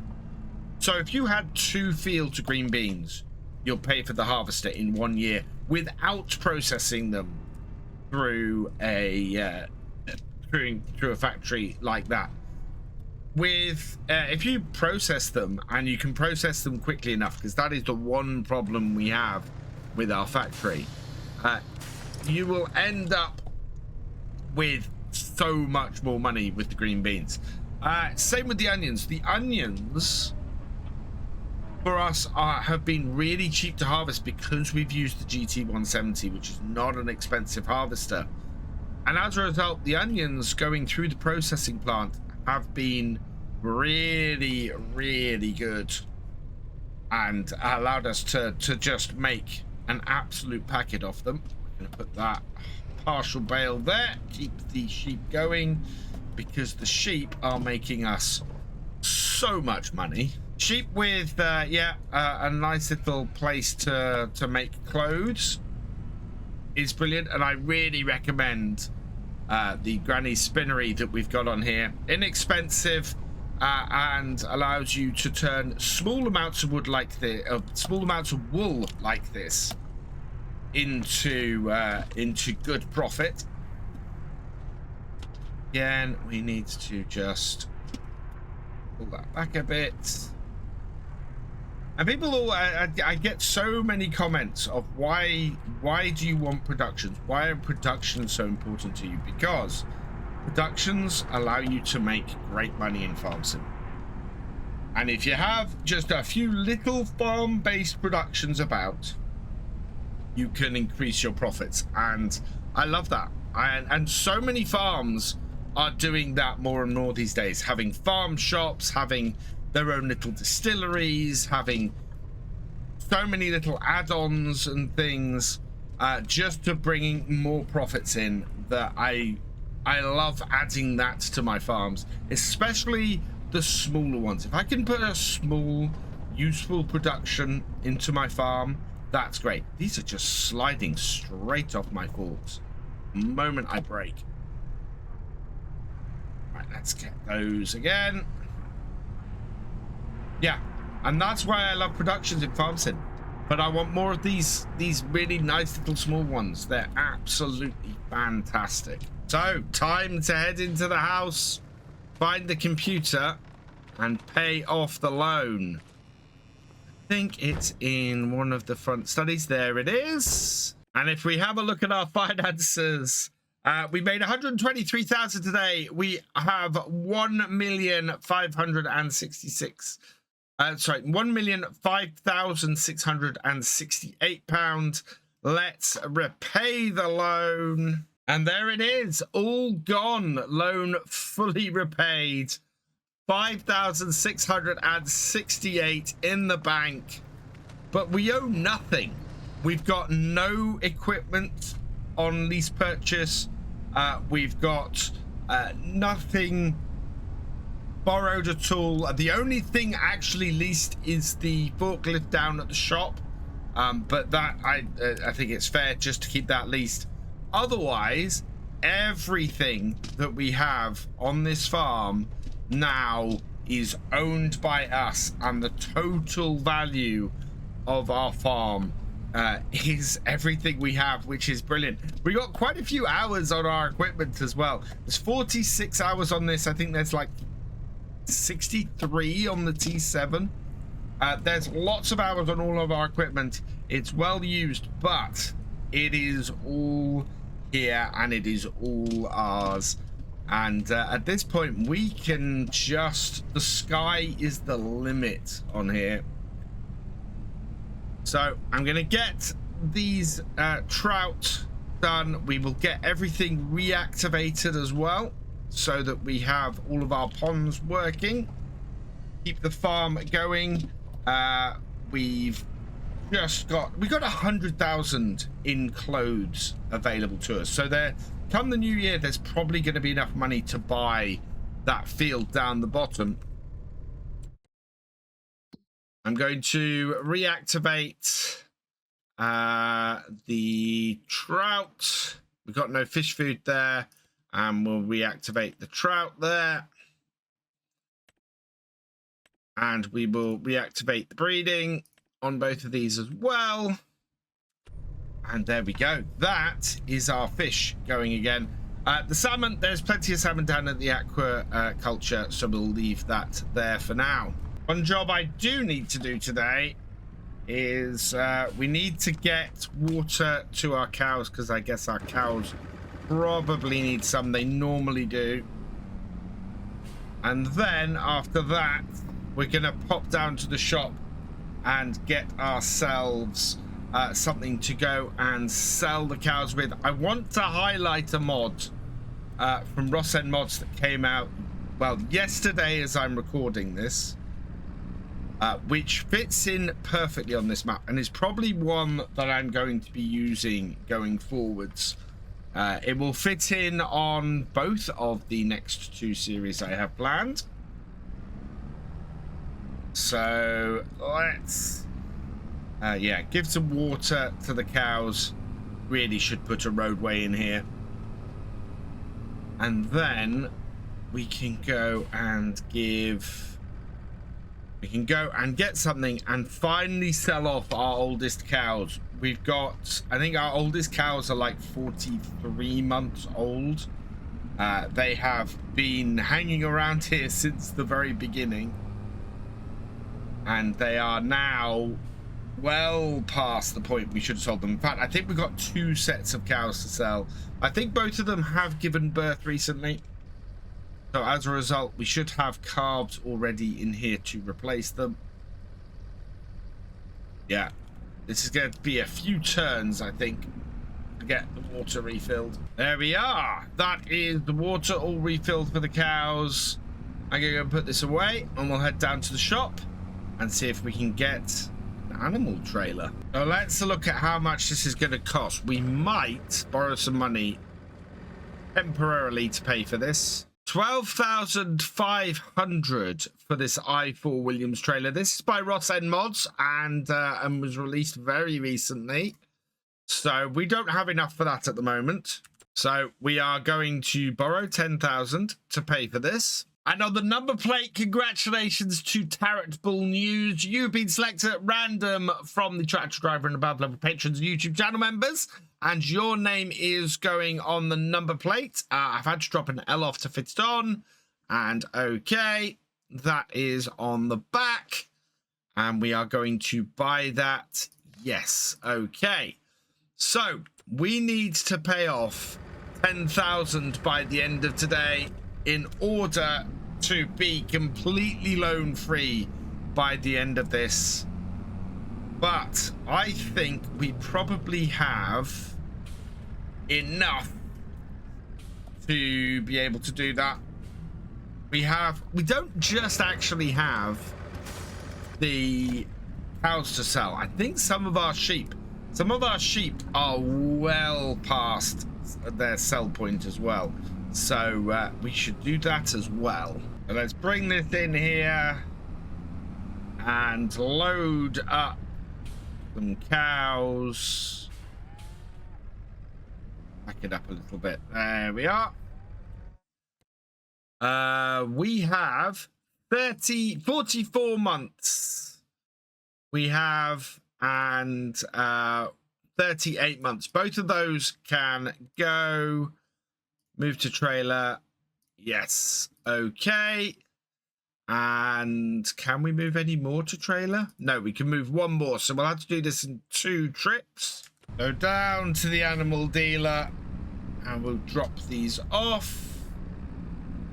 I think this is over here. So open that up and we want to unload all of them. 6,523. We have enough to repay our loan. So let's repay that 10,000 we just borrowed. And then once again, we are all square and paid off.